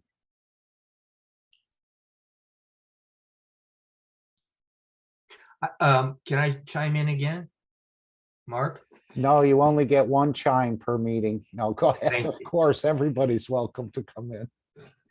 Well, Thank you, Ed. I think that's a valid question because, like you say, the weaker, the flow of giving from the stronger to the weaker, the weaker receives it, but then what it does with it, it transforms it into something that it can be given back to the stronger. And I think that whatever it transforms into is something that the stronger has less of and receives, so that there's a flow both ways. But still, the stronger feeds the weaker is the rule, because what the weaker is feeding back actually has a stronger energy than what of that same strength that the stronger has lack of, perhaps. At least that's the way I have satisfied it within myself, that the flow can go both ways. Does that make sense? Do you understand what I'm saying? I think I do, yeah. I know the weaker feeds the stronger to confirm the stronger's existence. And it feeds back to the stronger to confirm its existence. Here's another question about multiple use of products in the store. How do we know if they're for one person to use? Someone asked this question. I know Mr. Keshe isn't here, but I would ask him. How do you know, for example, this marble that he's talking about, do you think that could be shared, or would that just be for one person to use? How do we know what products? And I know the original paint pens were for single use, but the new paint pens using two would be for multiple users. And how does that work, for example, with the ice cap or the slippers or anything like that? Someone apparently had gotten a product, but it didn't say whether it was for one user or it could be shared with multiple users. Any comments from anyone? So I would like to chime in on that. You know, I can't have Ed being the only two chime in. Anyway, Mark, if you're drawing energy out of a system, then that energy has to go somewhere, and it's obviously to be drawn in, it has to be gravitational. Are we okay with that? So far, so good. So if it's a gravitational, that means that energy has been absorbed. So now the susceptibility of that energy is such that if you've removed that energy as an illness from somebody, then it is now of a weaker state, and the person that you remove that from has now more energy, so that energy is of a higher state. So by removing that energy and absorbing it, you will no longer go back. And so that's part of the healing process. Now you enter into another plasma field. So the question then becomes, is that plasma field stronger or weaker? Because if that plasma field becomes weaker, then the energy that's contained is going to be released, isn't it? And that you don't want to do that. So this is where you don't want to share these products. Do we remove it or do we balance it?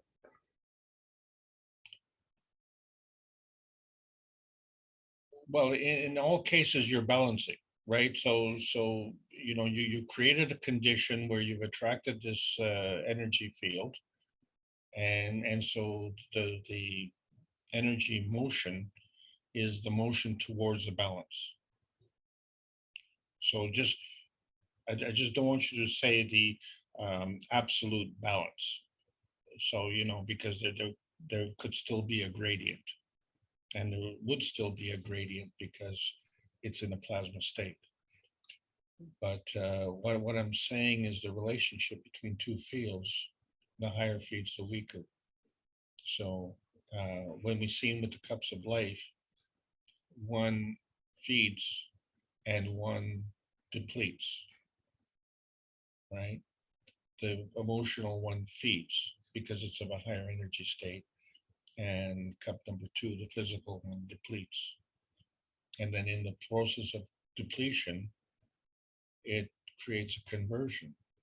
And so in that process of conversion, then that becomes a food. Right, I was more or less thinking of the little marble. Could one family share one marble perhaps? Or, you know, this piece of ceramic that would absorb and feed? Does it get linked to one body and the emotions of one brain? Or Well, could it so be- we don't know yet. It hasn't been released, but I'm just surmising. no, but you know, I want to cross the bridge of knowing. Okay, so you can't know the individual things, and I don't claim, you know, to know, but like, let's sort it out. Okay, so here's a couple of things to understand. So for instance, in terms of the feeding, if this is a feeding system, is it just feeding today, or is it, you know, feeding tomorrow as well? And so if it's feeding, then that marble becomes depleted, right? In order to maintain its Maglev condition, then that the universe has to feed it again. So in fact, the personality of that marble becomes that of a catalyst. Okay, does that part make sense? Or a catalyst would be something that starts a process. Yeah, but doesn't get consumed. Right, so it's not changing its energy level. It is a facilitator. It is a functionary. It's giving energy out and it's drawing energy in, and as such, it can maintain its personality.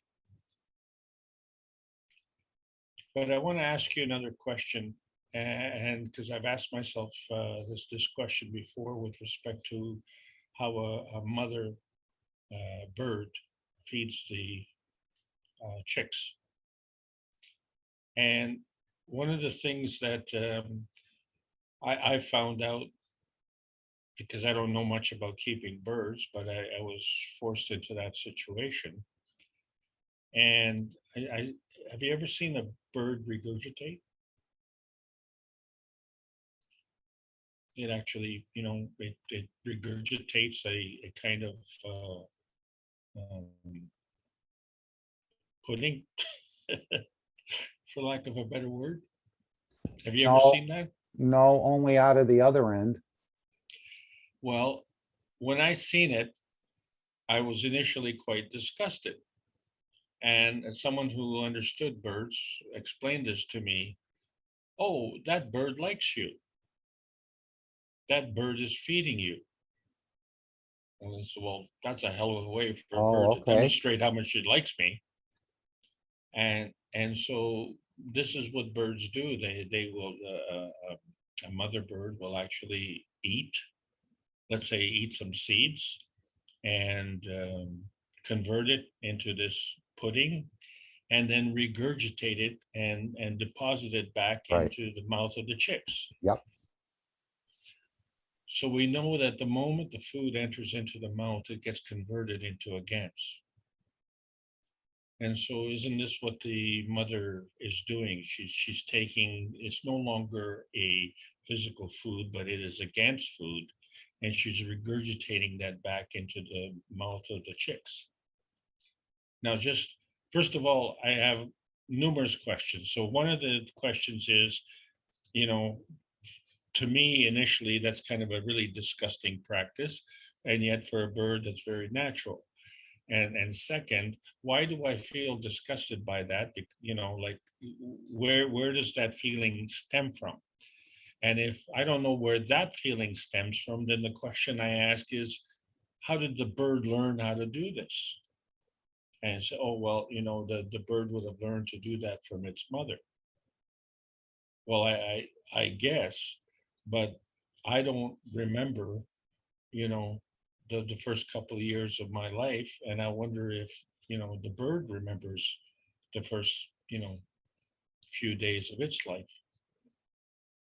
You know what I'm saying? Like, you know, if you think back to when do you consciously remember? Do you remember your first conscious experience? It was not when you were born. I think my first conscious experience was around the age of 3 or 4. And I'm not sure. All I know is that I had to stand on my tiptoes to look over the kitchen table. So, you know, I know that I was like less than 31 inches tall. So, and I knew that by connection, right? I didn't have a tape measure, didn't know how to use one. But I don't remember before that. And yet, you know, I do remember some of the teachings that my mother gave me. So, you know, this is the difference. When we learn things through our plasma fields, we have a more natural way of doing things. And there's nothing wrong with learning in the physical fields. That's what we're doing today. But, you know, we cannot possibly learn everything. And we cannot go to the library and read every book. And we cannot, although many of us are trying, to listen to all the seminars, going back to, you know, the public teachings and private teachings of the Keshe Foundation, which is over 10 years now. But, you know. Okay. Kay says in the chat, it's embedded in the RNA, I believe. This feedback, perhaps. Mm-hmm. Yeah. So there you go. So what I'm trying to do is to relate to you the question of, if this capsule is a catalyst, that means it doesn't get consumed and it doesn't absorb your energy. It's a giver, right? So therefore, it may be possible to, you know, share this with another person. And going back to the female bird, when she regurgitates, she doesn't just give it to one bird, but she'll give the same thing to all the other chicks. You know, she maybe have 3, 4 chicks in the nest. So she will feed all of them, right? And yet she is the one feeder. Okay. And the thing is that she is not consuming herself in that process. She has eaten some food, she's masticated it and turned it into a gans, and then she regurgitates it back. And then she can go eat some more food and do the same process all over again. So I'm going to answer your question by saying the methodology of the female bird would probably be very similar to this type of thing. So I'm gonna pick C. I'm going to say yes. To multiple users. Yes. Mm-hmm. Good. Now, is you know, you can comment on the logic and the example, and I stand to be corrected. But that's my assumption. Yes, Sean. Remember, the cups are also made out of ceramic, and we're Yes. told they're individual uses. Yes.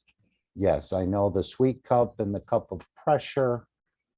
The vision goggles are, because they become linked to one user or one person's brain or environment, as I understand it. I could actually read it to you, but there is some wording like that. There's a soul to the ceramic, yeah. Perhaps, yes, he talked about not having anyone touch the cups you're using other than yourself. But they also draw energy. So they do absorb your energy. That's why, but the same as the pads. If they absorb your energy and you are giving it a negative energy,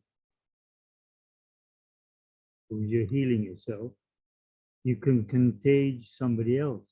That's right, John. And I'm sure we'll get clarification once these small systems come out.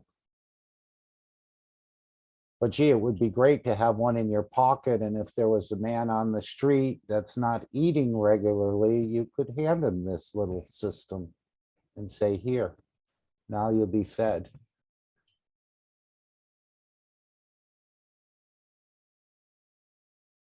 Anyone else want to bring up any questions? It's midnight in, no, it's 11, I think, in Europe right now. Mark, it all has to do with intention of when you're giving it. Right, that is done, sir.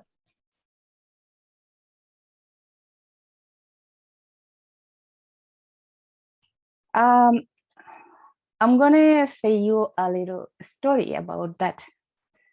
It is my understanding, yeah, it is the intention.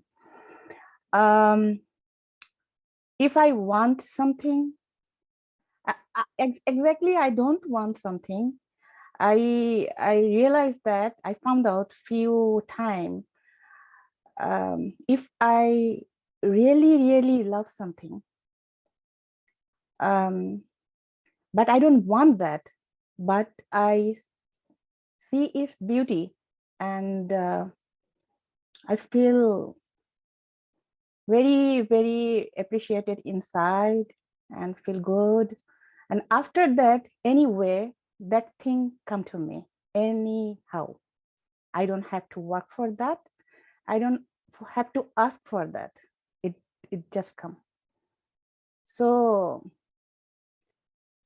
and after that, few times I intentionally try that thing to bring to me, but it didn't happen. It doesn't happen that way. So I know if something you want to gravitate, you have to just love it and appreciate it and feel good about it. And if you need that, it will come to you. It is my understanding. So I think intention is the main thing. What is your need and what do you really want inside? Not just I want, I need, that way. That's it.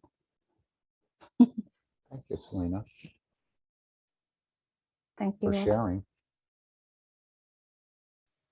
Can I jump in here? Yes, jumping Jalal Bhai, you can. Hello, everyone. I think we need to understand more this thing.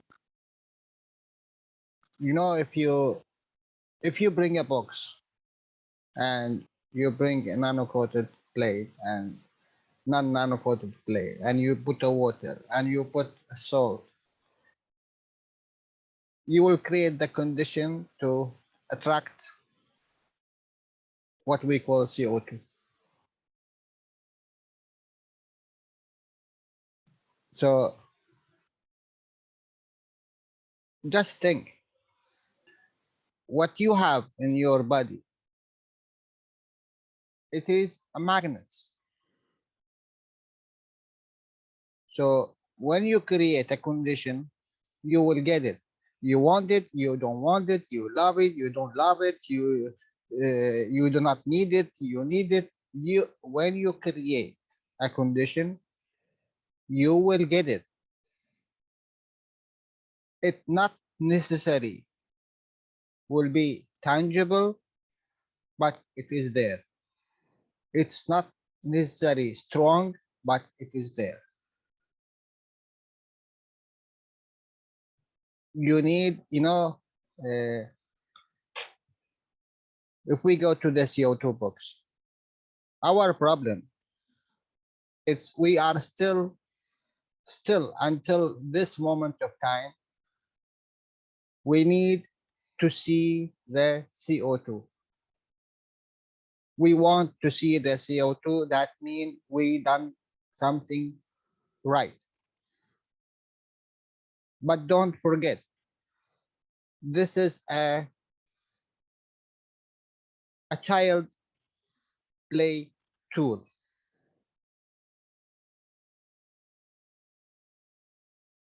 It is a plasma, but it is the weakest plasma ever you create. The real plasma, which you do not see.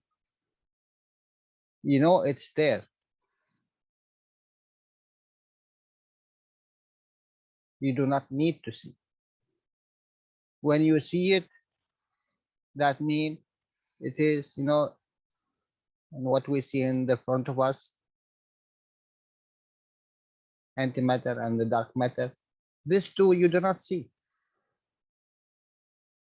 You see only the matter state. And this is the weakest ever. So when Mr. Cash comes and tell you, think good, because you are creating every second you are creating due to what you think. So when you speak good and when you do good, 100% your thinking must be and will learn to be good, because you use the matter state by doing, you use the matter state by speaking to achieve the thinking, because you have no other alternative. Thinking is the higher from the three of them. It's the same thing with the box, the same thing with the macro, the same thing with any reactor you do. It's above the matter state. That means you do not see it. And really try to develop knowing it's there and finished, because I done what I have to do. So it's there. So I must take from there to what I want. And this is until now we didn't achieve. Although we are achieving, the problem we are achieving, but still we didn't work with it. So when you put nano-coated whatever, and you put another plate, whatever, you will create. So you love it or you don't love it, you create. So it's the same thing. You are always creating, always. Now you want to see what you are creating. Yes, it's very easy. Look from 1 to 14 days. What's happening in these days? This is what you are creating. soul of physicality, soul of the emotion, soul of the man, whatever they interact together, they will create a condition. This condition, you will see it seconds to come, not in the past, nothing in the past, finished. You are coming to the future. So whatever you see in the future, you are already create the condition for it. Look to this 14 days. Is it good? That means you done this reactor to see what you're gonna see. And there is a lot of it you do not see because it is not tangible. It is above the matter state. I hope I made something here. Thank you. Jela, Yes, why 14 days? I really I don't know. This is in the teaching from all these years, and you know, I think it is a cycle for it to be in the matter state in a way, to be weak enough. In the matter state, it manifests in 14 days. You were talking about that? From the first second until 14 days, if you want to see it in the matter state. I think it happened. I did it within 12 hours. I'm saying it from 1 second. Yeah, it should be 1 second. It can be from the first second to come. Yes, it should be like that. Yeah. It should be. This is different. It should be, if is it in the matter state, that means it is very weak. Yeah. And it's better not to see it, even in 14 years, because it's higher than the matter state, whatever. we need to think like this. Then you know, this will give you confidence. Start with the small things. Mr. Cass saying, start with the very small things that it do not harm, and in reality you do not steal.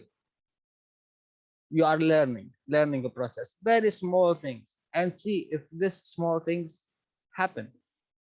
And this is the way you progress in you know, developing what you are asking. You are always asking, and you are the problem. You always asking, and you receive, but you do not, you know, you do not stay in one place to receive it. We always ask. Every day we ask 10,000 times, and we change the address, we change the delivery, and we change the item and everything. We do not sit and wait for what we ask. So, for example, when we pray, we pray for certain results, and then we don't. There's no. We obviously we're expecting some result, and it doesn't come in till years after. So does it mean that we were just solely focused on the weakest part of the results, which is the matter, the tangible part, that all along we've been receiving that, but we're too weak to observe it? No, what's happening? If you pray, that means you ask for something, yes? Here, there is another condition.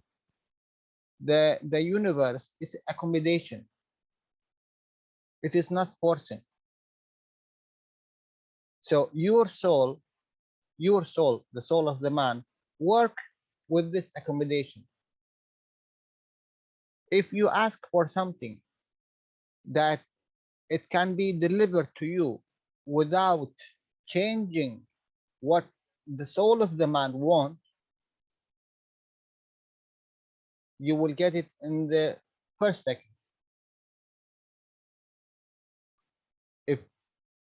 If do not change what the soul of the man wanted to do. And this is the most important thing, the soul of the man. But you and me and all of us here, we do not really, we are learning to work with the soul of the man. Soul of the man, the main purpose of it, that it gives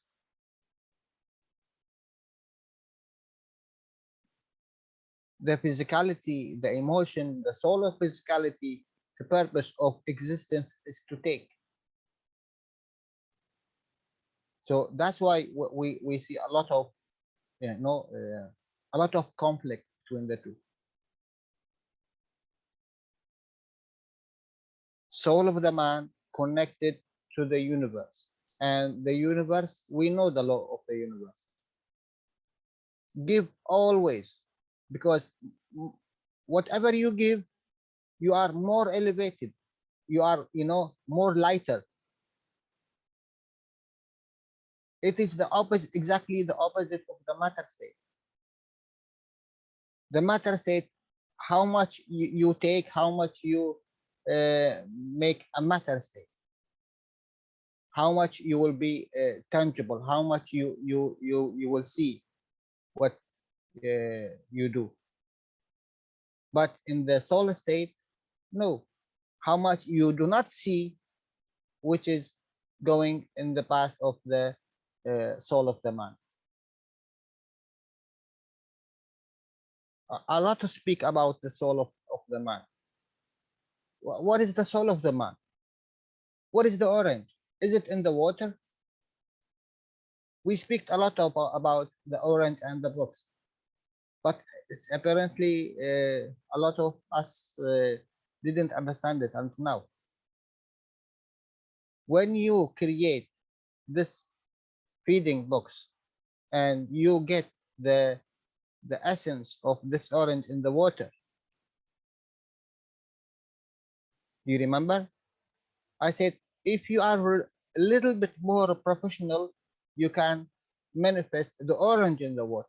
But in reality, is it the orange, the original, or the orange is above the box?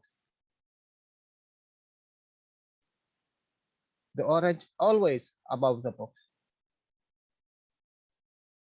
So if the soul of the man is the orange, what is it? Is it the energy which is manifest itself due to the magnets, what you done? So this is your body. This is what you create. Comes out of interaction of emotion and physicality, which is egg and sperm, which create the condition to link to the higher. What is the link of the higher? It's the soul of the man. You link to it. So now you receive all the information from the soul of the man to create this, what you call matter state box. Absolutely, it's no different. But we need to understand it. Once you create this orange in that box as a matter state, this is the mitra, my friends.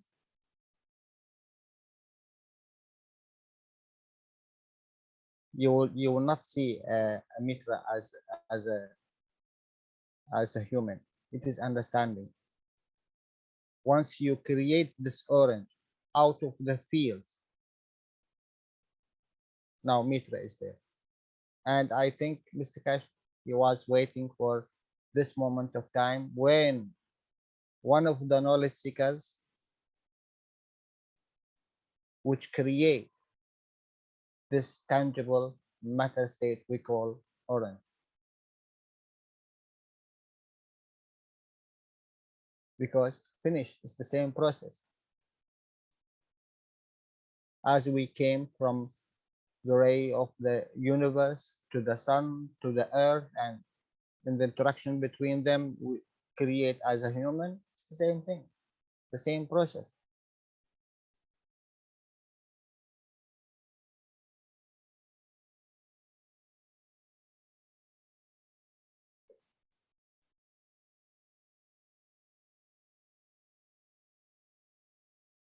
So it's you, always you.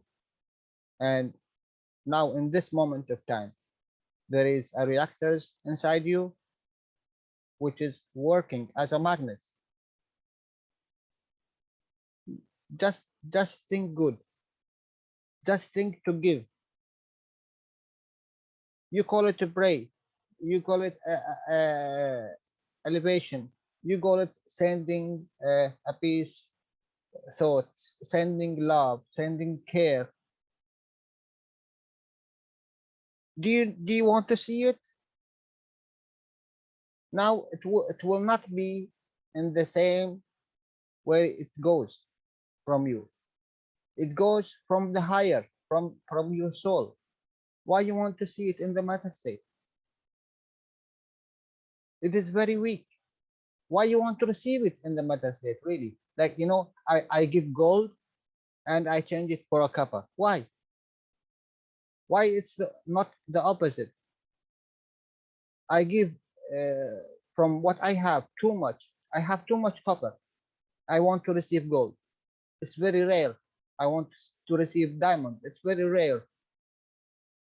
Why should I change the other one? Why I pray and I give love and I give care and change it for a word, change it for an act, matter state?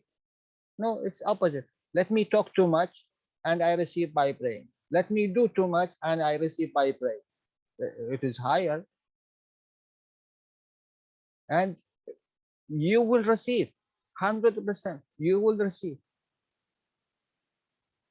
And if you take as even in the teaching, in the private teaching, I tried a lot of times to open the eyes of the knowledge seekers to something. You know, if you take one, the work of the plasma, if the plasma take one, the plasma give 5. This is the behavior. So if you are working in the plasma, you are taking, let's say, 1 kilowatt. You have to give back 5. Not you as a human. No, your device, your plasma. Because you make it with this all this plasma interaction, it will give back 5. So from where you are taking from the grid, let's say. You take 1 kilowatt. Okay, let's be saying you are stealing 1 kilowatt. You have to give 5. It's not you have to, it is the way it's work. So your plasma will give back to the grid 5. Okay, I am not stealing. I take 1. I will be very generous. I will give 2. The 3 extra, which I generate, which I give back, I will take them. I already take 1. I give 2. So let the grid take extra 1. I have 3 free plasma. Understand, guys? You have 3 free plasma, which is already generated from your magra. Take this 3, everyone separately, and do the same thing. You take 1 from this 3 and give back 5. You take the second one and you give 5. You take the third one and you give 5. Now, how much you have? You have 15. Now do the same process. Separate the 15 time and give back 5. 15 x 5. You have 75. You know, and this is all free. This is all free, and you didn't steal from no one. You are already take only 1 kilowatt, and you give back 2. So from this 3, you can create 1,000. It's the same thing with your body. It's the same thing with your thought. The teaching of Pustakaj is there. You are taking 1 paragraph of his teaching. What you need to do? You already steal from him. Okay, make it as a stealing. I took 1 paragraph. What I do with it? Should I keep it or work with it and then teach it and then work with what I done to give more, to teach more?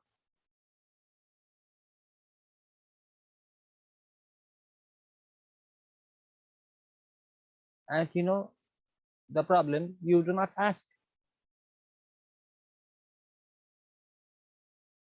In any topic, you know, of his teaching, every minute you can, there is a knowledge. Take this 1 minute of knowledge, learn it, understand it. Now what you done, you put effort, you put energy, so you are already give of what you are taking. Take it, develop it, think about it, how you come to it from another angle, how you teach it for the others to be like you the same way. Maybe they will add from their point of view more than you think,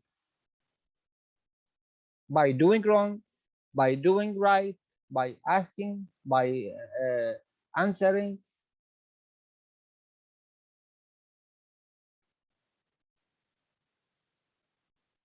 Alex teaching for how many now? 2, 3, 4 years.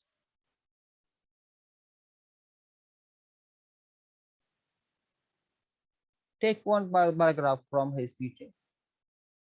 And this is what we see in the Brazilian teaching and the Spanish group and even the German group. But we need more. You will be a teacher even for 1 minute. Why not? What to prevent you from giving? Nothing. Are you afraid of you are wrong? You are always wrong, and we are all wrong. So why you are afraid? And don't worry, we will say thank you for your teaching, because you will add something, and you add something, we add something, we take something, you take something, and this is how we progress. Because in the end, you will be a messenger. All of you here, today, tomorrow, in 100 years, in 1,000 years, you are already accepted as a knowledge seeker. You are already accepted as a peace messenger. Not necessary here. Not necessary. What we are doing from the CO2, it's not necessary to work with it here. Maybe with this, what we are doing, CO2 here as a matter state, and it have a dimension of work in the matter state. But if you take it in another environment, it will be diamond. Change the environment, whatever you do, it will change to what the environment allow.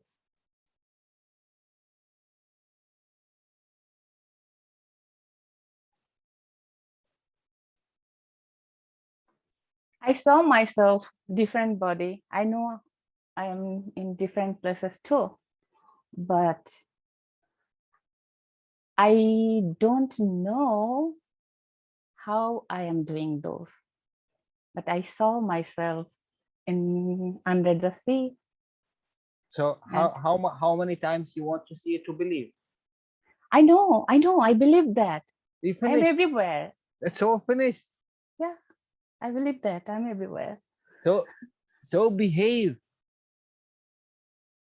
I do. Mr. Cash saying you are the creator. Okay, Yes. go and learn what does the creator do. Well, Just there is a create. lot of knowledge outside how the creator is doing. All the religions telling you how the creator is doing. All these cults, they are teaching you what is the creator doing. So without anyone knowing, only you and yourself, and you go and you manifest. But you don't need a matter state anymore. You do not need any thanks. You do not need anything from anyone. It is elevating your soul, because you know your soul, it will manifest Yeah. itself tomorrow. That could be in 10 years, it could be 1 second, it could be hundreds of thousands of years. So you know tomorrow it will manifest itself due to its strength. And this do not work with the matter state, my dears. Absolutely. It works with its level. What is its level? It's the free plasma. The free plasma, which is you do not see, you do not touch, you do not feel, you do not hear, you do not. Yeah. And another thing, Dalbai, I think when if you tell any people, they don't want to listen right away. Some of them, maybe not. It is not their time. That's why they don't want to listen. Why you want them to listen? Yeah, You know I don't why? want. You know why? What? You know why? Hmm. Because you yourself, you do not believe in yourself. So you need someone to confirm that you are right. When you are right, you have two. When you are more right, you have three, four. When you are more right, you have 50 and 60 and 100 and 200. Then okay, if all of them they are going this way, so we are right. You know what? Hmm. If you find like this, all of you are wrong. Yeah. Yeah. You do not need to confirm to anyone. Yes, I don't need, but I'm telling this one, like when people's time happen, like this is my time to learn that. That time I will learn. But before, whatever you do, whatever we do to teach anybody, if they don't want to learn, they don't want to listen, they don't, because it is not that time. Yeah, I'm telling that one. But I know that's why I don't tell anybody to. When somebody Tell asks them. question, No, tell them. But you know in which way? in your thoughts. Yeah, I do that. Yeah. That's all. Yeah, I do that. And this is the highest. This is really the highest. Well, we have this, all of us, all the knowledge seekers try to approach everyone, every people with how we learn, and this is good. This is good. This is not bad. But now with the teaching and learning from Mr. Cash, there is one in reality we do not use. We are not using.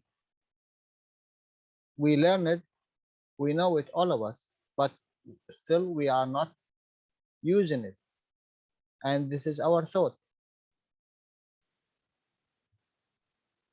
Try, if you read any paragraph from Mr. Cash, try to read it and try to send it for anyone in front of you and see. Even sorry if I say see, you do not need to see, because you already done your teaching. You are already give and you are already received.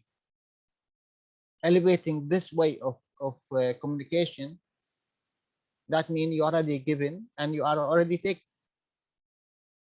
So you do not need to be manifest. It's up to them. Accommodate their souls with the soul of physicality, with the emotion. They will do it in next to come.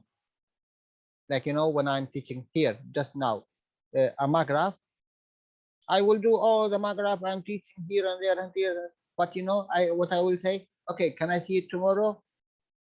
This is also wrong. But because we are in learning process, that's why I always insist about seeing the things in the matter state to learning process. But in reality, it's up to you, all of you here, 40 or 60 of us here. When he have the time, when the soul accepted to make this magraph, he will do it in 1 second, in 1,000 seconds, in 10 million seconds. It make no difference. I already give what I know. I already received, because when you give, you receive more information, and it will open for me, because tomorrow someone will ask. After tomorrow, I will review what I know. So I will search, I will find. That means I receive in the same way I give.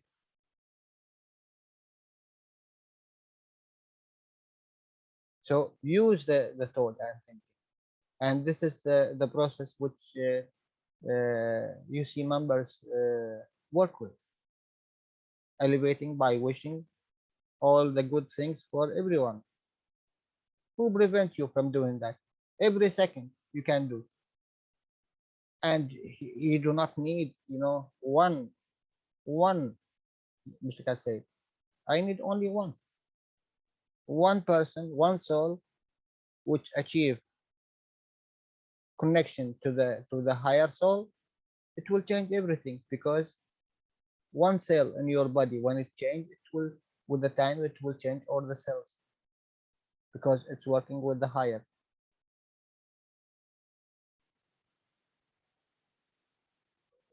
Okay, thank you.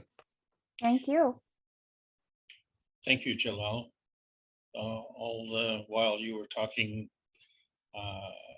you caused me to think greatly about the 5+1 peace negotiations, and I think that is on everybody's mind, front and center. Actually, there is an urgency with respect to that.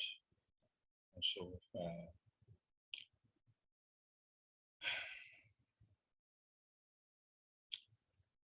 Mark, do you think we can make a wish and have a Thank you, Alex. minute of silence for that? Yes, thank you so much, Jill. Of course. Of course, we can ask our soul to do it all the time. And this is a test that no one fails. And it gives us practice about creating conditions through the fields, through the soul, without any matter state involved. So why don't we all take a minute, elevate the 5+1 and any other things that come into your mind. I think they can be included in that elevation. You can not only give to one, you can give to many at the same time. You know what we need only?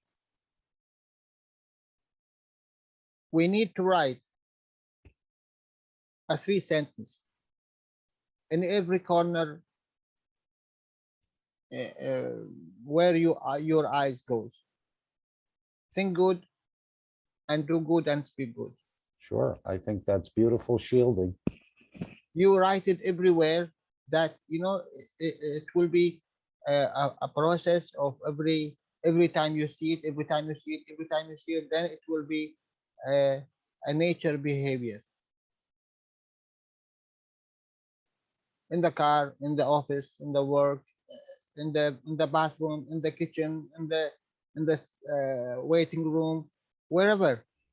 Just write it. You remember when we speak about tapping the foot? This process we didn't use to that. So what Mr. Cash say? Just write it everywhere. You tap your heel. That you remember every time. Every time you see it, oh, okay, I remember. Tap my heel. Tap my heel. It will give you more immune. It's the same thing. Right. Also, this and small notice everywhere, even in your watch. If you have a watch and you see all the time, just write it there. Okay, think good and speak good and good, because it's a learning process. And every time you read it, it will automatically it will elevate your soul, because it is a connection to the soul. And this is the connection when you remember it and when you speak about it. Thank you, Mark. You, Jalal. Shall we take a couple minutes?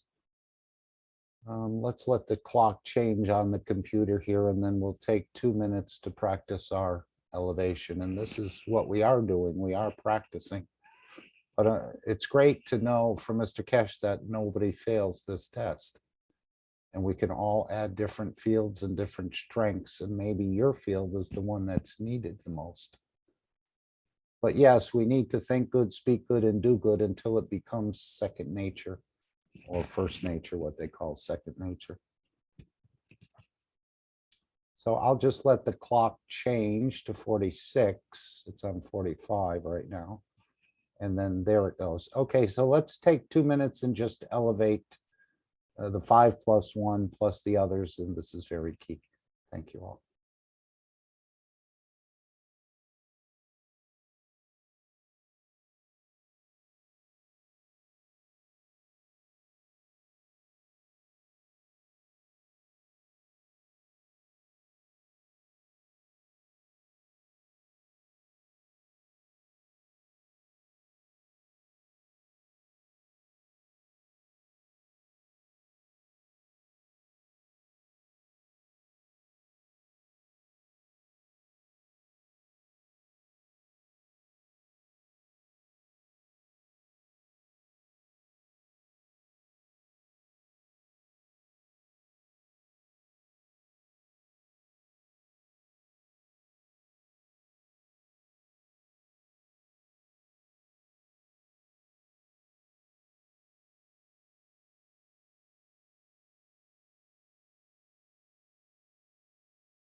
Okay, thank you for participating in this greatest movement of the soul in the man.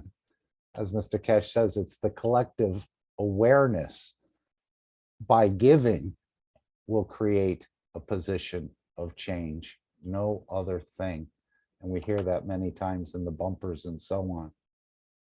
So as we get more and more people to give from their souls, not money, not material things, but give through your soul, the collective awareness will create this position of change. I just want to say, Mark, I wish peace on earth, peace all around the world. Peace all around. No question. My soul is always present. Thank you so much, everyone, for allowing me to present. And thank you for all your contributions. And we'll look forward to the next exciting episode. Thank you.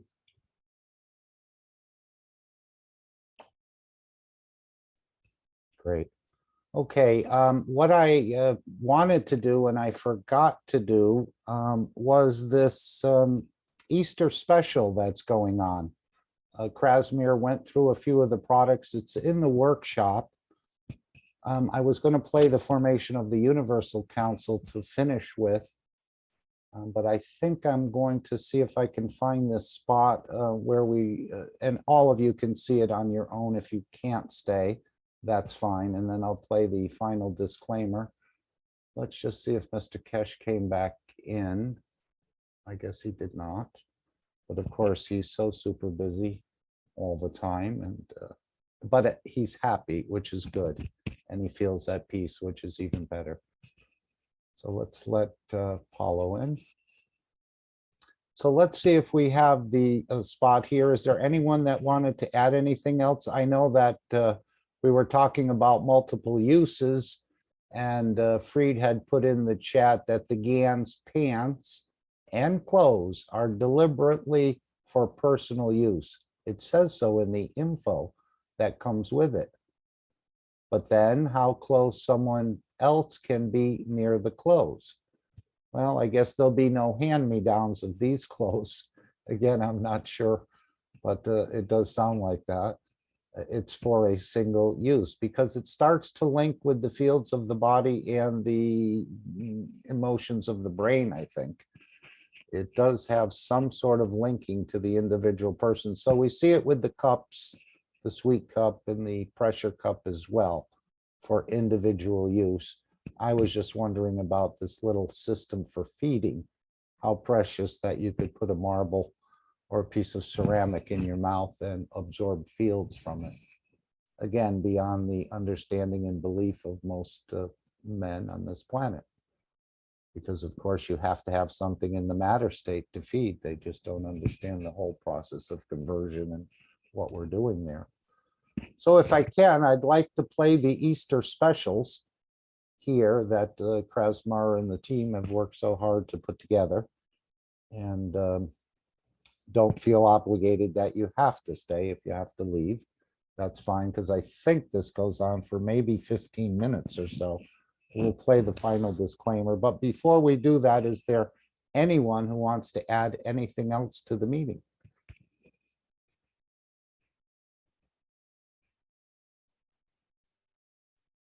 Hello, Mark. Yes, Jefferson. Hello, how are you doing? Hello, everyone. It's Jefferson Rodriguez. Thank you very much for the meeting. Thank you, Alex. Thank you, Jalal. Thank you, everyone.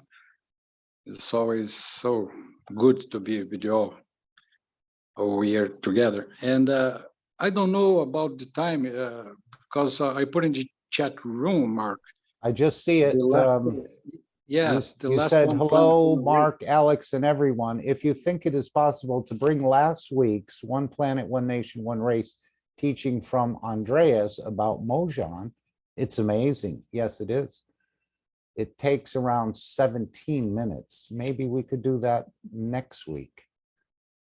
Yes. Again, okay. there are Thank you so very many much. amazing teachings in and around from Mr. Keshe, the Mojangs, other knowledge seekers, Alex, for example, Jalal, and our Alex from Canada, and so on. Yes. We Okay. have Mario in the German who does a beautiful synopsis of the workshop. So there's many people Yes. around the foundation trying to share the knowledge and elevate the other Yes. souls. So it's all very beautiful. And there's, for Pat, there's much to be explored within the archives of the Keshe Foundation. And you can also join as a private student, which would give you access to some of the private teachings that aren't shared with the public, at least at this point in time. Okay, Mark, thank you. Thank you, Jefferson, for very joining. interesting. Yes. Yeah. Yes. For those who didn't see it or had no opportunity, just click and find the time and take a look. All of the teachings are amazing from everyone. They are. They really are. And we have missed much, and we need to keep going back until we understand it, Mr. Keshe has told us. Yes. Thank you. Thank you, everybody. Yes, thank you, Jefferson, for being here, and for everyone else today for being here. Again, I think our souls have brought us, rather than our physicality, to be together and to share. And probably the souls are doing some work in the background that we may not be conscious of, but there's many things going on. That's just my sense of it all. And whatever they're doing, working together. Okay, great. I'm going to see if I can just quickly find this. I think I'm in the area I need to share the screen like I didn't do before. We'll take this over. And like I said, don't feel you have to be here. If you have something else to go on, no problem. We're just going to try to just show a few of these packages that are available, and they're calling it the Easter or the Easter Bunny Special. And these are all available in the store, and the store is stocked. And of course, we're looking for some of these new products that are coming out of the organization or this agreement, which Mr. Keshe has initialized, and a whole new world, a scientific world of plasma is about to be launched and to be opened up to the public, let's say. And they've been working in the background for quite some time, knowledge seekers and others. And now it's going to be brought into the full public domain, as I understand it. So let me just see if this is the right spot.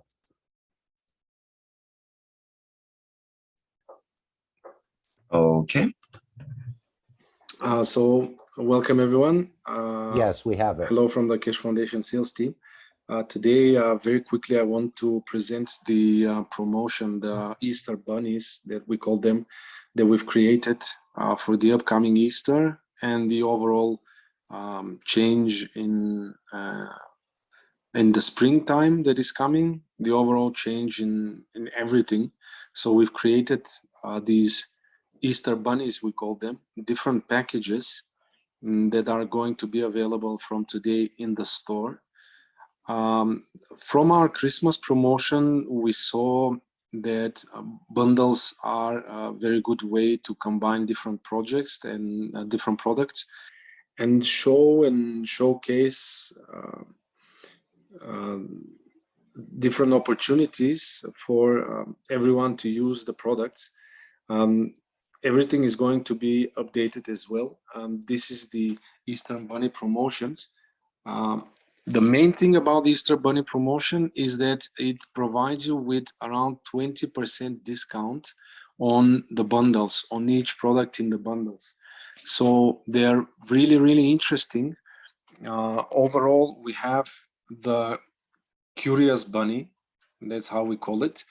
This is a set of the CO2 nano-coated, the CO2 set with which you can create your own CO2. It is in combination with the GANS reactor, the 3 centimeters, and the 4 centimeters GANS reactor.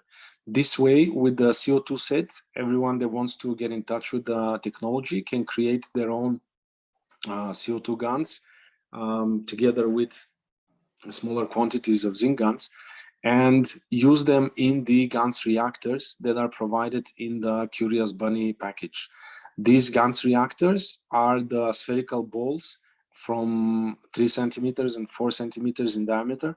You can use them to rotate them if you want to create dynamic reactors and field interaction, and you can also use them static.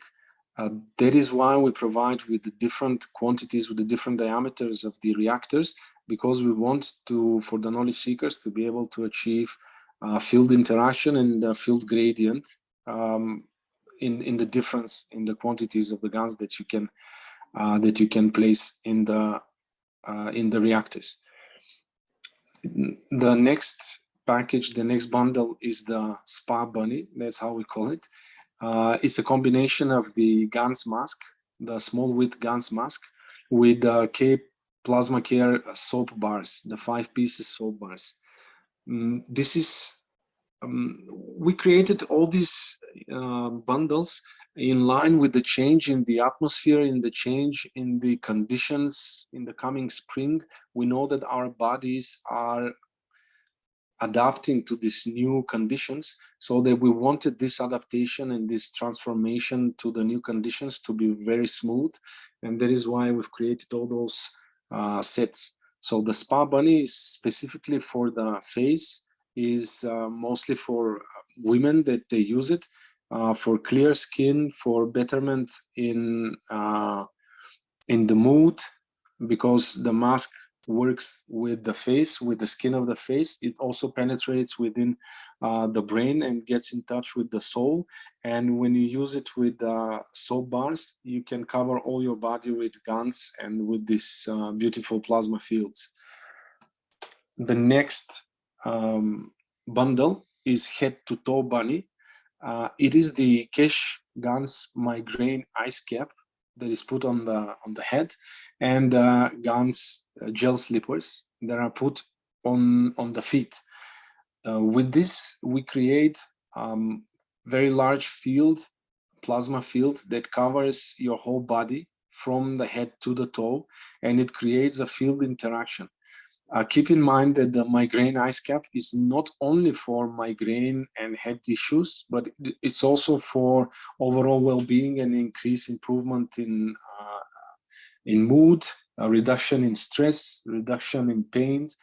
And in the combination with the gel slippers, it creates this field interaction from the head to the toe, so that your whole body gets covered in plasma fields and it gets rejuvenated really fast. This is very good package if you are on a heavy duty work, or if you work on a very stressful job. When you come back home after a really stressful day, you can just put the ice cap and the gel slippers, stay for a couple of minutes session, and just feel the complete difference, release of all the tension in the body, and improvement in the overall mood, health, just bringing your body back to balance. The next bundle that we created is the gardening bunny. We know that this is the time where many people are starting to plant new seeds, plants, and want to grow, to prepare for the summer. That is why we've created this gardening bunny, with providing you with a plant feeder pot in which you can have your plants in this pot. And in combination with the GANS Enhancement Plant Care, the fertilizer in particular, you can give all the nutrition needed to the plant. Basically, it creates a specific condition, specific environment for the plant within the pot, or separately if you use the fertilizer, a condition in which the plant and the seed can interact with the environment to get all the necessary fields for its perfect growth. You can expect some really miraculous results in the growth of any plant. That is why we've created this gardening bunny for the people that want to grow their gardens, to start something new, to plant a seed, to grow their gardens with flowers. This is a very good time, the springtime, for that, and that's why we've created this bundle. The energy bunny is the next one, which is the Magraph's energizer and alkalizer. This is specifically for the water. We know that water is vital for every function in our body, and it's not only vital for every function, it's a lot more than that. That is why we've provided you with the energizer and alkalizer, which allows for an increased pH of the water, which allows you to absorb more oxygen and increase your overall well-being. It's a combination with GANS Reserve for water dispenser, which is the dry CH3 GANS. We've specifically included the CH3 because we know that there is like the spring fatigue in changing the seasons. That is why with the CH3 we want also to give a little bit of a boost of energy of the body so that it can overcome this fatigue and get in really good shape for the spring and for the summer. He's saying fatigue. The protection bunny is the next Easter bundle, which is the Keshe plasma fields absorption butterfly with the GANS paint enhancement. This basically allows for every space that you are in to be protected from any hazardous fields and any hazardous entities that can interact with our body, that can interact with the amino acid of our body. This is a perfect combination, the field absorption butterfly, together with the paint enhancement. You can, every room, every space that you position the butterfly and you paint the walls, you create a field interaction, you create a plasma space within this room so that your family, yourself, can be protected from any hazardous field that might be coming from electromagnetic field, from computers, from laptops, from TV, any electronics, and also protect you from high energy packs that interact with our bodies. The Fashion Bunny short is the next bundle, which is part of our clothing line. This is the t-shirt with the short sleeves and short pants. It's again for everyday use, embedded with the space technology, embedded with materials that allow you for your body to come back to its natural position, come back to balance. The embedded materials in the t-shirt and the pants allow again for the creation of a plasma field interaction that interacts with your body and allows for a balancing of the fields. Everything that's not needed is going away, and everything that is needed is coming from the environment thanks to the interaction of the materials that are embedded in the t-shirt and the pants. And the Fashion Bunny long is the same combination of t-shirt and pants, only with long sleeves. You can basically choose from the options, the product variants. You can choose the different bunnies. Rick, if you can click exactly at the bottom. Yes, thank you. You can see the different bunnies. This is the already discounted price. Once again, it's an amazing 20% discount on each of the products. And for the Fashion Bunnies, you can choose the sizes from extra small to triple extra large. So everyone can get a hold of the fashion clothing line for this package, regardless of size. And overall, this is the promotion that we're starting today. It's going to be available from today until Easter. It's going to get updated with detailed information about every bundle, about how you can use it, about all the benefits that you can get with additional photos. For today, we just wanted to let you know that it is already available. The information is going to come, but the most important is that you can get any of these bundles for yourself, for your family, prepare for spring, celebrate Easter, and enjoy this 20% discount, which is quite substantial. And I'm really happy that we managed to create these Easter bunnies and have enough time for everyone to consider, to get a present, and just get the bunnies, get these packages to prepare themselves for the new season. The shipping also is a flat rate of $19.99, almost 20 euro per bundle, which is also great because regardless of where you are located, you are going to be able to get any of those packages for only 20 euro for the shipping. And we know that there is up to 90 days of shipping. However, lately we see that the shipping rate is substantially lowered. So it's almost in a week, 2 weeks time, you receive the bunny. So if you order these weeks, you definitely have to get it before Easter and be able to celebrate with the new amazing products of Keshe Foundation. That's it from me. Thank you very much for that. Thank you, Rick. Thank you, Mr. Keshe. Thank you, Krasimir, and I want to thank each and every one of you here and those who have left for joining up today and bringing your field strength and adding to the field strength of the entire meeting today. So thank you all. I'll play the final disclaimer and then the meeting will end. Have a wonderful rest of your day, evening, or morning, wherever you may be. Thanks again.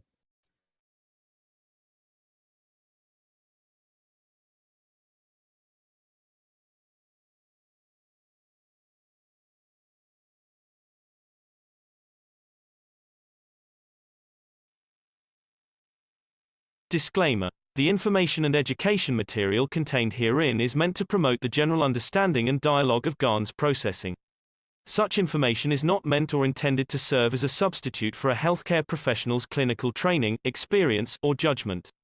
For patients and individuals, such information is not to be a substitute for professional medical, therapeutic, or healthcare advice or counseling.